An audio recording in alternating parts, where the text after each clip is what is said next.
Chapter 401. This sudden missile was unexpected by no one. The missile came too fast. And when they reacted, the helicopter had been hit. Boom! The fireball exploded in the sky. And parts fell everywhere on the ground. The propeller flew far away. And the pilot was no longer able to be saved. This delay allowed the big corpse sister to run far away. She was not as powerless as the little corpse sister. And her own ability was also very strong. Seeing that the big corpse sister had already run to the seaside, Dr. Nyo was suddenly very anxious. Stop her. Don't let her run into the sea. Zombies don't like water, and usually stay away from the water. But the Zombie King is different. The Zombie King is intelligent. If she runs into the sea, it will be difficult to catch her. Dr. Nyo even gave orders on behalf of Andre at this moment to capture the big zombie sister immediately. The reason why they didn't send people to capture her directly before was to avoid casualties. But now they can't care so much. A group of elite soldiers were dispatched. The so-called elite soldiers are mutants. These soldiers, composed of level 2 mutants, immediately chased after the big corpse sister. Some were chasing from behind, while others were intercepting from the front. And a circle of encirclement was quickly formed. If they continued like this, they would definitely be able to stop the big corpse sister when they were 500 meters away from the sea. As long as they could catch the strongest corpse king, it didn't matter if these soldiers died. But Andre and Dr. Nyo didn't dare to relax at all, because someone was making trouble on the other side of the sea. Although they hadn't seen who it was, they already had a guess in their hearts. Except for Tang Zheng. I'm afraid no one would do such a thing. Did Tang Zheng know their plan and deliberately sabotage it? That shouldn't be the case. Only Dr. Nyo and Andre knew about this plan. And no one else knew. How did Tang Zheng know it? If Tang Zheng didn't know their plan, why did he do this? Is he born bad? The two people were uneasy, and had a bad premonition. The sea was turbulent, and an aircraft carrier was floating in the waves. Around the aircraft carrier, dock landing ships kept shuttling back and forth. These were all ships made by Tang Zheng temporarily. Tang Zheng has been here for a while. He is basically aware of the actions of the multinational forces these days. Ever since he detected that big corpse sister and little corpse sister were here, he guessed that they were the targets of the human coalition. But Tang Zheng didn't quite understand why the Dahlia people mobilized so many troops and traveled thousands of miles to the tropical continent to cause trouble for them. Although Tang Zheng didn't know the specific plan of the Dahlia people, it didn't prevent him from making a choice. If it was another group of zombies, Tang Zheng would definitely not care. After all, fighting zombies is also beneficial to humans. But since it was the big corpse sister, Tang Zheng couldn't just ignore it. Tang Zheng suspected that the corpses of Hui Jing had helped him repeatedly. And it might not be a coincidence. Later, after knowing that it was the big corpse sister who led the corpses, Tang Zheng's suspicion was basically confirmed. You know, Luo Qiuan, the corpse king, had once transformed into Zhuer and stayed by his side for a while. At that time, Luo Qiuan seemed to be a little confused. And she probably didn't remember herself.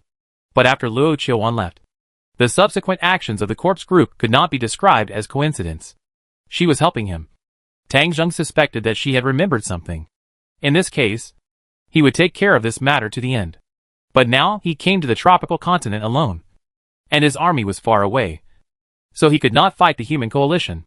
If he could not fight head-on, he could also think of other ways. When the little corpse sister was besieged, Tang Zheng was already making preparations. After building the aircraft carrier, Tang Zheng could only buy more than 6,000 troops. With such a small force, it was impossible to compete with the coalition forces. Tang Zheng suddenly had an idea and recalled a scene in which the enemy attacked Dikui Island. That time, the enemy used blood to attract a large number of sea monsters, which caused Tang Zheng a lot of trouble. Maybe I can copy that incident. Tang Zheng's large forces did not come, so he could not continue to send troops on a large scale. But some system units did not occupy soldier quotas. For example, war eagles, such as octopuses. Tang Zheng made a batch of octopuses, and then hunted various marine creatures in the ocean these days. There was no need to deal with those difficult whales. Just hunt small fish, and then throw the dead fish onto the dock landing ship made by Tang Zheng. The dock landing ship had fewer personnel, and did not carry soldiers, but fish directly. The battle on land was in full swing.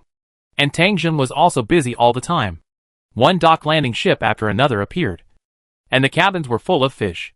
The fish were all crushed to death by the giant octopus, bleeding from all 7 orifices, and the cabin was covered in blood. After a few days of fighting on the mainland, Tang Zheng also loaded dozens of ships with sea fish. Yesterday, Tang Zheng was done with his work, and the battle on land had also begun to show some signs. When he saw that the big corpse sister was in a weak position, Tang Zheng immediately ordered the dock landing to start using these small fish to attract fish schools from the deep sea. The dock landing ship had already scattered, and after receiving the order, it immediately opened the cabin and attracted the sea monsters all the way. Under the deliberate guidance of the light-chasing army, a large number of sea monsters gathered towards the coast here. White Fox, Luo Qiuan, Zhuer. I call you Zhuer. It is said that you are the strongest corpse king. The strongest corpse king. It should be no problem for you to control these sea monsters. After all, sea monsters are also a kind of mutant beasts. Tang Zheng radar was turned on, and he had been observing the situation on the coast. Until just now, the zombies on the side of the big corpse sister were finally eliminated, and the enemy seemed to want to capture her. Tang Zheng ordered a missile attack. A missile killed the helicopter that wanted to attack the big corpse sister, and the battle on the shore also reached the final moment. Seeing a group of mutants from the human coalition trying to capture the big corpse sister, Tang Zheng took action again.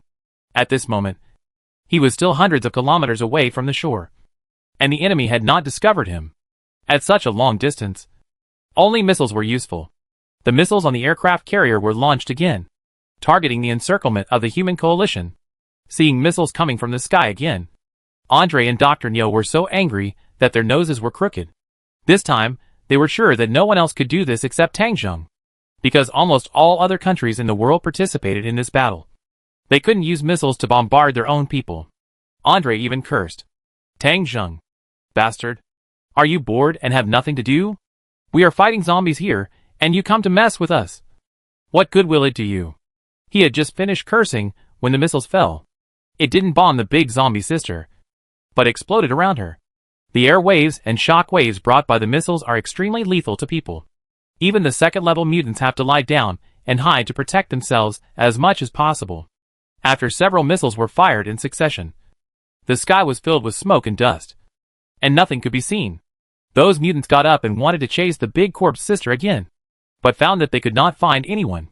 Go to the beach. The corpse king wants to enter the sea. Dr. Neo reminded him with an idea, but it was too late. Taking advantage of the opportunity of being covered by thick smoke, the big corpse sister rushed to the sea as fast as an arrow from a string.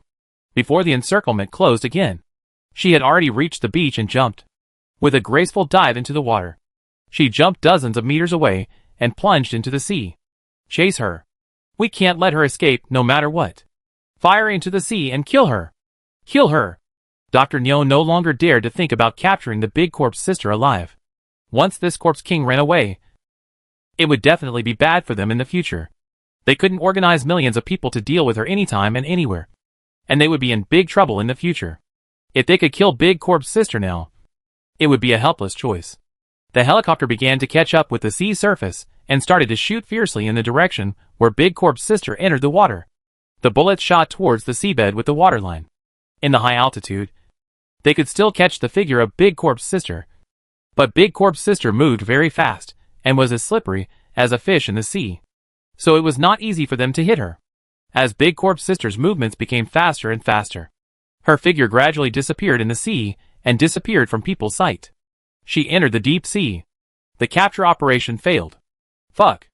Andre smashed the car window with anger, and he almost exploded. Dr. Neo's face was also livid, and veins on his head were popping out. But he was calmer than Andre. He continued to give orders, asking people to push the little corpse girl over. He planned to do it once and for all. Torture the little corpse girl directly on the shore, and slowly kill the corpse king. I don't believe that the big corpse sister will completely ignore the little corpse sister. As long as she is kind and soft-hearted and comes back, then she will definitely not be able to escape.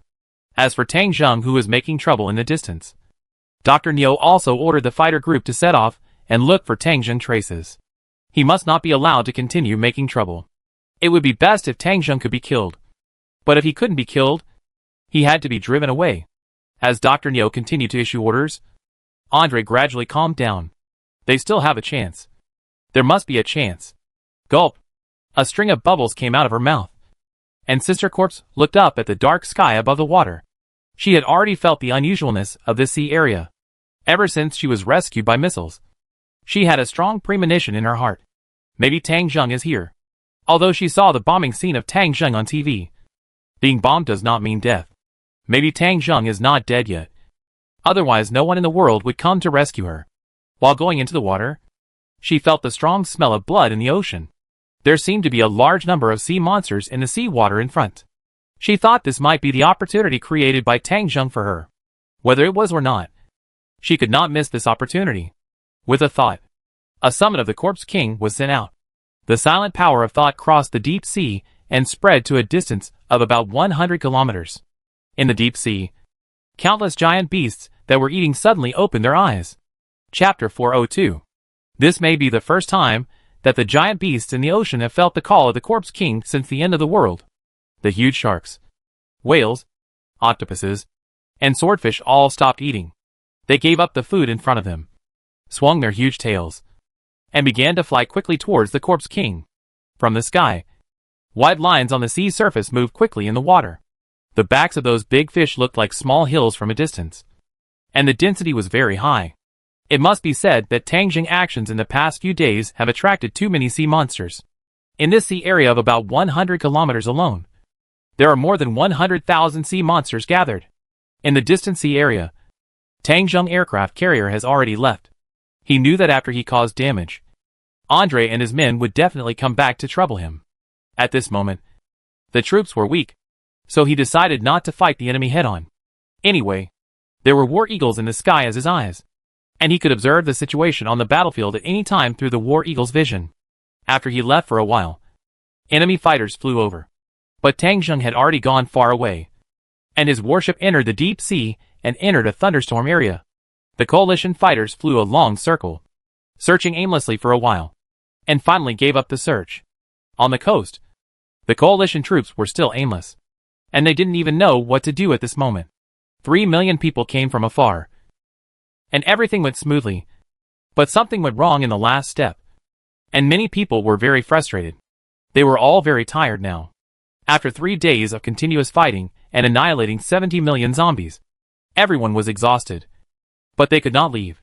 They could only stay where they were, waiting for news from Andre and his men, waiting for orders. Andre was watching Dr. Neo preparing to attack the little zombie girl. The little zombie girl had been taken to the beach, still in the glass box.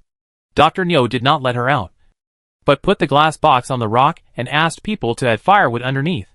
Some soldiers collected some branches and leaves and piled them under the glass box. He asked someone to open the lid of the glass box a little, and then asked someone to get a lot of seawater and pour it into the box.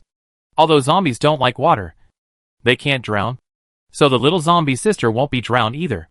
When the water was almost slow to be poured in, he asked someone to seal the glass box. Looking at the endless sea in front of him, Dr. Neo shouted loudly, "Big zombie sister, I know you are still in this ocean. If you have the guts, you can just keep hiding. I will start a fire now, and you can just watch in the sea, watching this little girl Corpse King being cooked by me. I will cook her into a pot of soup. If you don't want this little girl to die, you'd better come out now. I will guarantee your safety. After all, we have come from afar, not to destroy you. If I wanted to destroy you, you would not be alive now. You'd better think carefully. Whether to save this little girl's life is a matter of your own thought." After that, Dr. Neo took out a lighter, lit it, and threw it directly on the firewood. But the firewood did not ignite immediately. After all, the plants on the seashore were not so flammable. Dr. Neo was very good at studying zombies, but he was a bit stupid in life. Maybe because he watched too many movies. He picked up the lighter in a somewhat embarrassed manner, and asked someone to come over again, asking them to pour gasoline on the firewood. Soon, the gasoline soaked the firewood. Dr. Neo threw the lighter again, and this time, the firewood was successfully ignited. Thick flames and black smoke enveloped the glass box. The little corpse girl was in the seawater in the glass box, looking very weak and helpless. As the flames burned, the temperature of the seawater in the glass box gradually began to rise. If this continued, it would not take long for the little corpse girl to be boiled to death. Andre and his men also stared at the sea surface, and countless people around them were nervously on standby. Andre's people had reported that the person who had just made trouble had run away, which meant that no one would come to rescue the little corpse girl this time. If the big corpse sister appeared at this time, she would definitely be captured immediately and would never have a chance to escape. Time passed by minute by minute. The glass box was burned and began to turn black. The little corpse sister was in the glass box, showing a painful expression. The temperature around her made her feel uncomfortable. Dr. Nyo's face was cold and stern. His target had always been the big corpse sister. In order to catch this strongest corpse king, he could do anything. Through his long-term research, he firmly believed that the big corpse sister would not abandon the little corpse sister, and he would definitely succeed. Staring at the sea for a long time is a very tiring thing. Dr. Nyo felt his eyes were a little sore. He took off his glasses and rubbed them. He didn't think that the big zombie sister had the ability to save the little zombie sister. After all, the zombies were heavily guarded and had no modern weapons to use. But just when he took off his glasses, something strange happened. Under the sea, a swordfish with a length of 15 meters was swimming towards him at a speed that surpassed a sports car. The helicopter in the sky had even discovered it. But it was too late to stop it. The swordfish suddenly rushed out of the sea 40 meters away from the sea. The huge body flashed a white light in the air, and its target was the glass box where the little corpse girl was imprisoned. In the moment when no one had time to react, the swordfish's long mouth hit the glass box. This swordfish not only exceeded the speed of the sports car, but also weighed much more than the sports car.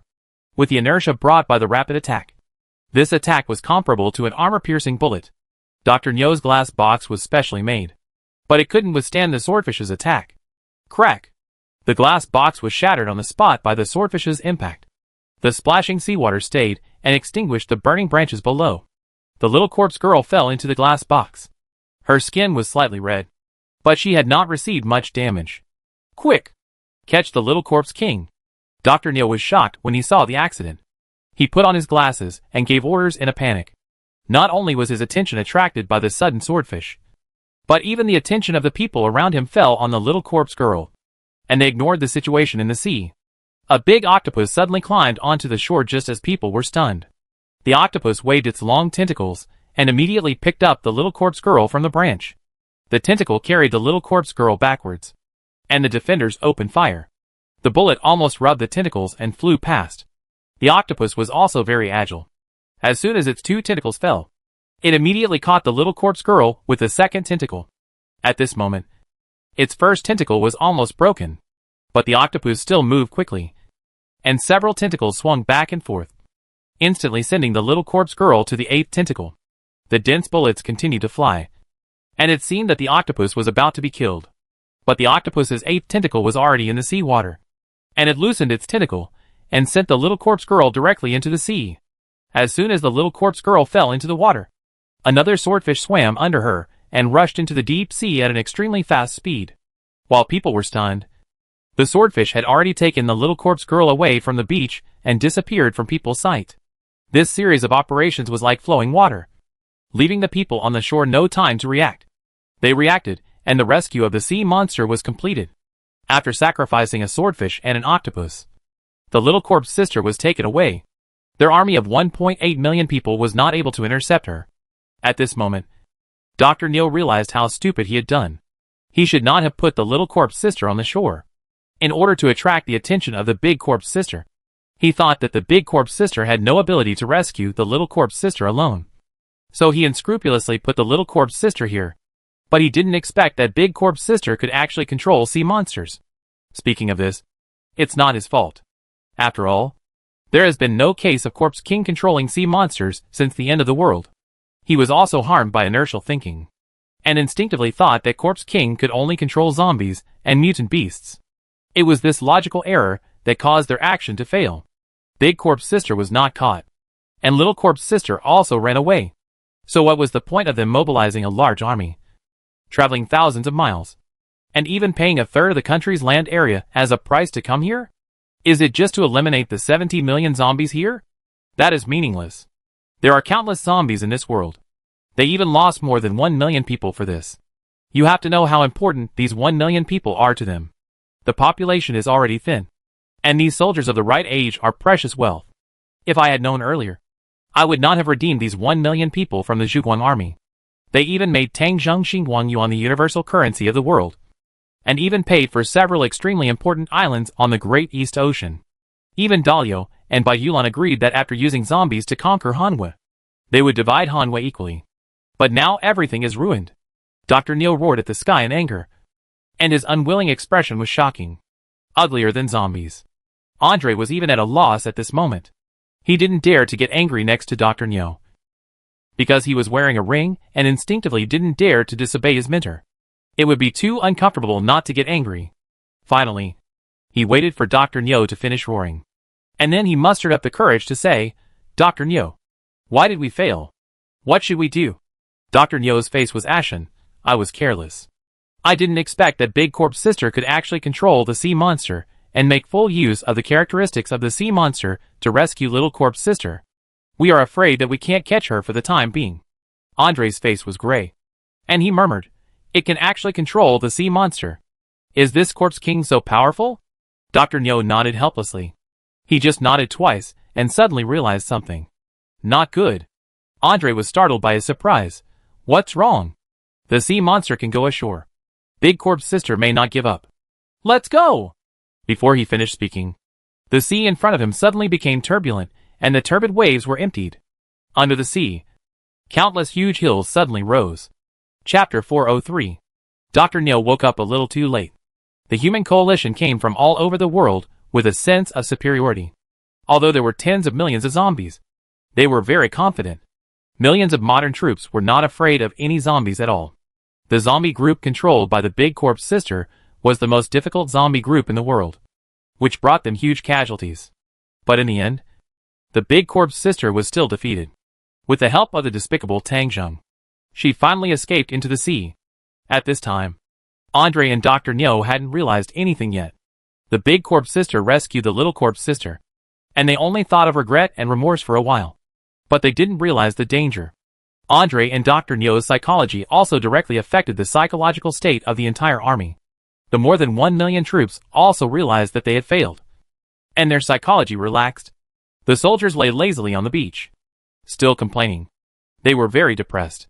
They came here from afar, but they lost a lot of soldiers and got nothing. This was a bit of a blow.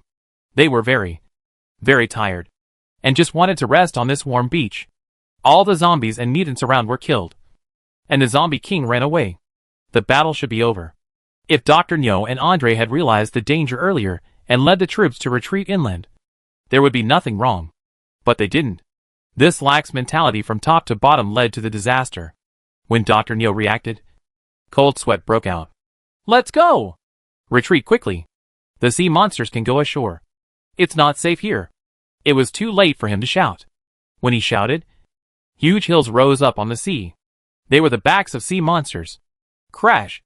The waves returned, and huge sea monsters came ashore one after another.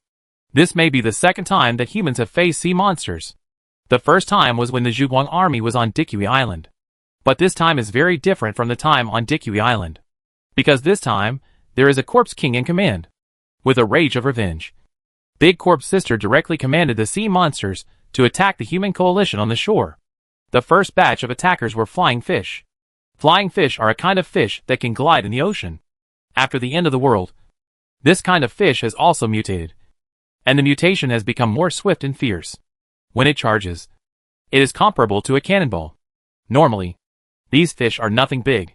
They are just marine creatures that act on instinct and do not pose much threat to humans. But at this moment, these fish are completely different. Those flying fish were like rockets flying out of the ocean, whizzing straight to the shore. The soldiers wanted to shoot when they saw the fish coming up, but the speed of those fish was too fast. With a swift flight, they could directly smash and penetrate a person's chest. Screams rang out on the beach, and many soldiers were killed by flying fish before they could even fire their guns.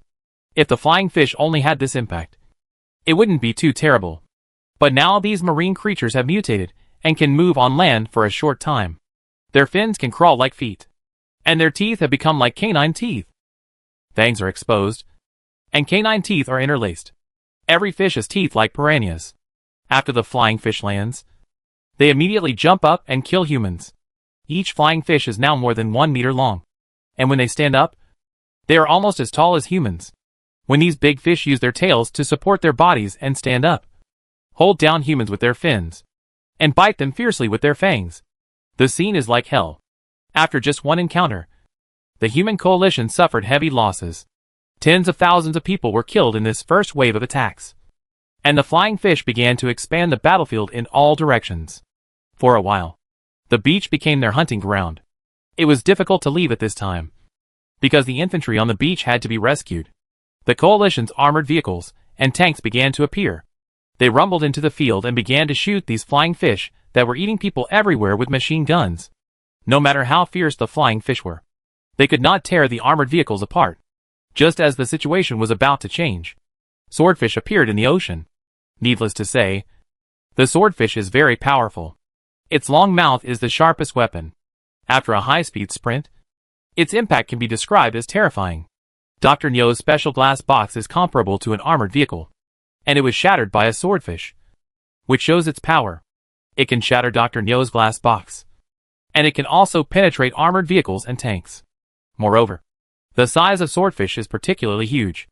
The length of a swordfish is more than 10 meters. They accelerate from the ocean and then fly to the shore. The distance of this flight can even reach 500 or 600 meters. Those armored vehicles that approached could be pierced directly by the swordfish. If the soldiers in the vehicle did not dodge well, they would be killed on the spot. Even some powerful swordfish could directly pierce through the side armor of the tank and often kill the tank soldiers with one blow. Even if they failed to kill the tank soldiers, a huge fish head embedded in the tank, with a body more than 10 meters long and weighing more than 10 tons hanging outside. The tank was basically scrapped. A group of swordfish came ashore and knocked over a large number of tanks and armored vehicles on the spot. Seeing this situation, Dr. Nyo and the others were going crazy. Quick! Quick! Quick! Fire support! Air fire support! Save these people! They lost too many people this time. The end of the world is short of people. Even if there may be many people in the world, there are not so many suitable for soldiers. If you can avoid losses, try to avoid them. The helicopters in the air began to approach and fired at the huge fish on the beach. As a result, these helicopters were soon hit by a devastating blow. A large group of seagulls that had been circling in the distance suddenly joined the battlefield. Not only the seagulls here, but also many seagulls and other types of seabirds near the surrounding beaches. These huge seabirds suddenly had a master and attacked the helicopter directly. Even on the sea, some swordfish could threaten the helicopters in the sky after sprinting.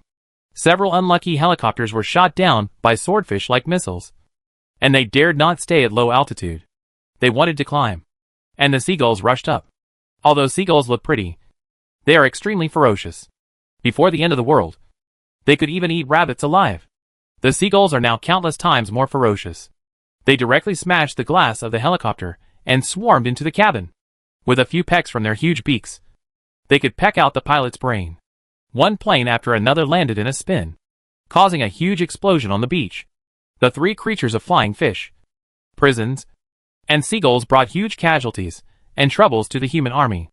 Now, there are more than 400,000 soldiers in this trouble. This is also the main reason why Andre and Dr. Nyo did not make a decisive move immediately. Their hesitation brought a greater disaster, when a group of giant turtles and crabs crawled ashore and joined the slaughter of humans. They could not leave. These shell creatures have very high defense, and machine guns cannot penetrate the turtle shells and crab shells. And those house-like turtles can swallow living people in one bite, and their heads can stretch out 3 or 4 meters. Anyone who is within their hunting range basically cannot survive. Those crabs were even more ferocious, waving their huge claws and cutting people in half with one blow. Humans were also using firearms to attack crazily, trying to kill these sea monsters. At this moment, the beach was in chaos, with corpses everywhere, and no one could tell them apart. It was precisely because of this situation that it was difficult for humans to use weapons of mass destruction to attack, because once these weapons were thrown, their own people would also be killed. Hesitation again and again. But the situation was irreversible. When huge whales, sharks and other creatures came ashore, the scene collapsed. A humpback whale that was 150 meters long could be described as a disaster movie. Its huge mouth opened, and the powerful suction even sucked the truck into its mouth. When ordinary soldiers encountered it, it was like dust being taken away by a vacuum cleaner. with no resistance. People continued to attack it, and guns and cannons were basically useless. Only missiles could bring a little killing power. But missiles were not lethal. It was almost impossible to kill the world's largest creature without thermobaric bombs. Drop the thermobaric bomb. Andre looked at the whale that was wreaking havoc among his soldiers, and gritted his teeth to give the order. The bomber dropped bombs in succession, and finally killed the huge whale. But what was the use? Whales appeared in the ocean one after another, and in a blink of an eye, hundreds of them appeared on the beach. The bombing just now also killed hundreds of human soldiers, who were buried with the whale. What's next? What about the hundreds of whales? Do we have to take tens of thousands of soldiers to bury them? Even if tens of thousands of soldiers are buried, what will happen next? Andre looked up, and saw that the ocean was dark and countless giant sea monsters were approaching this side. It was simply endless. What should we do? Andre's lips trembled. He looked at his assistant Dr. Nyo, but saw that Dr. Nyo's face was livid and vicious. Your Majesty, I think we can only throw nuclear bombs. Throw out all the nuclear bombs in our hands. Clear this beach, and then the remaining troops retreat. What? Andre was immediately furious. There are still hundreds of thousands of people here. Even if he was controlled by the ring, he felt that this method was inappropriate. Dr. Nyo said coldly, if you don't leave, all these 1 million people will die here. After being glared at by Dr. Nyo, Andre dared not say anything more. He could only agree with the other party's opinion. Dr. Nyo was about to order the release of the nuclear bomb, and then he and Andre would run away. When they were escaping from the front line, something unexpected happened suddenly. A huge octopus appeared among the sea monsters. It grabbed a huge sea urchin and threw it directly at the armored vehicle of Dr. Nyo and Andre. Boom! The sea urchin was almost crushed on the vehicle, but the spikes had already pierced deeply into the carriage. The dense spikes were impossible to avoid. In an instant, the carriage was directly covered with spikes. Dr. Nyo and Andre thought they were in a safe place, but they were pierced to death by a sea urchin's arrows. Chapter 404. The thorns of the sea urchin covered the carriage, and Andre and Dr. Nyo died miserably. The chest, head, and arms were all pierced. The blood and brain matter flowed along the thorns. Dr. Nyo's mouth was pierced by the thorns, and then pierced out from the back of his head. It was a miserable death, but not much pain, and it was almost an instant death. They would never have dreamed that the command of the big corpse sister was so surprising that she could use the octopus to throw the sea urchin as a weapon and behead them with one blow. The death of Dr. Nyo Andre directly triggered a domino effect. This time, Andre and Dr. Nyo were in command of the coalition action, and all countries in the world listened to them. But their sudden death directly caused the troops present to be leaderless. The leaders of some countries directly ordered a retreat. If one person ran, others would follow.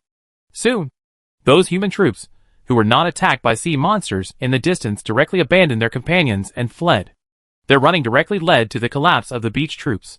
Faced with countless huge sea monsters that are very difficult to kill, the best way for them at this moment is to shoot themselves. It is impossible to run away. The crazy pursuit of those sea monsters makes it unsafe for those who have already escaped. For example, the octopus that is as big as a hill, with its huge tentacles, can cover hundreds of meters in one step. How can humans outrun it? There are also some cuttlefish that directly spray a lot of deadly venom ink, corroding countless escapees into bone residue. The next scene was a horrific massacre. A large number of sea monsters came ashore and chased the human coalition forces. The human troops gathered into small teams to resist, but the sea monster was too big and too strong to be dealt with without powerful weapons. Countless troops died in the battle, and the war spread all the way to the inland areas. If it weren't for the critical moment when the people from Bayulan forcibly dropped 2 small nuclear bombs, the more than 1 million human coalition forces would have all been killed here. The 2 small nuclear bombs played a key role. After killing a large number of sea monsters, some troops far from the beach finally got a chance to escape. Sea monsters can go ashore, but they can't stay on the shore forever. Their current evolution level is not yet amphibious creatures. After chasing for a while, the big corpse sister asked the sea monsters that landed to retreat to the ocean. During the retreat of the sea monsters, they ate almost everything that could be eaten, whether it was human, sea monster, or zombie. The only thing that was not eaten by the sea monster was the armored car of Andre and Dr. Nyo. When all the sea monsters passed by here, they dodged left and right and made room here, because this was the order of their king. In the seawater, the big corpse sister came out of the deep sea with the little corpse sister. The big and the small came to the shore, wet all over, and walked all the way to the armored car. The big corpse sister entered the armored car and came out again after a while. In her hand, she held a ring.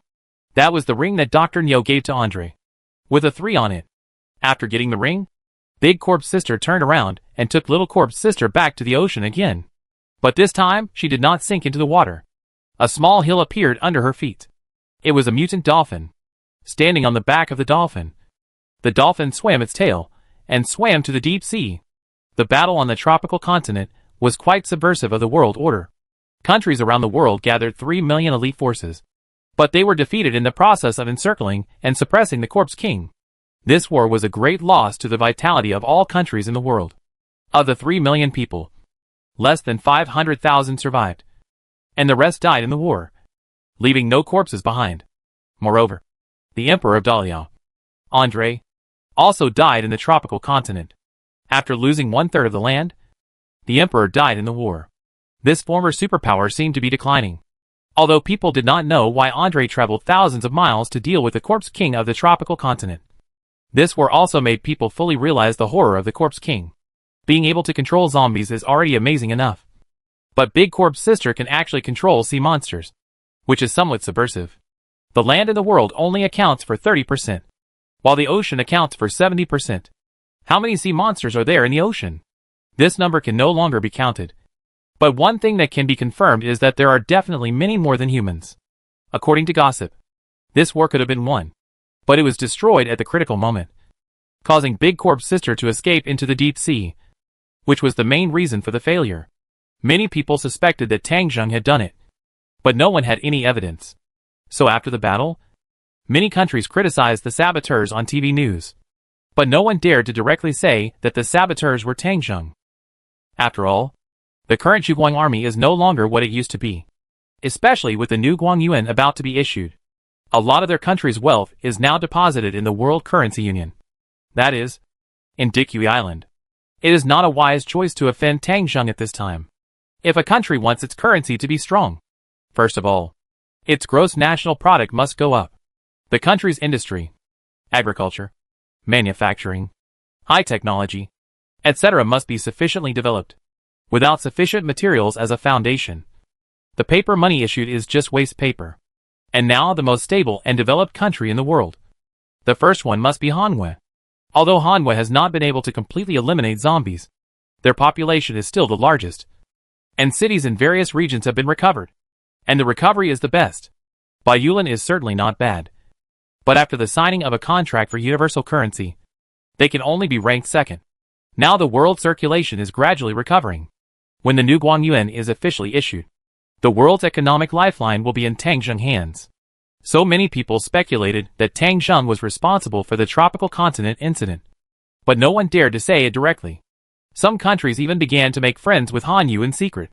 Of course, those countries that began to approach Tang Zheng were basically small countries, such as Baiyulan, Daliao, and Zijing, which were still in a hostile state with Han Yu.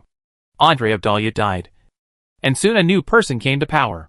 The new Daliao Emperor made a brief speech on TV, saying that His Majesty Andre would not die in vain, and he would definitely avenge him. But there was no implication in his words about Tang Zheng, which was considered to be quite restrained. As for the Magnolia and other countries, they simply did not speak out. This disappointed many people who were ready to watch the fun. Did the former world power just accept its fate? You know, it is already late December, and there are still more than 10 days until January 1st. This day is an important day for Hanwei, because Tang Zheng has announced to the world that Hanwei will restore the country on this day. At the same time, this day is also the day of his wedding with Li Wuyo, and the day of the issuance of the new Guang Yuan. He will even hold a military parade on this day to show the world the heyday of Hanwei military might. Many people believe that if those countries want to take revenge, they must do it before this day. Because if Tang Zheng successfully completes the restoration of the country and successfully issues the new Guang Yuan, then Hanwei will become the world's #1 power. With a strong economic foundation, the future Zhuguang army will be unstoppable. So many people who hated Tang Zheng were watching to see if there would be another miracle in the next 10 days. Dikui Island. Tang Zheng had been back from the tropical continent for a few days. After seeing that the big corpse sister summoned the sea monster, Tang Zheng did not stay there and directly ordered the warship to return. He believed that with the help of the sea monster, the big corpse sister would definitely be safe and sound, and there was no need to watch the rest. Before returning to Dikui Island, he received the news that the human coalition was defeated. Tang Zheng thought that Magnolia and Dahlia would not give up. After all, they now have nuclear weapons. It is impossible for them to surrender. If things go wrong, there will be a war. But after returning to Dikui Island, the situation developed a little strangely. All countries in the world were silent. Except for some insignificant small countries. The big countries were silent. This state is not in line with common sense, although they have experienced several defeats. Both Magnolia and Dahlia still have great potential for war. Tang Zheng even knew that they were also testing nuclear bombs. It was estimated that it would not be long before they would get rid of the restrictions of small nuclear bombs and become a real nuclear power. Of course, the Zhuguang army was also speeding up the test. According to Yishui, she was about to produce real nuclear weapons. This was an arms race and a life-saving race. Whoever had nuclear weapons would have the right to speak. But Tang Zheng did not think that they would give up so easily. If Tang Zheng stood in their shoes, he would definitely try every means to kill himself. This was the best way. Moreover, Tang Zheng has always had a worry in his heart. That is, the controllers of those basilisk rings will definitely not disappear so quietly. And they may jump out and stir up trouble at any time. But now the other party has not spoken. And Tang Zheng does not know their plans. So he can only wait and see for the time being. He has been too busy recently. And with several major events to be held on January 1st, he has a lot of things to take care of. At this moment, the Minister of the Interior Qi Jingyang came to find Tang Zheng. General, the invitation list for the military parade has been sent out. Tang Zheng glanced at him, who has agreed to attend the military parade. Qi Jingyang said, currently, emperors or kings of more than 40 countries have agreed to attend. But they are all from small countries. Those countries that have experienced direct wars with us or have always been unfriendly to us have not agreed to attend. Tang Zheng rubbed his eyebrows. Is there no one of importance? Are the leaders of those big countries still worried that I will assassinate them during the military parade? Qi Jingyang saw that the general seemed unhappy, and thought for a moment. It's not impossible. For example, the Pope, the Cardinal, and the Holy Lady of the Holy See have agreed to attend the military parade. They will probably come to Dikui Island in a few days. Oh! The Pope is coming! Hearing this, Tang Zheng became a little more energetic. There is a Holy See in the world, and it is a small country. Although the country is very, very small, its influence in the world is very huge, especially the Pope. This person was not elected after the end of the world, but served as the Pope before the end of the world. The end of the world crisis did not take him away. Now that communications have been gradually restored, people's lives are back on track. Many people have not forgotten their faith, and the Pope still has countless believers around the world. If the Pope can come to attend Hanwha National Restoration Ceremony and military parade, it would be a really good thing. Qi Jingyang saw that the general was interested and immediately said, General, the Pope said that he will personally bless you and the princess at your wedding. Tang Zheng immediately laughed. Really? Is your information accurate? It should be correct. This is what the Cardinal of the Holy See told me personally. You don't know yet, but the current Cardinal is a Hanwha person. Chapter 405. Tang Zheng was stunned for a moment after hearing Qi Jingyang's words. Is the Cardinal of the Holy See from our Hanwha people? Yes. The original bishop died when the apocalypse broke out, and the current bishop is a believer of the Holy See. General, you should know that the Holy See knows no national boundaries, and believers from any country can join. So it's not surprising that the bishop is from Hanwha. Tang Zheng nodded, not surprising, but beyond my expectation. Qi Jingyang continued, not only is the bishop from Hanwha, but even the saint of the Holy See is also a Hanwha person. This time, we were able to contact the Pope and let him attend our national restoration ceremony. The bishop and the saint have contributed. This time Tang Zheng was really surprised. It's fine that the bishop is from Hanwha, but the saint is also from Hanwha. What are their names? Do you have any information? The cardinal is called Long Yun. He joined the Holy See about 7 months ago. He quickly gained the trust of Pope Alexander and defeated many competitors to become a cardinal. It is said that this incident was quite sensational at the time, because although the believers of the Holy See are not divided by national boundaries, This is the first Oriental to become a cardinal. The saint's name is Tiffany. We only know that she was introduced by Long Yun. We don't know the rest of the situation. After all, we haven't restored the network yet. If the network is restored, we can introduce the past census system of the Public Security Bureau to find their original identities. Tang Zheng hummed. How long will it take for the network to be restored? It is estimated to be around New Year's Day, and the specific time is not yet certain. Check it out quickly. After all, this is our country's talent. After talking about this, Tang Zheng asked about the progress in other aspects. The work at the Research Institute has also made some progress, and several high-tech cartography drawings are almost done. However, Guiyun also said that it will probably be completed after New Year's Day, and He Shui's research and development of nuclear bombs will be around that time. Tang Zheng gave instructions, asking everyone to speed up the progress as much as possible. Whether it is Guiyun's high-tech cartography or He Shui's nuclear bomb, it is related to his promotion to Army Commander in the future. For example, Guiyun's map includes a satellite launch center. Without this, the satellite cannot be launched and the mission cannot be completed. He Shui's nuclear bomb is even more critical. Without this, the mission cannot be completed.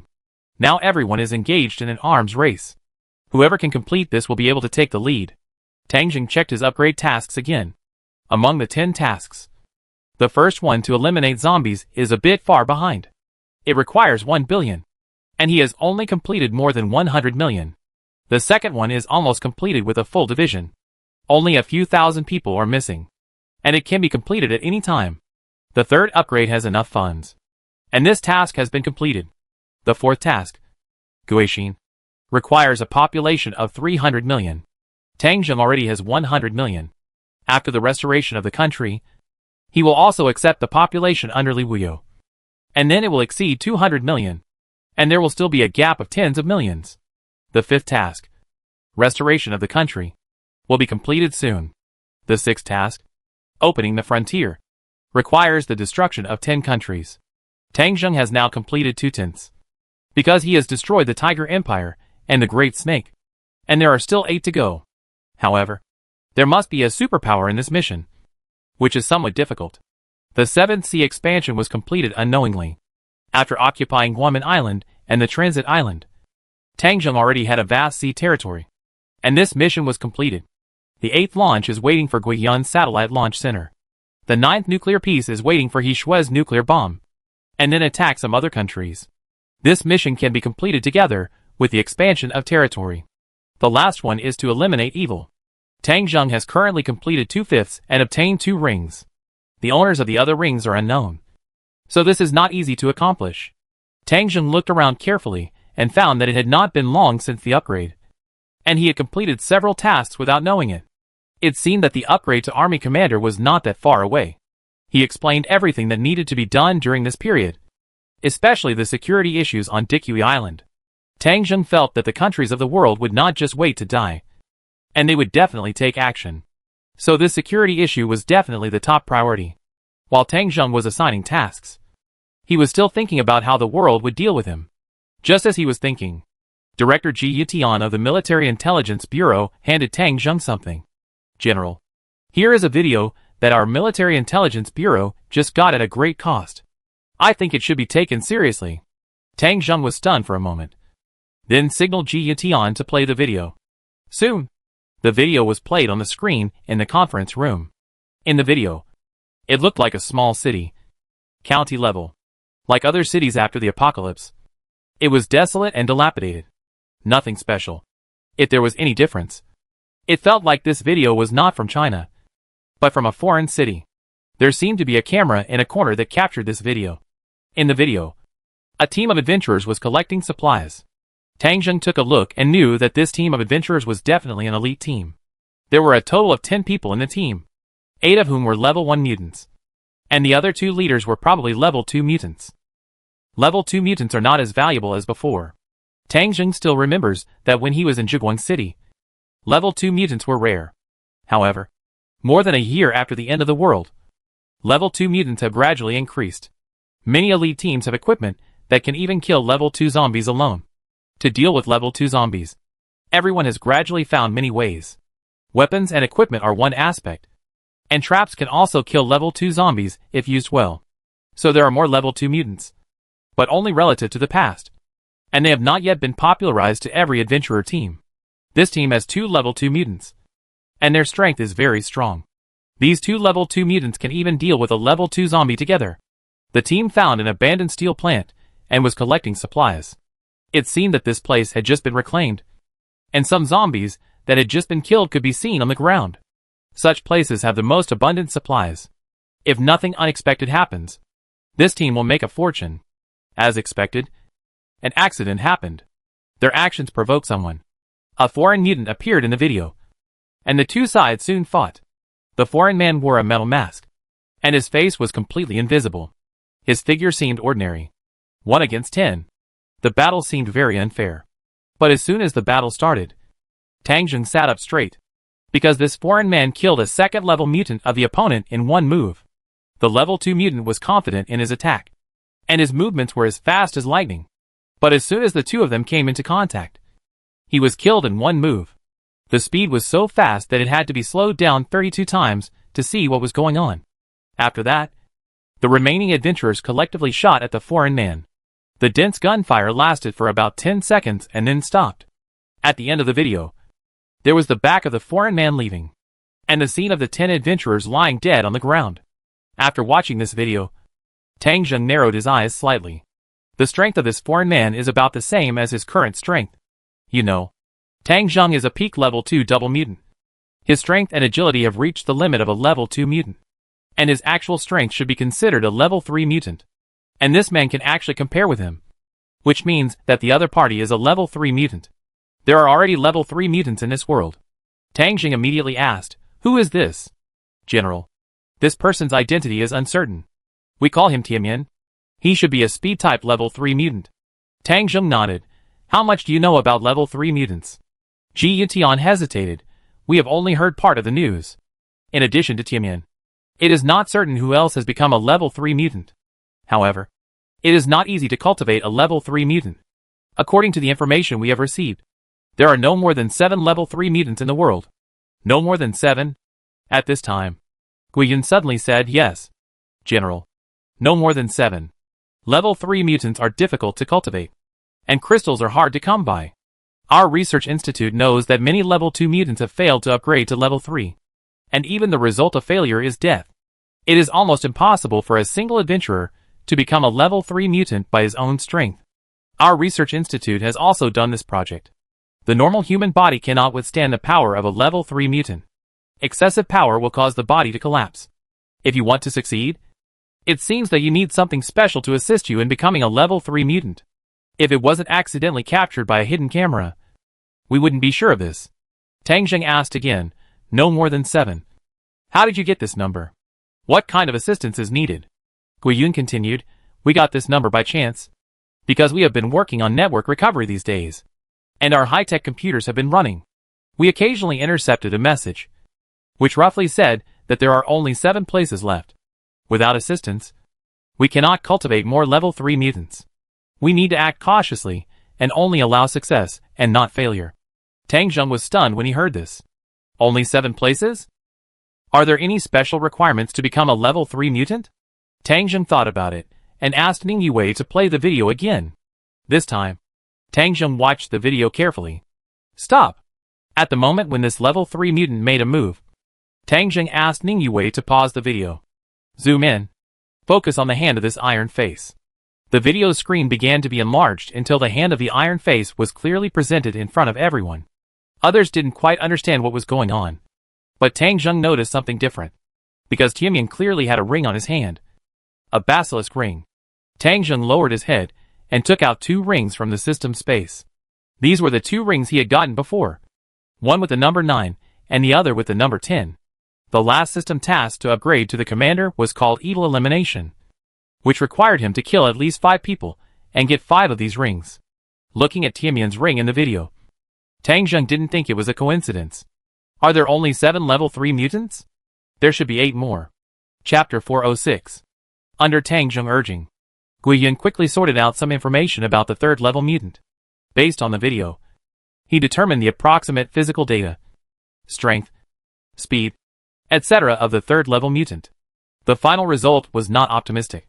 The strength of a third-level mutant can almost completely crush a group of second-level mutants. This can be compared to a professional boxer, but against a group of first-grade elementary school students. Dozens of first-grade elementary school students can completely beat this boxer in tug-of-war. But in a real fight, 100 first-grade elementary school students can't beat a professional boxer. It is not possible to defeat a person just by adding up the power of all people. A level 2 mutant has almost no power to fight back against a level 3 mutant. And Guiyun analyzed that a level 3 mutant must have special abilities. When a mutant evolves from a level 1 mutation to a level 2 mutation, he already has some special abilities, such as hardened skin. Since level 2 mutants have special abilities, it makes no sense that level 3 mutants don't have them. So this is also very worrying.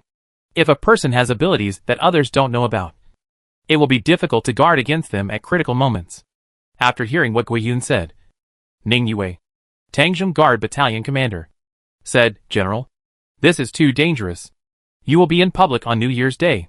If a level 3 mutant is mixed in the crowd and suddenly attacks you, we may not be able to help you." Tangjung nodded. "It is indeed possible. Then what should we do? Or you don't show up one day and let the stand-in appear?" Tangjung laughed. "Of course not. The stand-in can replace me in normal times, but it can't replace me in some important occasions. Whether it is speaking or making some decisions, it is not something that the stand-in can do. What's more, I have to hold a wedding on that day, so I can't hire someone to replace me." After Tangjung finished speaking, everyone present was a little worried.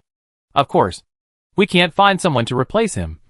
But if we do that, the danger will be great. Tangjung's eyes fell on Guiyun. "Director Gua, how many level 3 crystals do we have here?" "General, there are 3. I plan to accumulate at least 12 crystals to raise your strength to the peak of level 3. Level 3 crystals are very rare. Not only because there are few level 3 zombies, but also because level 3 zombies are difficult to kill by ordinary means. To kill a level 3 zombie, you often need to use powerful weapons. This means that even if you kill a level 3 zombie, it is not easy to get the crystal in his brain, and the crystal is often destroyed in the explosion. Tangjung only had 2 crystals before, one of which was used to upgrade Tong Tong's hero unit. Now he has 3 crystals, which is pretty good. Tangjung thought for a while. "I'm afraid it's a long way to reach the peak of level 3.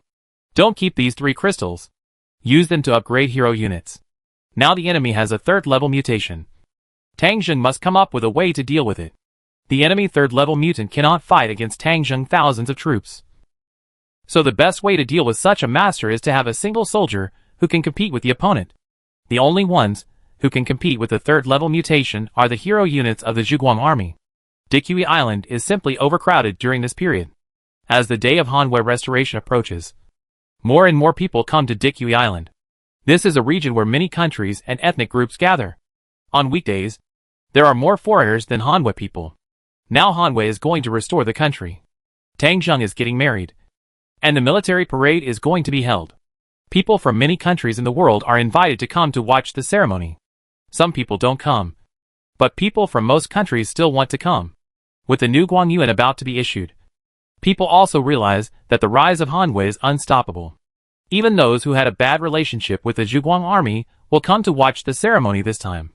This is how relations between countries work. War and diplomacy are often conducted separately. Delegations from various countries came to Dikui Island, and the airport has been extremely busy these days. Of course, it is impossible that the emperor or king of a certain country is the only one who came. There are also many accompanying personnel. The arrival of the emperor or king of each country will cause a wave on Dikui Island. The local foreigners will come back to welcome and celebrate. However, this does not mean that they are willing to return to their country. Although they are of that country's descent, they are now Hanwei people. Black skin, white skin, all have a heart of Hanyu. This is the current situation of Dikui Island. This is the situation of most people. Of course, there are some who are not like this. They still hate Hanyu, hate Tangjung, and want to put Tangjung to death at any time. The embassy of the Bauhinia Empire in Dikui Island. Today, a distinguished guest is welcomed here. Their imperial queen, John Funi. The Bauhinia Empire is one of the few countries in the world with a woman as emperor. This is their tradition. John Funi is the current empress, who succeeded to the throne after the end of the world. The royal family of Zijing is similar to Hanwei. After the end of the world, almost all of them died. John Funi, who has the right of inheritance, naturally took over as the emperor and took up the mess of Zijing Empire. However, compared with Hanwei, their situation is much better because they are an island country. There is a great advantage of being located on an island. That is, the zombie swarm on the island is difficult to become a force to be reckoned with. Even if there is a zombie king leading them, the zombie swarm can only wander around the island, and their influence and lethality are very small. The Bohemia Empire is like a big snake. After reclaiming an island, it is basically considered a restoration. As the current queen, John Funi is less than 30 years old and has great ambitions.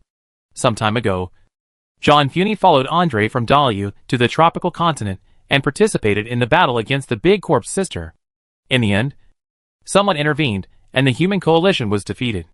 John Funi was one of the people who escaped back. She also escaped with Dracula, the king of the Oil Kingdom. And now Dracula is also in the embassy of John Funi. In a room of the embassy, there are only the two of them, and each of them brings a staff. But now there is no one else. The two staffs sit there swaggeringly, looking even more majestic than the two emperors and kings. In front of them, the TV is broadcasting the arrangements for New Year's Day. What to do at what time is broadcast on TV. The general process is that Tang Zheng will hold the wedding first, and then go to the top floor of the Dikui Island City Hall, where he will receive blessings from the people and meet everyone. After that, the military parade will be held. The highly anticipated Zhuguang army will be reviewed by the whole world at the military parade. After the military parade, it is also the day for Xingguanjiwen to meet everyone. And it is also the time for Hanwei to officially restore the country. The set of procedures looks very cumbersome, but everyone is looking forward to it. After the TV was played for a while, the staff beside John Funi raised their hands and paused the TV screen. John Funi and the staff around Dracula are all Hanwei people. Seeing this man's actions, John Funi and Dracula both looked at him. Dr. Yang? What's wrong? Dr. Yang did not answer them, but looked at Dracula's staff. Dr. G. Have you got the news? Dr. G. Dracula's staff nodded slightly. I got the news. Number 1 said that he will do it himself this time. Hearing this, John Funi and Dracula both became excited. Really? Number 1 is going to take action. Great. With Number 1 taking action, Tang Zheng is doomed this time. Dr. Yang glanced at Dracula. Don't get too excited. I suspect Tang Zheng may have received some information. I feel that Dikui Island is now relaxed on the outside but tight on the inside. Too many people are watching this operation. As he spoke, he pointed to the TV screen. Look at this crowd. I can easily point out more than 50 plainclothes officers. They are from the Military Intelligence Bureau, the Special Service, and the Public Security Bureau. Some are wearing formal clothes, and some are simply mixed in the crowd. They are all monitoring this operation. Any slight movement will not escape their eyes. Dracula's face froze. Then the gunmen we sent out. Dr. Yang shook his head. I don't think they will be of much use. During the ceremony, all people going to the City Hall Square will be checked, and no hot weapons will be allowed in. We can't count on this. He then said to Dracula, I suspect that the current strict security is probably related to the video you accidentally leaked. Now the light-chasing army has already known the existence of the third-level mutant. Otherwise the security level would not have been suddenly increased. Dracula looked a little ashamed. I didn't expect to be filmed by a hidden camera. I really want to try my current strength. Dr. Yang glanced at Dracula and John Funi rings. You two take off the rings and put them away. This thing is no longer safe. John Funi and Dracula immediately put away the rings. John Funi asked nervously. The tropical continent incident was done by Tang Zheng, right? Did Number 3 die in his hands? Dr. G said, it's hard to say whether Number 3 was killed by Tang Zheng or not. It can't affect our plan for this action. Dr. Yang also nodded. That's right. Tang Zheng's power is too great now. If we don't act quickly, I'm afraid we will just have to wait for death in the end. If we can't kill Tang Zheng this time, then a full-scale nuclear war is probably inevitable. No one wants to go to that step. So this time is our best chance. John Funi continued to ask. So this time we are Number 7, Number 8, and Number 1? What about Number 2, 4, 5, and 6? Dr. Yang shook his head. I don't know. Each of us has our own mission, and different development directions. We don't even know who the other people are working with. John Funey was a little worried. Where exactly will we act? When? How will we cooperate?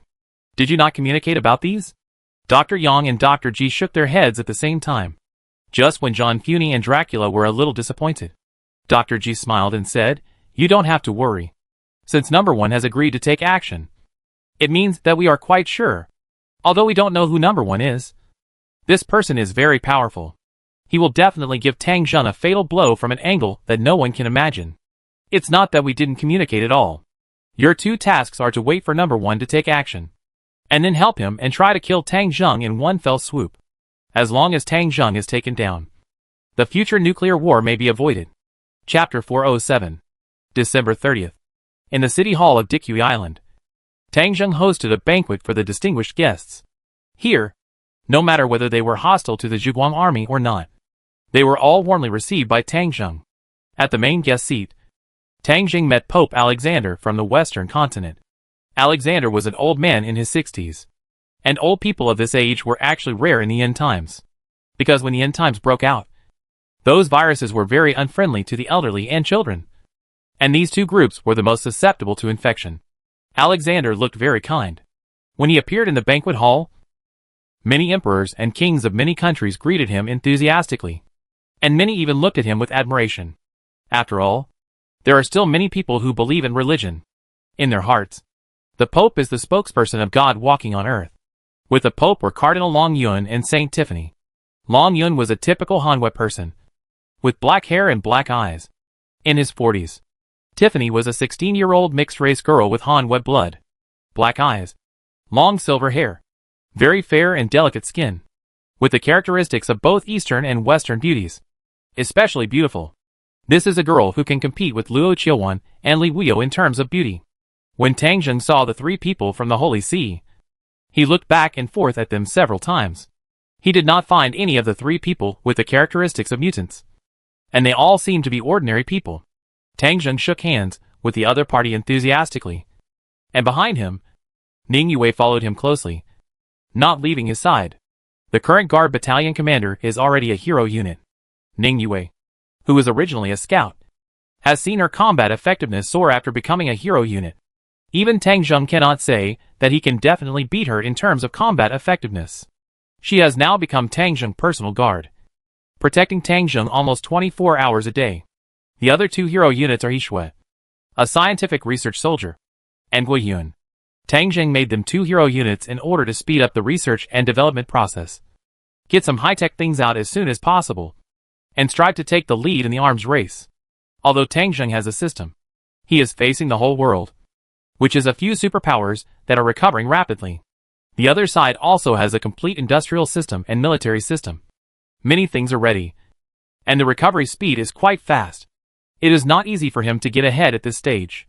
Alexander shook hands with Tang Zheng and smiled. "General Tang, congratulations." Tang Zheng also smiled and said, "I have a lot of happy events now. I wonder which one the Pope wants to congratulate you on." Alexander smiled. "I am the Pope. I don't care about your fights. The restoration of any country in the world has nothing to do with me. The main source of our church's economy is the support of believers. No matter what the mainstream currency in the world is, it has nothing to do with me. We came here mainly for your wedding. You and Princess Li Wuyo are getting married. I wonder if I have the honor to bless you." Hearing the Pope's words, many people in the banquet hall lit up their eyes, with an unbelievable look in their eyes. The Pope gave the blessing himself. Alexander has been the Pope for more than 30 years. He only gave the blessing to the royal family of the Bohemia Empire when they got married in the beginning. He hasn't given the blessing to anyone for almost 30 years. This is almost the dream of all newlyweds in the world, especially those who believe in the Holy See. It seems that Tang Zheng has a lot of face. Everyone looks at him with envy. Tang Zheng also laughed. "Then I thank your majesty for the blessing on behalf of me and my wife. I am honored." The Pope also smiled happily, and then pointed at Long Yun and Tiffany. This matter was facilitated by Long Yun. He is a Hanwei person. After the end of the world, he came to the Holy See and became my most capable assistant. He has made great contributions to the preservation of the Holy See in the end of the world. Tang Zheng glanced at Long Yun and smiled. "Oh, Mr. Long Yun looks like an ordinary person, But he can help the Pope preserve the Holy See after the end of the world. It's really not easy. Long Yun also looked at Tang Zheng with admiration. General Tang. I am just an ordinary person who is a little luckier. You are my idol.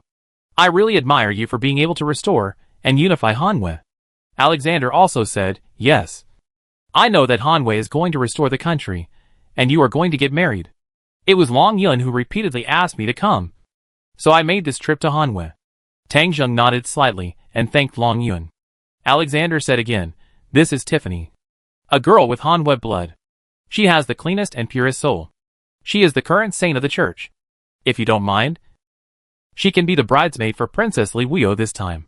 Tang Zheng looked at the beautiful angel-like mixed-race girl in front of him and nodded slightly, since His Majesty said so. Then thank you for your hard work. Saint. Tiffany's face was cold, and she just nodded slightly without saying anything. The banquet began. Tang Zheng made a few speeches, and the atmosphere in the venue became peaceful. The important members of the Zhuguang army became the objects that the representatives of all parties tried their best to make friends with. During the banquet, many trade transaction plans were initially reached. Tang Zheng now needs oil, and other things. After the new light yuan is issued, it will start purchasing from countries around the world. However, many of the trade orders cannot be signed because some of the countries involved are not present. For example, Baiyuan and Daliu did not come today. There is also the Wool Empire, which is rich in iron ore, and no one came this time. There are also the Java Kingdom, the Coconut Kingdom, the Paya Kingdom, Siam, and Danan, which have fought with Tang Zheng before, and no one came this time.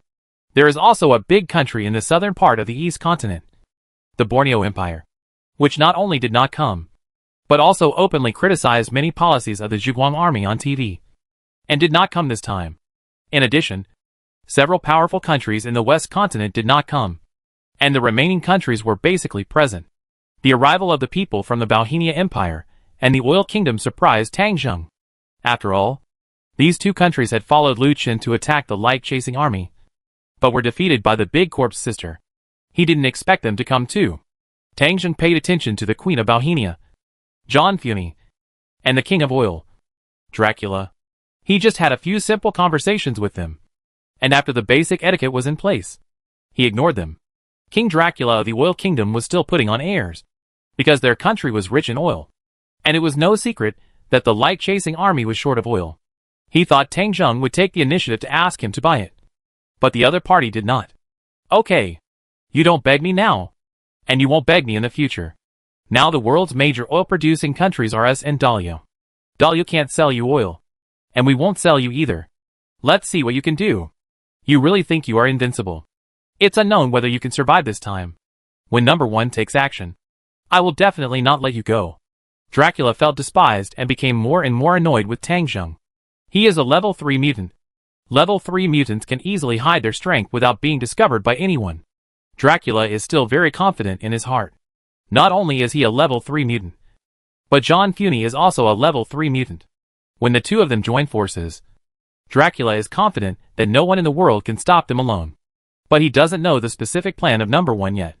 How to start, when to start, how to leave safely after starting. These problems have not been solved yet, and he will not act rashly.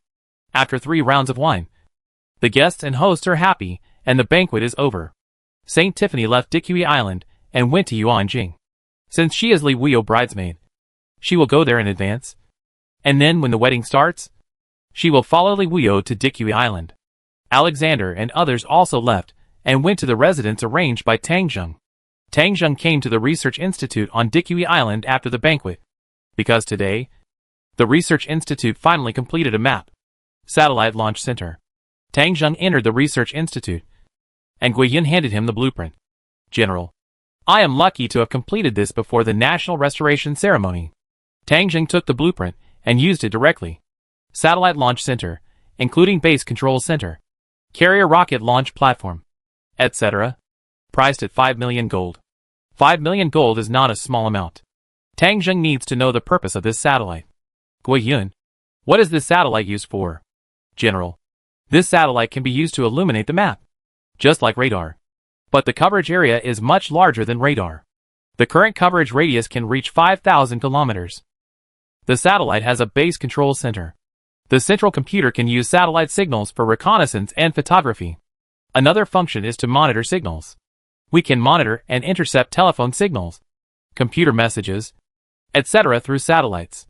In other words, once the satellite is launched, we can know anything with radio signals within a range of 10,000 kilometers. Hearing this, Tang Zheng's heart was immediately moved. He was actually facing some danger now. He knew that the enemy would definitely attack him, and even send out powerful third-level mutants. But he didn't know the enemy's specific plan. The day after tomorrow would be the National Restoration Ceremony. If he still knew nothing by then when the danger came, he would not have sufficient means to deal with it. A few days ago, the Research Institute monitored the signal and learned that there were 7 third-level mutants in the world, which should be the prototype of the computer in the satellite launch center. Now that the finished product is out, he has to build it immediately. Well done. I will build it now. Tang Zheng immediately clicked and added the satellite launch center to the production sequence. During the buffering process, Tang Zheng left the Research Institute directly. This satellite launch center certainly cannot be built on Dikui Island. This kind of thing needs to be built in a relatively desolate area. Otherwise it may have a great impact on the people around. Tang Zheng left the Research Institute and boarded the plane directly. He wanted to build this launch center in the mountainous area near Zhongyuan, taking into account both Zhuguang City and Dikui Island. Chapter 408. If it was before the end of the world, it would be difficult to choose a building like the satellite launch center in the Central Plains because there were people everywhere. But now it is different. There are too many uninhabited areas to use. Tang Zheng chose a location in the east of Hanwei, the Tianqing Mountains. Before the end of the world, this place was not a place with a concentrated population. After the end of the world, the people here have dispersed to the base city, and this is a huge uninhabited area. Tang Zheng took a plane to the mountains and chose a call to land. This used to be a quarry, and the quarried area was flat, just right for construction. After getting off the plane, Tang Zheng directly placed the satellite launch center. Soon, a new building appeared in the mountains. The launch center covers an area of several square kilometers. In the distance is a barbed wire fence and a large flat wasteland. There is a road from the gate, connected to a building, which is the location of the control center. In the middle is a huge rocket launcher. The buildings were placed, and new props appeared in this vehicle. Launch vehicle, price, 500,000 gold. Tianhe detection satellite, price, 2 million gold. Tang Zheng bought the 2 items directly. And soon, a huge launch vehicle appeared on the launch pad. The Tianhe satellite was also on the rocket, ready to be launched at any time.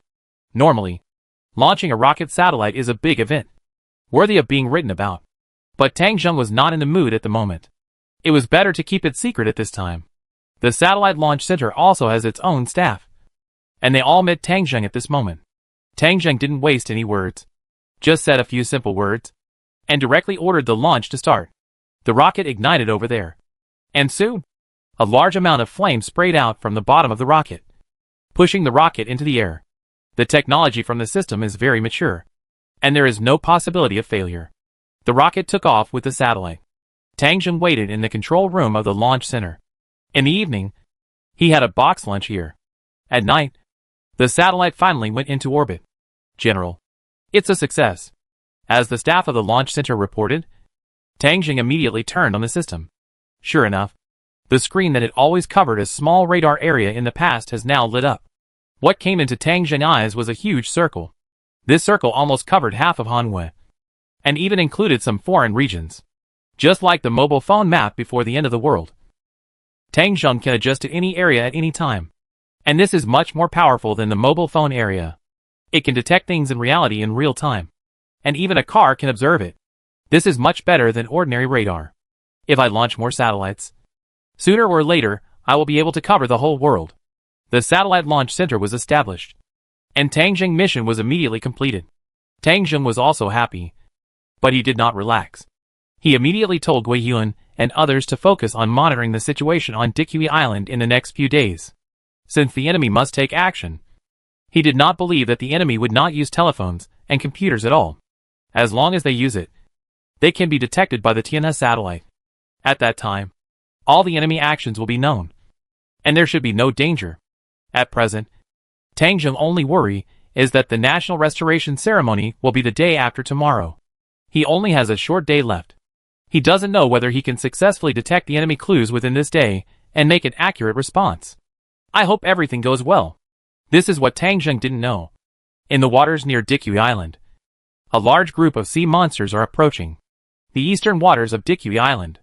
The waters of Dikui Island are currently more suitable for fishing. After a sea monster attack, the number of large sea monsters here has decreased a lot. Although the fish in the sea are still relatively large, they will not pose a big threat to humans. A fishing boat is sailing on the sea, and the fishing boat even dares to use some trawl nets. The radio on the ship is playing the news. Crew member Lao Li is sitting in the cabin, drinking and listening to the news. The latest news. General Tang Zheng held a banquet at the city hall today to entertain guests from many countries who came to Dikui Island to attend the ceremony. Pope Alexander and his party met General Tang Zheng for the first time in the banquet hall. Pope Alexander said that he would personally bless General Tang Zheng and Princess Li Wuyo at their wedding. The Holy See Saint Tiffany will also serve as the princess's bridesmaid at this wedding. Old Li listened to the news and took a sip of wine. General Tang is finally getting married. Hee hee. It's a pity that I, Old Li, don't have a beautiful daughter. Otherwise, if I could marry General Tang, I wouldn't have to worry about my life. Would I still be fishing here? No one could hear his drunken talk. It was just for his own amusement. Perhaps he was too self-indulgent and neglected the navigation of the fishing boat. Bang!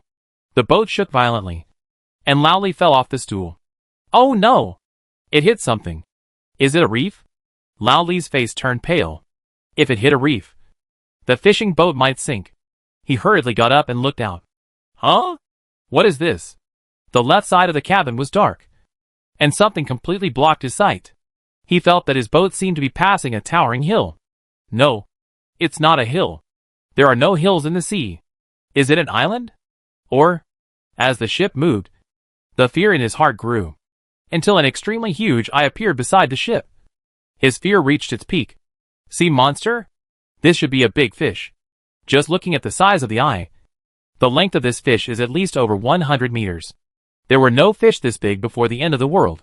Only the mutated whales after the end of the world could be this big. Didn't they say there were no big sea monsters near Dikui Island? Why is there such a big fish? I might be finished. Old Li felt his body stiff and couldn't move at all. He didn't even dare to breathe deeply, for fear of disturbing this terrifying whale and swallowing him and the boat. Suddenly, the whale sank. Old Li still didn't dare to move, and only followed the direction of the whale sinking with his eyes, hoping that this terrifying guy would leave. Crash! A huge column of water suddenly rose from the sea like a large fountain. With many years of sailing experience, Lao Li knew that it was a whale spraying water. But this column of water looked much bigger than before the end of the world. The sea water fell from the sky, and along with the sea water, something seemed to fall on the boat. The water fell completely, and footsteps were heard. Lao Li's forehead was sweating a little, and he looked at the door in horror, watching a person walking over. The door of the cabin was opened, and a woman walked into the cabin. The woman had a metal mask on her face. Her clothes were wet, and she entered the cabin with water under her feet. Lao Li couldn't see the woman's face, but he could see that she had a very good figure. Mermaid? Siren? Lao Li's mind began to wander, and he couldn't imagine who would suddenly appear from the bottom of the sea on a whale. The woman didn't look at Lao Li, but walked to the radio. She picked up the radio and fiddled with it for a few times. But the news inside had already been broadcast, and the radio had just fallen to the ground and seemed to be broken and could not play. The woman's eyes fell on Lao Li. What did the radio say just now? Lao Li was stunned for a moment. Ah, you? Can you speak? Answer my question. Lao Li did not dare to disobey the woman's words at all. At this moment, in his heart, this woman should be a monster. Well, just now, it was broadcast about the news of General Tang Zheng's marriage. Tang Zheng. Is he going to get married? The woman seemed very shocked.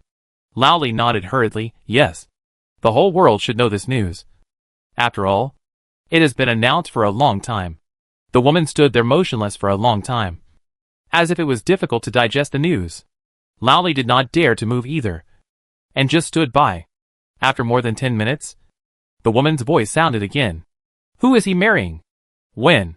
He is marrying Princess Li Wuyo. Today is New Year's Day. which is December 30th. And the wedding is the day after tomorrow. The woman continued to ask, where is the wedding? Do you know the process? The wedding location is Dikui Island. I am not very clear about the process. But according to our Hanwei tradition, the general should go to Yuanjing to pick up the princess first, and then return to Dikui Island to hold the wedding. After hearing what Lao Li said, the woman did not ask any more questions. She was silent for a while, and said thank you. Lao Li was flattered, and waved his hand quickly to say you're welcome. The woman raised her hand, and suddenly a huge octopus tentacle stretched out from the window, with a box hanging on the suction cup. The woman put the box in front of Lao Li. This is for you, to compensate for the loss of your ship, and thank you for the news you brought. After saying that, the woman turned and walked out of the cabin, stepping into the sea. She didn't sink. A big fish caught her, and then flew away quickly, soon disappearing in the vast sea. Lao Li stared at the woman leaving in amazement, and it took him a long time to remember the box on the ground. He opened the box with some fear, and found that it was full of gold. Through his experience and life experience, he soon discovered that these gold items were even antiques. Has Lao Li made a fortune? Who is this woman? What is her relationship with the general? The information I said should not be considered a leak. After all, everyone knows it. Inexplicably, these gold items felt a little hot, and Lao Li didn't know what to do for a while. Chapter 409. December 31st. On this day, all government agencies, enterprises and institutions in Hanwei only worked half a day. After 11 o'clock noon, everyone went home to rest and prepare for the upcoming carnival. The unit closed the door and locked it, and everyone went home early in high spirits. But this does not include some departments within the Zhuguang Army. At the Satellite Launch Center, Guiyun and others have been in front of the computer all day. Behind him, hundreds of scientific research soldiers are working, and their task is to organize all the information collected. The computer will automatically screen some seemingly important or insignificant messages, and then report the phone calls, network contacts, etc. that the computer thinks have important information. Then, there is manual screening, and these scientific research soldiers must find valuable clues in the shortest time. There is also a premise. That is, the enemy must contact within this period of time, which is a bit of gambling. However, Tang Zheng believes that he has a great chance of winning the bet. The more important the event is, the more likely the other party will contact each other. But the exact time is unknown. From morning to noon, and from noon to evening, the researchers have screened hundreds of thousands of pieces of information, but still have not found any valuable clues. Guiyun and others suspected that the other party might not contact in this way. But seeing that Tang Zheng stayed here all day, they still had to concentrate on screening. 8 o'clock in the evening. The news program on Dikui Island TV had just ended, and a young researcher next to Guiyun suddenly shouted in surprise, "There is news!" Upon hearing this, Tang Zheng and Guiyun all came to his side quickly. What news? The research soldier immediately called up a text message. Number 1 has arrived. 9 o'clock. Wedding scene. Number 2 target Tang Zheng. Seeing these words, Tang Zheng was stunned for a moment. Tomorrow's schedule has been released. He and Li Wuyo will hold the wedding at 8:30 and end at about 9:30. After the wedding, he and Li Wuyo will immediately go to the top floor of Dikui Island City Hall, and the military parade will be officially held at 10 o'clock. The military parade ended, and the restoration of the country was announced. The final end time was about 12 o'clock, and then it was time to celebrate. The other party's text message revealed some content. 9 o'clock should be the time for the other party to take action. The place of action was at the wedding scene. The words number 1 and number 2 appeared in this passage. This number 1 was in place, which made Tang Zheng very alert. He was wearing the number 9 and number 10 rings. The owners of these 2 rings had caused Tang Zheng a lot of trouble. Has the other party's number 1 been dispatched now? Who is number 1? There is also this number 2 target, which makes Tang Zheng a little confused. When did he become the number 2 target? Guiyun said beside him, have the source of the message and the target been determined? The scientific research soldier took a look and said, it has been determined. The source of this message is a portable base station, and the location where it appeared is not within the scope of Dikui Island. I tried to track it, but the message was quickly cut off. However, it is confirmed that the message was sent to the Queen of the Bauhinia Empire. Guiyun immediately looked at Tang Zheng. General, the Queen of the Bauhinia Empire must be one of the enemies. Tang Zheng nodded. He knew what Guiyun meant by enemies. Not enemies in the ordinary sense, but those who hold the basilisk ring. Tang Jing has 2 rings in his hand, and 8 rings are scattered outside. Tang Jing also noticed some patterns of these ring holders. The ring holders are definitely not ordinary people, and ordinary people have no ability to approach him or cause any trouble to his troops. His final mission, after being promoted to army commander, was to kill the 5 ring holders. Now it was basically confirmed that the Queen of the Balhenia Empire was one of them. Guiyun continued, General, the Queen of Balhenia and the King of the Oil Kingdom were together all day, and Dracula of the Oil Kingdom was also a big suspect. Tang Jing smiled. It's not a big suspicion. It's basically confirmed. Then what should we do? Should we take action now and arrest them both?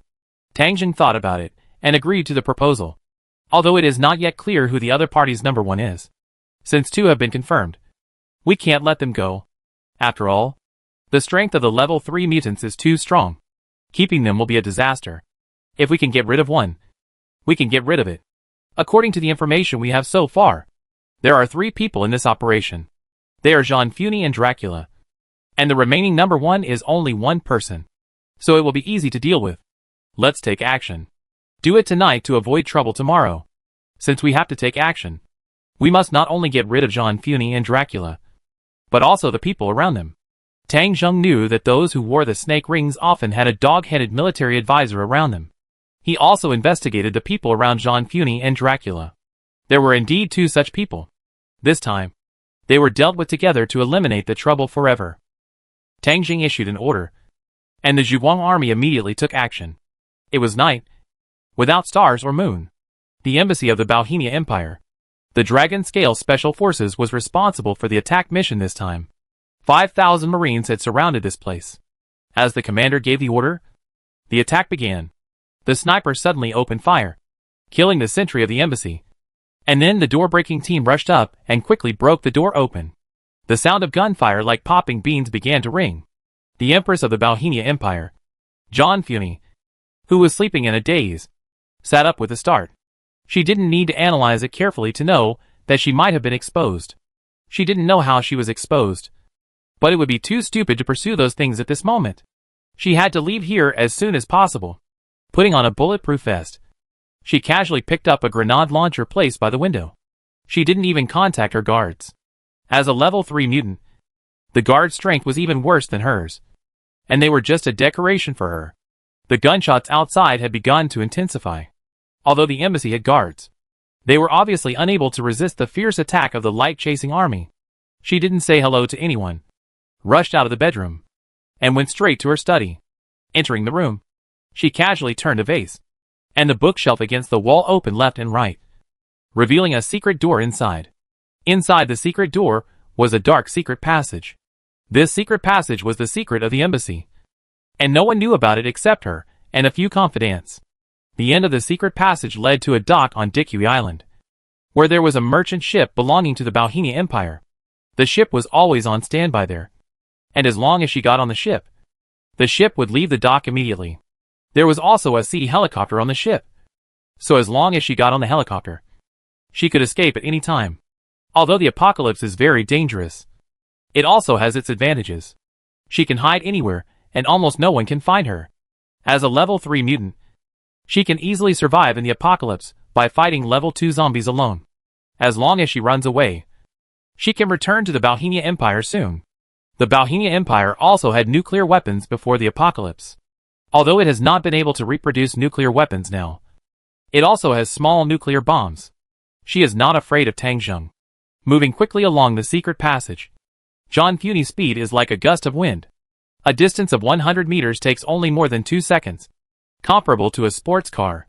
The gunshots outside were getting farther and farther away, and the scenery around her quickly passed by on both sides. She turned a corner and passed a door, and rushed into a sewer. She ran a few hundred meters in the sewer, and there was an escalator in front of her. She quickly climbed up, and there was a manhole cover above the escalator. With a gentle push with one hand, a gap appeared in the manhole cover. Jean Funy's eyes swept around outside. It was late now, and there was no one around. She crawled out of the sewer, and here was an alley. She immediately ran along the alley, and the sound of the waves ahead could be heard. She even saw the merchant ship of the Bohemia Empire. As long as she got on the ship and left, she would be safe. Tang Zheng, you got it easy this time. When I return to Bohemia, I will immediately declare war on you. I would rather use nuclear bombs than let you go. As the queen, Zhang Funi had never been so embarrassed. At this moment, she hated Tang Zheng in her heart. But just when she was about to rush to the dock, something strange happened.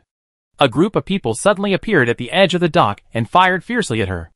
Zhang Funi stopped running, dodged desperately, and quickly used the gun in her hand to fight back. There were too many people on the opposite side. More than 100 people formed an encirclement, and the bullets attacked like a storm. Even though she was a level 3 mutant, she was extremely embarrassed at the moment. Not good. These people are definitely the elite of the light-chasing army. The opponent's shooting skills were extremely good. Zhang Funi knew that it was not good by dodging continuously in one breath. As long as she lost her breath, she would be shot into a sieve immediately. She rolled on the ground in a panic, kicked the ground with her feet, and ran dozens of meters away, not daring to breathe. Suddenly she jumped up, aiming at a building on the shore. As long as she entered the building, she could avoid the killing in front of her. When she recovered, she would let these people know how powerful the third-level mutants were. But just as she jumped up, someone suddenly rushed down from the roof of the building towards her. Clang! A flash of white light. A knife light came from the air. It was so fast that she could hardly dodge. Not good. Level 3 mutant. Zhang Funi had no way to avoid it. Facing an enemy of the same level, she could only block it with the gun in her hand. The opponent cut off her gun with a knife. Seeing the blade falling, Zhang Funi was in a hurry and clamped the blade with both hands. This interrupted her upward momentum, and the two fell to the ground at the same time. At this moment, she saw clearly that the one who attacked her was a woman. Tang Zheng's personal beautiful guard. Ning Yue was holding a long knife and had been waiting here for a long time. She raised her knife and pressed it down, while Zhang Funi held the knife with both hands and tried to hold it up. And the two of them had a brief standoff. Bang! The sniper of the Zhuguang army found an opportunity and fired 2 consecutive shots, breaking Zhang Funi's legs. Under the severe pain, Zhang Funi couldn't help but scream, and she lost her breath, and could no longer block Ning Yue's blade. With a flash of cold light, a generation of Empress fell. Chapter 410. Zhang Funi never dreamed that she would be killed here. She was the queen of the Bohemia Empire, and one of the few level 3 mutants in the world. She died at the dock of Dikui Island. Darkness came, and her body fell to the ground. Ning Yue, with the help of the sniper, killed Zhang Funi with one knife and breathed a sigh of relief. Level 3 mutants are indeed difficult to deal with. The sudden attack of more than 100 5-star fighters failed to kill the opponent. If it weren't for the help of the sniper, it would be difficult for her to kill Zhang Funi. Fortunately, the Zhuguang army was well prepared and left no chance for Zhang Funi to survive, which was considered to be a complete solution to this scourge. As for killing the Empress, Ning Yue didn't take it to heart because it was the general's order. The Zhuguang army didn't mind the arrival of the enemy, but those with ulterior motives would be killed without mercy. Ning Yue succeeded, and soon got the news that a member of the Dragon Scale Special Forces killed a Dr. Yang in the embassy of the Bohemia Empire. This person was specially instructed by the general, and he was finally eliminated at this time, which was considered to be a successful completion of the mission. At this time, she looked towards the direction of the Oil Kingdom embassy. The gunfire over there also stopped, and the general was leading the team there, so it was probably successful. Soon, new news came that Dracula, the king of the Oil Kingdom, was killed by the general himself. Ning Yue took off Zhang Funi's ring and waited for a while. Tang Zheng arrived. She handed the ring to Tang Zheng, who accepted it. Looking at the 4 rings in his hand, Tang Zheng thought that he only needed 1 ring to complete another task. The action tonight was very successful. It was convenient to do anything on their own territory. Although Zhang Funi and Dracula, 2 level 3 mutants, were strong, they could not stop the siege of their own troops. If it were not for the 2 rings, Tang Zheng could even use thermobaric bombs directly. Even level 3 mutants would find it difficult to survive the attack of thermobaric bombs. Solving the 2 troubles greatly increased the safety of tomorrow. As for what the opponent's number 1 would think, Tang Zheng could not care about it now. It would be best if the opponent did not take action at that time. If he still wanted to take action, he and Ning Yue could easily solve the opponent together. The news of the attack on the embassies of the Bohemia Empire and the Oil Empire spread quickly. When New Year's Day came, the news in these two countries reported the incident. In their countries, many people even organized a parade to protest the atrocities of the light-chasing army. Their queen and king went to the ceremony and were killed by the light-chasing army, which gave them a good reason to attack Tangzheng. But Yulan and Dahlia also supported their parade on TV and openly stated that Tangzheng was the leader of the world's largest terrorist organization. As long as they developed nuclear weapons, they would definitely wipe Tangzheng and the light-chasing army off the planet. Some countries that did not attend the ceremony also protested. On the first day of the new year, a wave of anti-Zhuguangyuan swept the world. However, other countries that came to Dikui Island did not make such a statement. Being able to come here, their attitudes were already very clear. Even if some of them had ambiguous attitudes, they did not dare to speak at all at this moment. Tangzheng could kill the Bohemia queen, so he could kill them at any time. This also made them realize that the current era is different from before the end of the world. In this case, keeping silent is a wise choice. The situation in Hanwei was not affected much. Those parades far away in foreign countries could not stop the enthusiasm of some Hanwei people who were in a state of carnival. New Year's Day is here. This is the second New Year's Day after the beginning of the apocalypse. When the apocalypse began, many people did not expect that they could still live to this day. How difficult it was at the beginning. There was a lack of food, medicine, clothes, weapons, and no rescue. Many people were desperate. But such days did not last too long. Since Tangzheng rise, at least in Hanwei, everything has been getting better rapidly. It is very safe in Tangzheng territory, and everyone's life is getting happier and happier, especially in Zhuguang City. Now even travel companies have appeared. Some companies have opened special tourist lines to visit those former scenic spots or cities in the past. Abandoned cities are actually a landscape. The fact that they are in the mood to travel shows how happy those people are. As Tangzheng territory continued to expand, life in various places began to improve, and railways, highways, and even civil aviation began to resume. And according to the latest news, it seems that the full restoration of the network will happen in the next few days. This is a huge good news. With the internet, everyone's life will return to the pre-apocalyptic life. Many online shopping platforms, live broadcast platforms, etc. have started to register these days, and these have also been warmly welcomed by young people.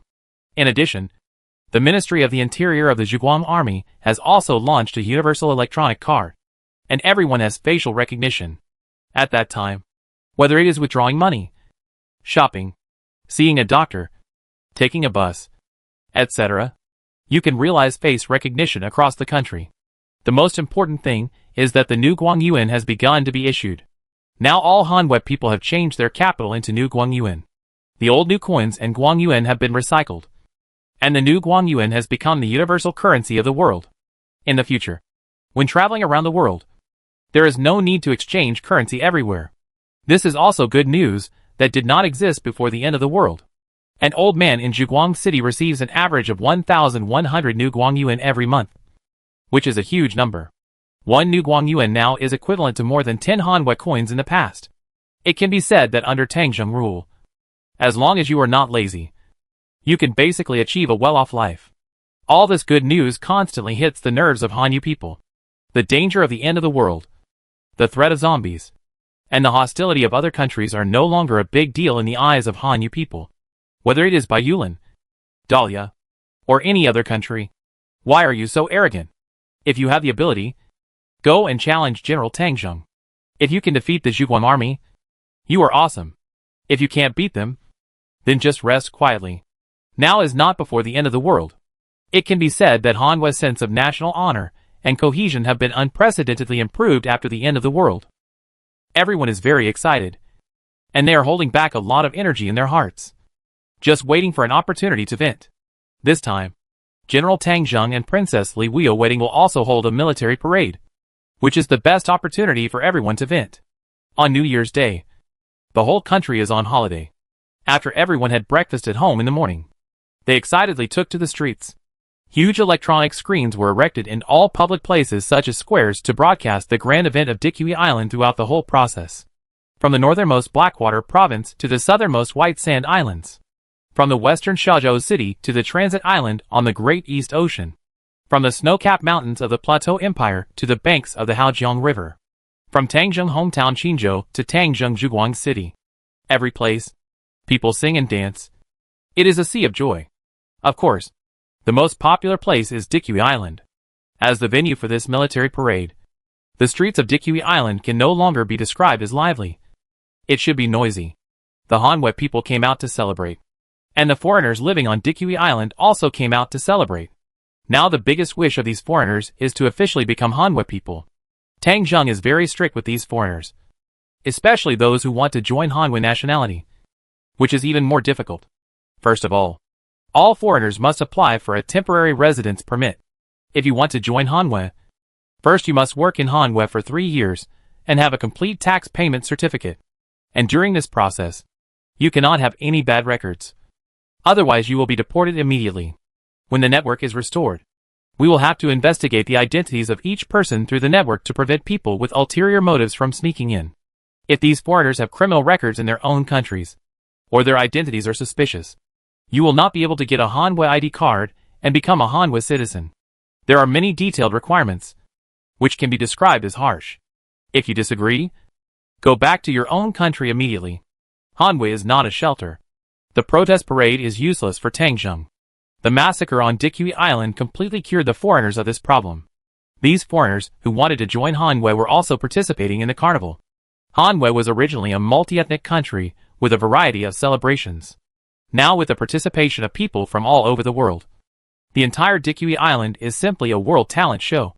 In the square in front of the city hall, many large electronic screens are playing programs about today's grand event. Now on the TV, there are pictures taken by the drones accompanying the army. In the picture, the aircraft formation used by Tangzheng to welcome the bride has arrived in Yuanjing. Yuanjing Airport was also decorated with lights, and even the trees were covered with red silk. Tangzheng plane landed, and Li Wuyo people came to greet him. Liu Bang, the head of the royal guard, was waiting here happily. When he saw Tangzheng, he bowed deeply. Tangzheng now was different from before. After today, Tangzheng would be the emperor of Hanwei Empire. So his attitude towards Tangzheng would be completely different. However, Tangzheng did not put on airs with Liu Bang and the others at this moment. Whether it was the royal guard or the troops that had been continuously recruited during this period, they would all be under his command in the future. Tangzheng would not regard them as frontline troops. But their combat effectiveness is not weak, and they can be pulled out at critical moments. After meeting Liu Bang and others, Tangzheng got on the car and headed directly to the palace where Li Wuyo was. He wanted to pick up Li Wuyo here, and then return to Dikui Island together to hold the wedding there. The wedding scene was being arranged at the moment. All the way to the palace, Tangzheng saw Li Wuyo in a white wedding dress. Li Wuyo was as beautiful as a fairy, waiting for Tangzheng here. Beside her, the holy maiden Tiffany of the church was wearing bridesmaid's clothes and accompanying her. Seeing Tangzheng coming, she smiled at him. Tangzheng nodded, and then began to follow the wedding procedures.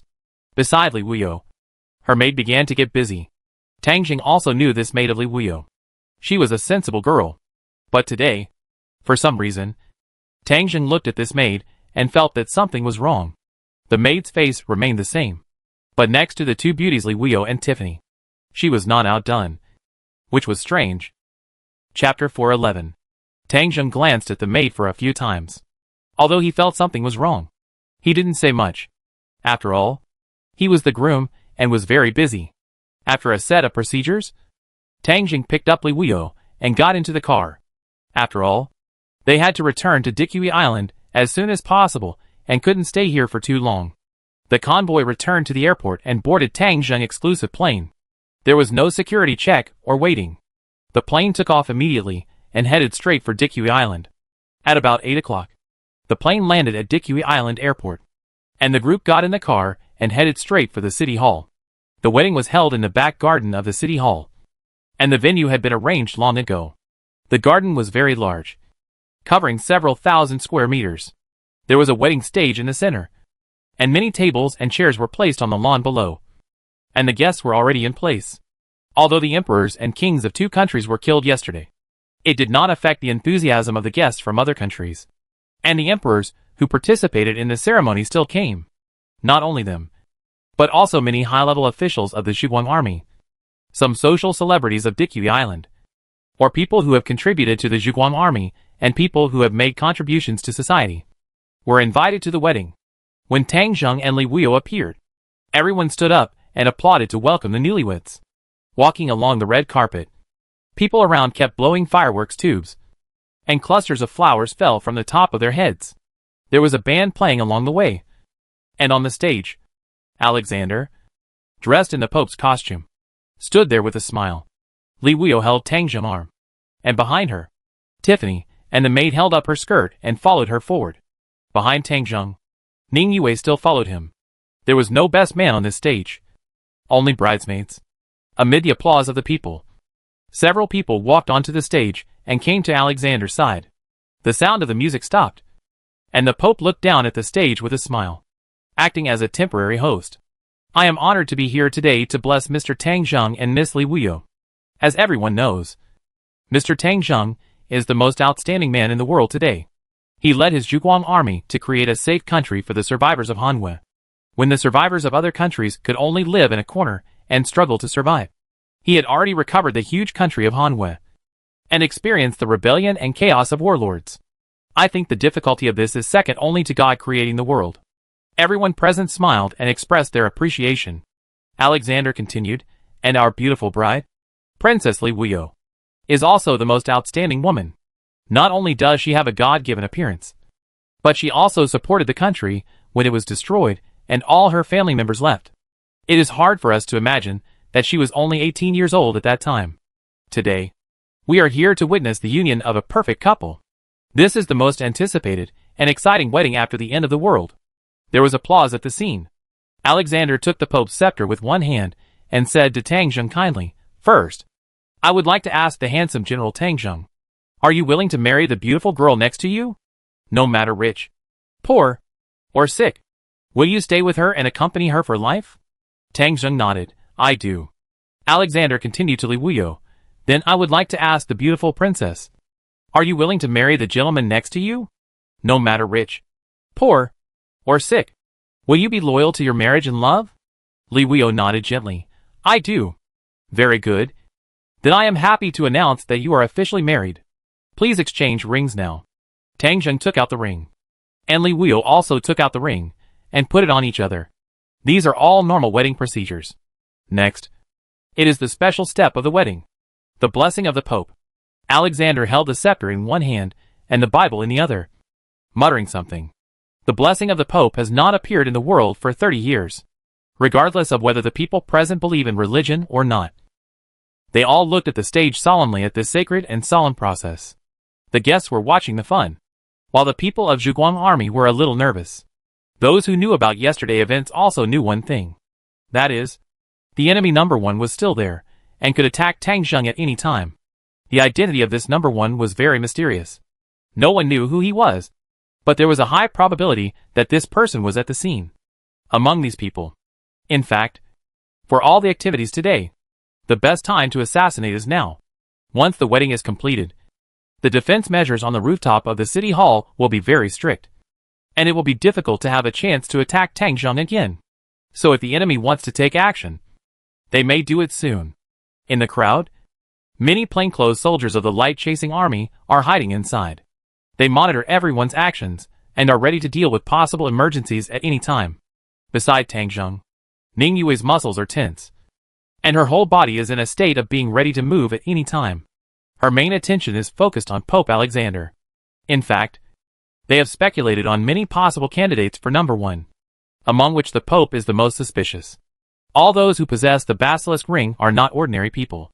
They all have extraordinary identities. And the Pope is undoubtedly a person of extremely noble status and has great potential. If the Pope wants to overthrow a country, it is possible to succeed. After all, the religion he represents has countless believers all over the world, especially in Western countries. Almost all people believe in it. So this person has long been listed as a key suspect. Even though Ning Yue knew that General Tang Zheng's strength was no worse than her hero unit, she still kept in mind her duty at all times, which was to keep an eye on the Pope. If the Pope showed any signs of attack, Li Wuyo would immediately launch a fatal attack on him. Similar to her idea, Tang Jing also locked his target on the Pope. However, Tang Jing would not act rashly. Now there was no evidence to prove that the Pope was number one. So he was still waiting patiently. He also had enough confidence that even if the opponent's number one attacked, he would not be able to kill him quickly. This was the confidence of him as a double level 2 peak mutant. The atmosphere seemed peaceful. But in fact, it was already a matter of life and death. Under the stage, Long Yun came here with a camera and pressed the shutter to take pictures of this precious scene. No one stopped him. But many people were staring at him. And even the sniper in the dark had aimed at his head. Click! Long Yun's camera took a picture. The flash went off. And the people on the stage instinctively closed their eyes. At this moment, the situation finally appeared. The Pope, who was locked by everyone, still maintained his blessing action. And there was nothing abnormal. The person who was abnormal was Tiffany behind Li Wuyo. This mixed-race girl with an angelic appearance suddenly attacked. But her target was not Tang Jing, but Li Wuyo beside Tang Jing. When Tang Jing realized this, he immediately felt bad. Unexpectedly, the target targeted was not him, but his wife Li Wuyo. Compared with Tang Jing, Li Wuyo's status was not inferior at all. She was not only the future queen, but also the princess of Hanwei. Without Li Wuyo, Tang Jing's succession to the emperor would not be legitimate. It would be difficult for an emperor who could not be legitimate to win the support of the people. And Hanwei would inevitably fall into chaos. And those hostile countries needed this kind of chaos. From a personal perspective, Tang Jing did not want anything to happen to Li Wuyo. He still liked this beautiful and kind girl very much. Not to mention that she was his wife.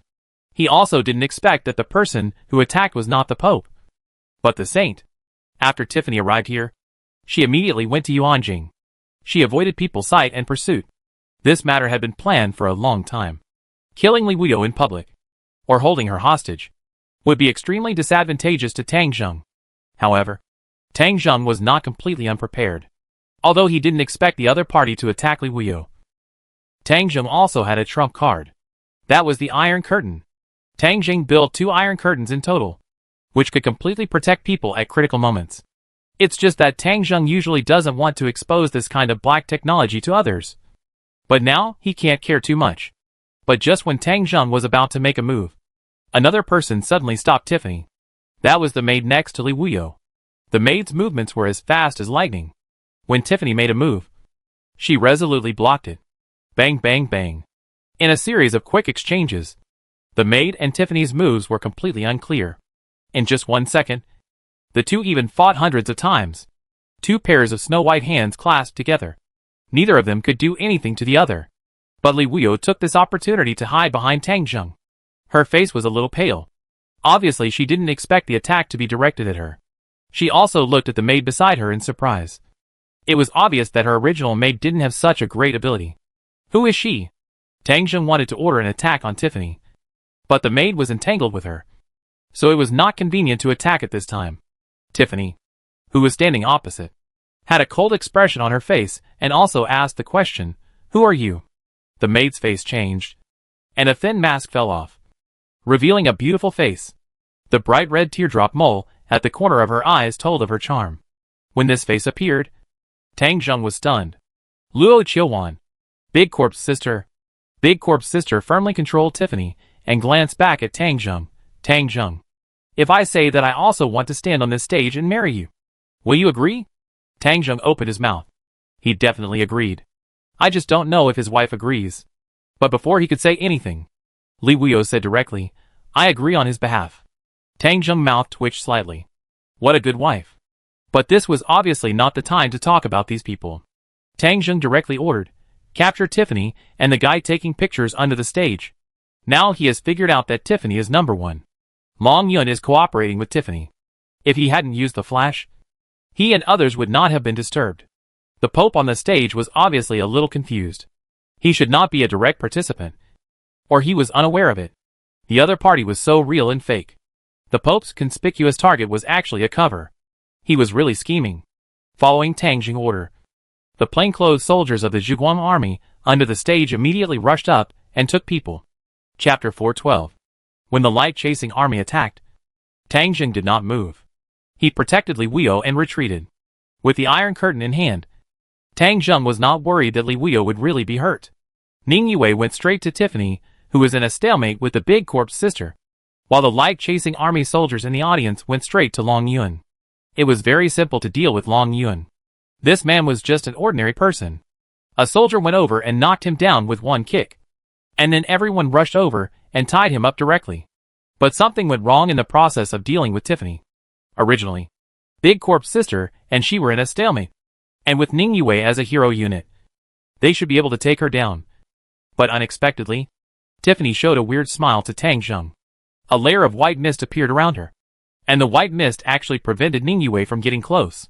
She grabbed Big Corp's sister's hand and spoke to Tang Zheng. Tang Zheng, do you think my target is you? In fact, you are just my additional target. Do you think my target is Li Wuyo? That's just a bad idea.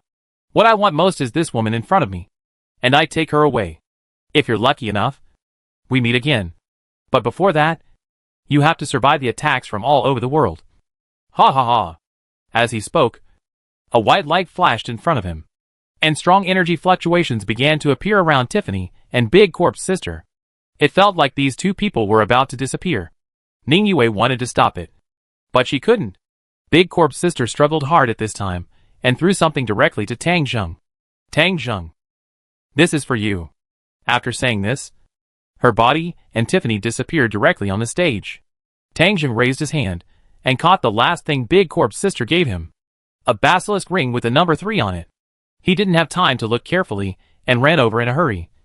But the stage was empty. Tiffany and Big Corp's sister just disappeared in front of him and disappeared. Tang Zheng immediately opened the radar map.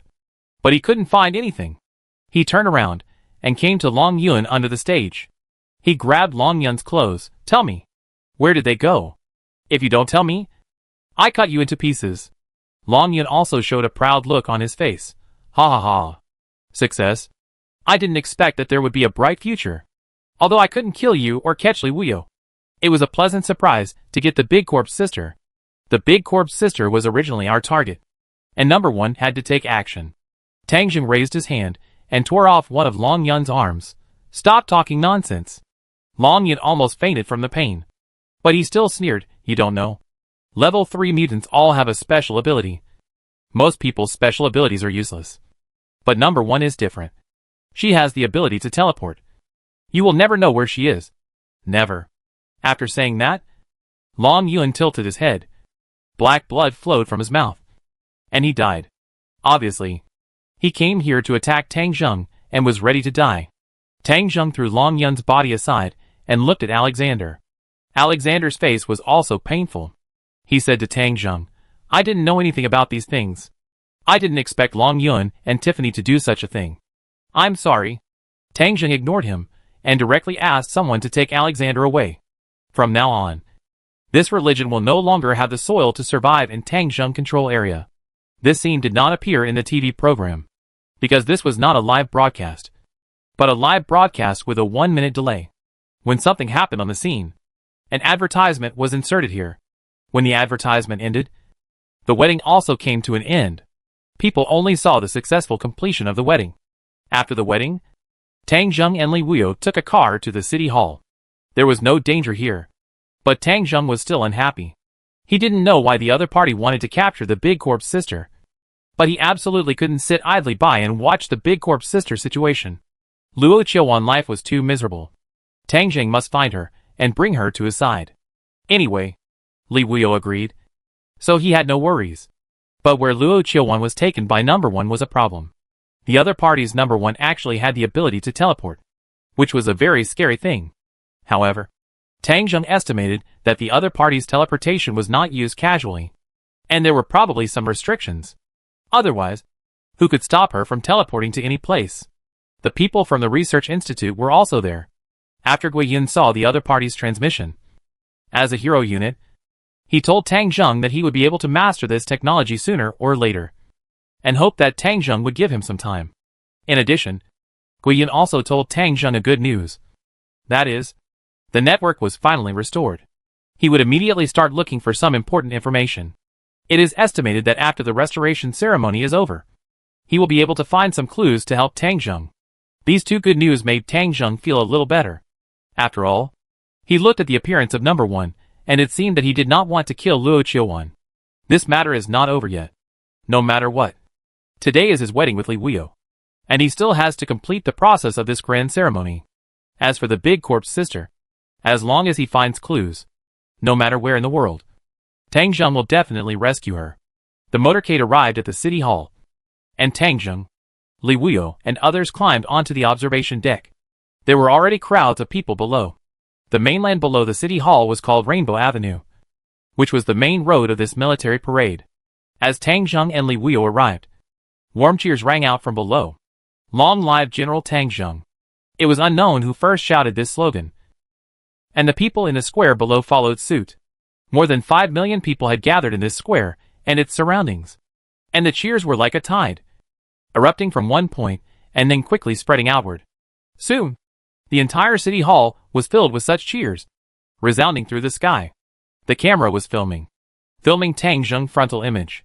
Beside him, Li Wuyo was smiling and leaning against him, accepting the cheers of the people. Tang Zheng looked at the crowd below, and was also very excited. The cheers lasted for 2 minutes, and Tang Zheng waved his hand, and the scene soon quieted down. In front of Tang Zheng was a microphone, and he adjusted his position and spoke slowly. Fellow countrymen, I am very happy to meet you in this way on such a day. From the first day of the end of the world to now, a year and a half has passed. Now when I think back to the scenes over the past year, I still find it incredible. During this period, everyone suffered too much hardship. The country was in ruins, and the people were living in poverty. I believe that everyone present has experienced the pain of losing their loved ones. Even my mother left us in the end times. The past year and more have been our disaster, but also our precious spiritual wealth. I believe that those of us who have experienced this will have very strong spiritual strength, and ordinary difficulties in the future will never break our spirits. And today, our country will be rebuilt. Our country is everyone's strong backing. Only when the country is strong can people live happily, and our lives and property will be guaranteed. Here, I tell you that the hard days of the past will never come back. No matter how many wars there are in the future, they will not affect our people, and everyone can live and work in peace. Thunderous applause immediately rang out at the scene, and many people shed tears, because Tang Zheng's words touched everyone. The end of the world has come. No matter what you did before, no matter whether you are rich or not, you have experienced a huge natural disaster. They can empathize with each other, and know how hard it is to have today's happiness. Waiting for the applause to subside, Tang Zheng said loudly, Now I declare that our country is now restored. The former Han Yu is now the newly born Han Tang. Our country is called Han Tang. Tang Zheng is now the emperor of Han Tang, taking the Chinese character for Han and the character for Tang in his name. The country was renamed Han Tang. This was also the result of his discussion with Li Wuyo. After all, a new country cannot be established with the same name as before. When the people heard this name, they burst into even more enthusiastic applause. Their country has a new name, called Han Tang. The thunderous applause lasted for a long time, and people clapped their hands red with excitement. Tang Zheng pressed his hands, and the applause gradually subsided. Here, I have some good news to tell you. First of all, our Xinguang Yuan has been officially issued and has become a universal currency. In the future, no matter where you go, you don't need to exchange the currency of other countries. This is the glory of our Han Tang and the symbol of our status. The second is that today we have restored the internet throughout the country. After returning, everyone can apply for internet access.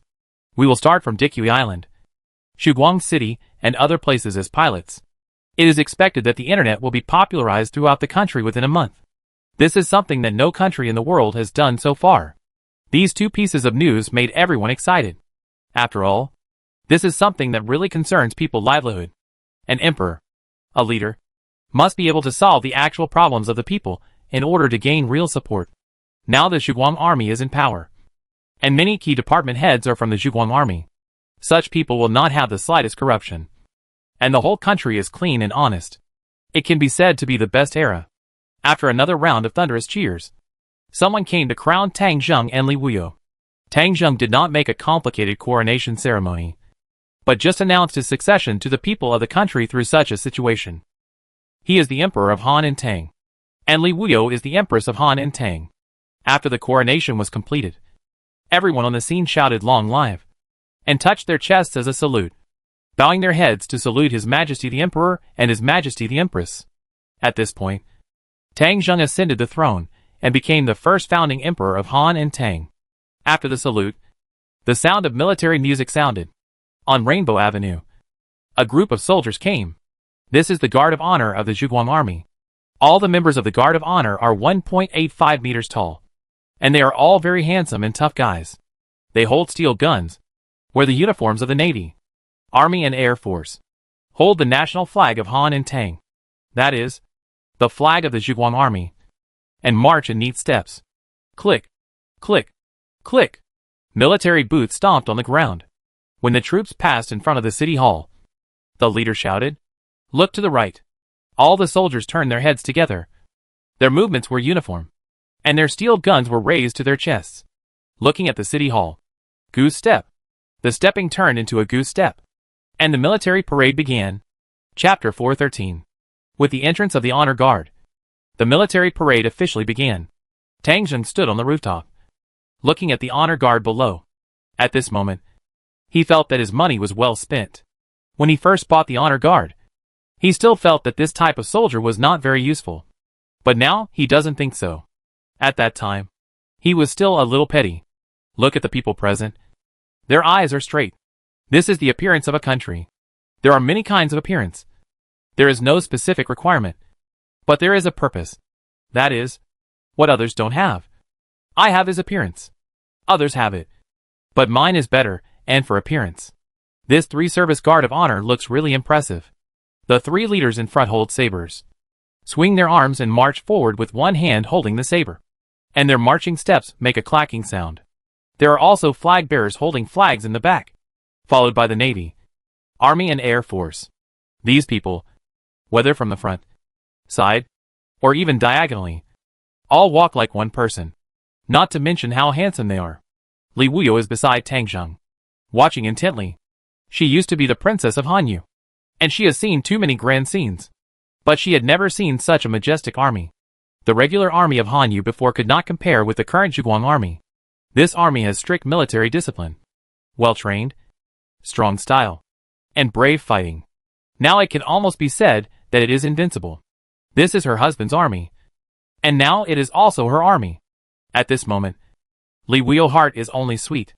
Since Tang Zheng appeared in her life, everything has developed in a good direction. Li Wuyo is very fortunate to have met her. She thought of Big Corp's sister, the girl who could control the zombies. Was she really the Corpse King? She didn't look like that. She could clearly feel that Big Corp's sister and Tang Zheng seemed to have some story. If Tang Zheng said he didn't like her, Li Wuyo wouldn't take the initiative to ask Tang Zheng to marry her. But Tang Zheng obviously liked her. Li Wuyo was from the royal family. The men around her, whether it was her father, uncle, brother or anyone else, didn't have only one wife. So she didn't have much jealousy in this regard, which was why she could speak up. As long as he's happy. Li Wuyo gently held Tang Zheng's hand, and Tang Zheng also held her hand, which made her feel very good. Now passing in front of us is the Zhuguang Army's three-service Guard of Honor. This Guard of Honor is composed of elite soldiers from the Navy, Army and Air Force. They are responsible for raising the flag, standing guard, and welcoming foreign affairs. Unlike the traditional Guard of Honor, they are not just a show-off. With their guns, they are all elite soldiers on the battlefield. Little Dilly was also in charge of the commentary. Her gentle voice had become a hallmark of the Zhuguang Army's broadcasting. The honor guard marched through the Rainbow Avenue in front of the city hall, and the 2nd Infantry Formation appeared. In front of the infantry formation were two beautiful women with heroic figures. The one on the left was Tang Zheng's personal guard, the guard company commander Ning Yue. The one on the right was He Shui. Although He Shui's main focus was on scientific research, she was indeed a member of the guard battalion. Ning Yue and He Shui walked in front of the formation, and when they arrived at the designated location, they shouted at the same time, "Look to the right. March." When the infantry phalanx took neat steps, Xiao Dili immediately began to introduce. Now passing through the Rainbow Avenue is the guard phalanx of His Majesty Tang Zheng. This phalanx can be said to be the earliest starting force to follow His Majesty, and each of them is an elite who has fought many battles. Guard Battalion Commander Ning Yue is one of the earliest female guards to follow His Majesty. He Shui on the right is the Deputy Battalion Commander, and also a scientific research elite of the Zhuguang army. Tang Zheng listened to the introduction, and his eyes swept over the phalanx. He was most familiar with this team, and he could still name many of them. Now they came to accept his review. Tang Zheng raised his hands and applauded, watching the square pass in front of him. The third square entered. The leader in front was Luo Fei, the commander of the 1st Brigade of the Zhuguang army. Luo Fei led an infantry square and marched in formation. When they arrived at the designated position, he shouted slogans, and the team members marched at the same time. Xiao Dili's introduction began immediately. The people passing by Rainbow Avenue now are the 1st Brigade of the Zhuguang army, and the leader in front is the commander Luo Fei. The 1st Brigade of the Zhuguang army was formerly the 1st Squad, 1st Row, and 1st Company of the Zhuguang army. For more than a year, they have followed His Majesty in battles across the country and have made countless contributions. As far as I know, the competition within the Zhuguang army is also very fierce. Many people want to win the title of 1st, but after so long and countless fierce wars, the title of 1st is still on the head of the current 1st Brigade and has never changed. This also shows their strength. Tang Zheng's eyes also fell on the 1st Brigade. This unit was the first to follow him, even earlier than the Guard Battalion. Luo Fei was the first mobilized soldier he purchased to join the army. And then Wang Yu, Li Jie, and Yang Mu were the first 4 people he purchased to join the army. Now Tang Zheng can still remember how these people followed him and fought their way out of the community in Sanjiang step by step. They walked out of the community, used gas tanks to detonate, and escaped on the rooftop, taking advantage of the rain. They walked out of the street again and later entered Yida City. They left from there and rode a motorcycle to the park of Bailong River. After a bloody battle, they escaped by water and left the urban area of Sanjiang. Now recalling it, the past is like smoke. Today, the few recruits in the past have become independent brigade commanders. Tang Zheng took the lead in applauding and gave the applause to the 1st Brigade. After the 1st Brigade, the following field brigades took turns to appear. When Michael of the 5th Brigade appeared with the infantry square, it also surprised people. Tang Zheng 5th Brigade is a foreign corps, composed entirely of foreigners. But these foreigners are different from the general ones. They are from the system, and are absolutely loyal to Tang Zheng. When Tang Zheng bought them, he intended to let them take the blame. In fact, Tang Zheng did so. This scapegoat unit did a lot of things and became a notorious mercenary group. Later, when attacking the military camp base, it was thanks to this unit. Otherwise the military camp base would not be so easy to attack. This super undercover unit has now been formalized. With Tang Zheng's current strength, there is no need for the unit to take the blame. However, the 1st Regiment of the 5th Brigade is still composed of all foreign soldiers, which is also a tradition. Xiao Dili also took this opportunity to publicize Tang Zheng's broad-mindedness and his attitude of treating people all over the world equally, even though many people know that it is just a polite remark. The fact is that a group of foreigners can become Tang Zheng direct troops, which indeed proves that Tang Zheng does not discriminate against foreigners. Invisibly, the 5th Brigade played a role in rallying people's hearts, and it is still playing its residual heat. Behind the 5th Brigade, the City Guard Brigade came on stage. This City Guard unit came from Zhuguang City, and the leader was Brigade Commander Chu Xian. Xiao Dili immediately began to introduce. Now on stage is the City Guard Brigade from Zhuguang City. As we all know, the biggest enemy of us humans is zombies. And since the establishment of our Zhuguang City, it has experienced 2 consecutive zombie sieges, which is something no other city has ever encountered. The reason why our city can hold on is that this City Guard Brigade has made an indelible contribution. Their combat effectiveness is not inferior to any unit of the Zhuguang army. It's just that their duties confine them to the city walls. But each of them is a true hero. Brigade Commander Chu Xian led the team to salute and march. This is the first sniper of the Zhuguang army, following Tang Zheng. He also made great contributions. When he just returned to Qinzhou, the first mutant he encountered was shot dead by Chu Xian. When he has enough crystals in the future, Tang Zheng will upgrade these brigade commanders to hero units. After the City Guard Brigade, there are also direct brigades, engineer brigades, etc. But then, a troop formation entered the venue, which looked a little weird. Director Ji Yutian led the team to the parade. Behind him, there was a group of intelligence personnel from the Military Control Commission. These people are spies, secret agents, and the elite among spies. They look at people as if they are thieves. suspicious and not trusting anyone easily. This is also a necessary character trait of the military intelligence personnel. They did not wear military uniforms, but black uniforms. They marched well, but their temperament was not outstanding. Some people who watched the show, especially Tang Zheng enemies, did not like these guys from the Military Intelligence Bureau. You know, how many of their agents, insiders, spies, and scientific researchers were caught by these damn military intelligence agents.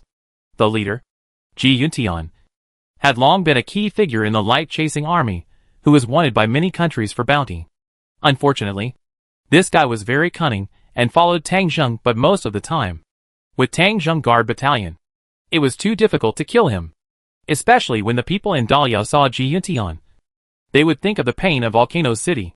Their Count Ferdinand was bewitched by the female spy of the Military Intelligence Bureau and resolutely betrayed his country, causing the light-chasing army in the Northern Territory to lose control.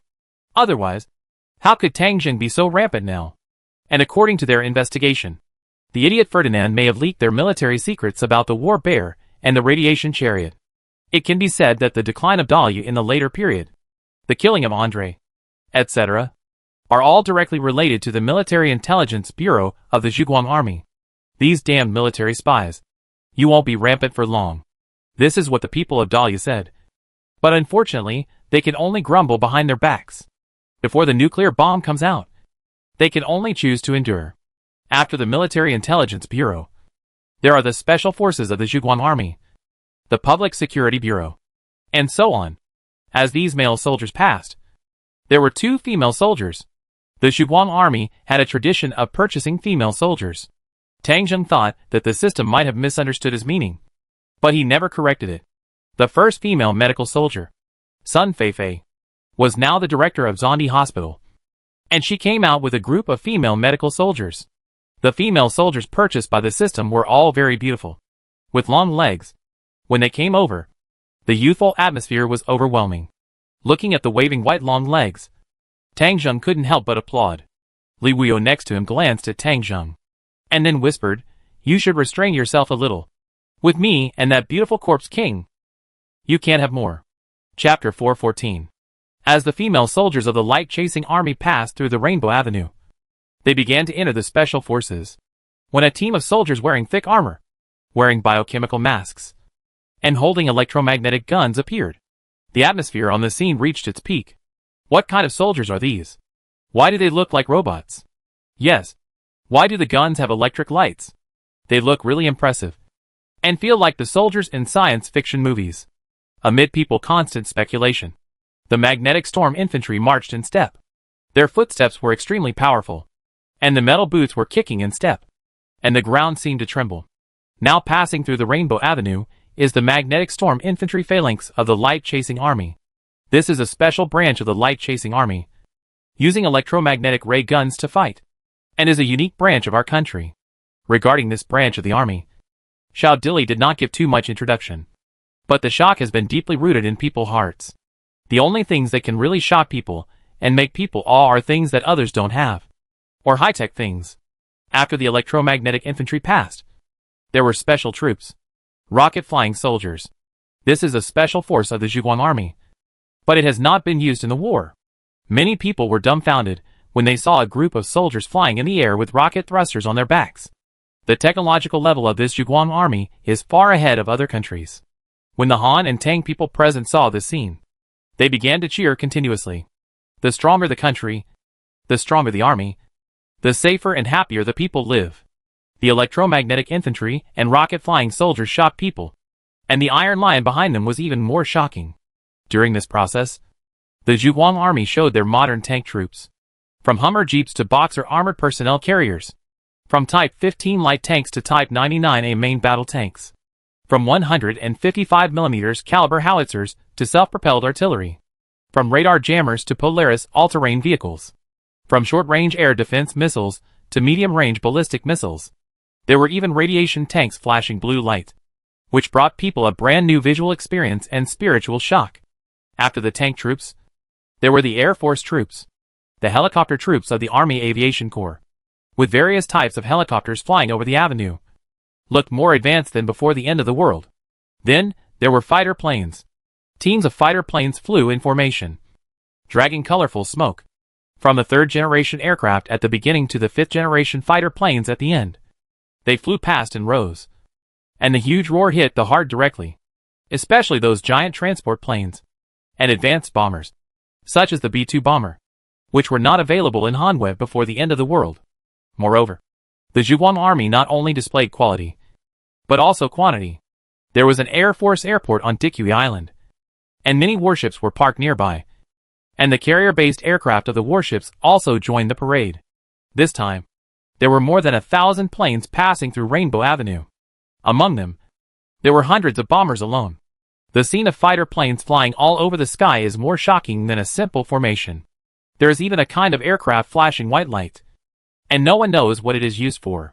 For example, a group of J-20s, followed by a J-20 flashing white light. No one knows what it is. Maybe some senior officials of some countries know because they have experienced air battles with the Zhuguang Army. That is the Zhuguang Army's Nani plane, which can save the plane that was about to crash during the battle. This kind of technology is something that other countries can't create no matter how hard they try. There was also a group of B-2s. Xiao Dili directly introduced that these bombers were carrying small nuclear bombs. They were now on parade and could be put into battle at any time. This made the audience sweat. If a pilot was bribed at this time and dropped a nuclear bomb directly, would everyone including His Majesty Tang Zheng be finished? But this did not happen at all. And what they were worried about would never happen. All the soldiers of the Zhuguang Army were infinitely loyal to Tang Zheng. And they would never betray him. But Tang Zheng would not tell anyone about this. Those B-2 bombers themselves also gave people a great shock. Because Xiao Dili also introduced that the cost of this kind of aircraft exceeded the same weight of gold. Before the end of the world, only Baiyulan had such aircraft. But unfortunately those aircraft were corroded after the end of the world. Now Baiyulan is working hard to restore the military industry and rebuild the fifth-generation fighter fleet. But it has not yet been able to produce a new B-2.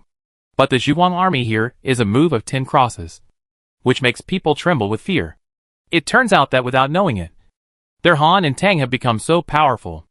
After the Air Force review, the big screen on the scene lit up. At this moment, in the eastern waters of Dikui Island, the Navy was being reviewed. An aircraft carrier battle group of the Zhuguang Army was responsible for this review. 2 super aircraft carriers, 4 light aircraft carriers, 8 battleships, 10 destroyers, 10 dock landing ships, and many supporting ships passed through the coastal area in turn. The sailors on the ship stood on the side of the ship. Whenever the camera passed by, they would raise their hands to salute and shout "Long live His Majesty Tang Zheng." The behemoth was so powerful that it cut through the waves on the sea, and its invincible momentum was shocking. For example, when a battleship passed by, Xiao Dili introduced it directly. This Zhuguang Army battleship must be familiar to many people. When His Majesty came to Dikui Island, he relied on a battleship to defeat the multinational naval joint force of Dikui Island. More than 50 Coast Guard ships, hundreds of helicopters, and fighter jets formed a joint force to fight this warship. The battle lasted for nearly 10 hours. The final result was that the battleship wiped out the enemy, and it was only slightly injured. This is obvious to all. At the request of Your Majesty, our Zhuguang Army has been training hard and fighting bravely. We are a force that can win battles. This has been proven through countless battles and actual experience. Now our fleet has taken over all the islands that were once part of the Han and Tang dynasties, and is constantly advancing outward. Our maritime territory is currently the largest in the world, including the islands of Dash, the Transit Islands, and the Guaman Island, which have also been included in the rule of the Han and Tang dynasties. This is our unprecedented prosperity. But this is not our end. The end of the world is coming. The world is changing, and the rules of the past are no longer suitable for today. His Majesty once said that we still have many enemies in the world, and these enemies are always eyeing our country and territory. And our troops will not stop. Those who try to invade our country don't think that the distance is far, and they can end it by just walking away. We will make you pay the price soon. The troops participating in the military parade today may appear at the door of your country tomorrow. Let us wait and see. Xiao Dili's commentary is completely different from Han Yu's style before the end of the world. Han Yu before the end of the world was gentle, reserved, polite, and even harmless. But with Tang Zheng becoming the emperor, the new Han Tang and Han Yu are different. No, It was different before Tang Zheng established Han Tang. Tang Zheng got his start through countless wars. All those who oppose Tang Zheng have either turned into dust, or are working on sewing machines in prison. Although Tang Zheng is not a war maniac, he has never been afraid of war. And for those who have ill intentions, he has always believed in beating them to death with one stick. Today, Zhao Dili's speech was almost a declaration of war against the hostile countries in the world, which was also instructed by Tang Zheng. The military parade of the Zhuguang army this time was shocking enough. But Tang Zheng wanted more than just deterrence. He wanted actual combat. The Zhuguang army will soon be involved in a new war. Most of Tang Zheng's tasks to upgrade to army commander have been completed. Among the 10 tasks, 6 have been completed. The Big Corp's sister gave Tang Zheng a ring, which allowed him to complete the final evil elimination and collect 5 rings. The satellite was also launched, and the launch mission was completed. Currently, there is still one missing, which is to annihilate 1 billion zombies, and one more, which requires 300 million people under the command. In addition, there is one more, which is to annihilate 10 countries, and 2 have been completed. There is also one more, which is to complete the release of 3 nuclear bombs. Among these 4 tasks, except for the slower annihilation of zombies, Tang Zheng wants to complete the other 3 as soon as possible. While he was watching the naval parade, Ning Yue and Yi Shui had already completed the review and returned to Tang Zheng's side. After Yi Shui came to him, she smiled at Tang Zheng. "Your Majesty, I have a gift for you." Tang Zheng smiled. "What for me?" "Let me tell you. I have a wife now." Yi Shui couldn't help laughing. "What are you thinking about?" "Your Majesty? You can see it when you open the equipment page."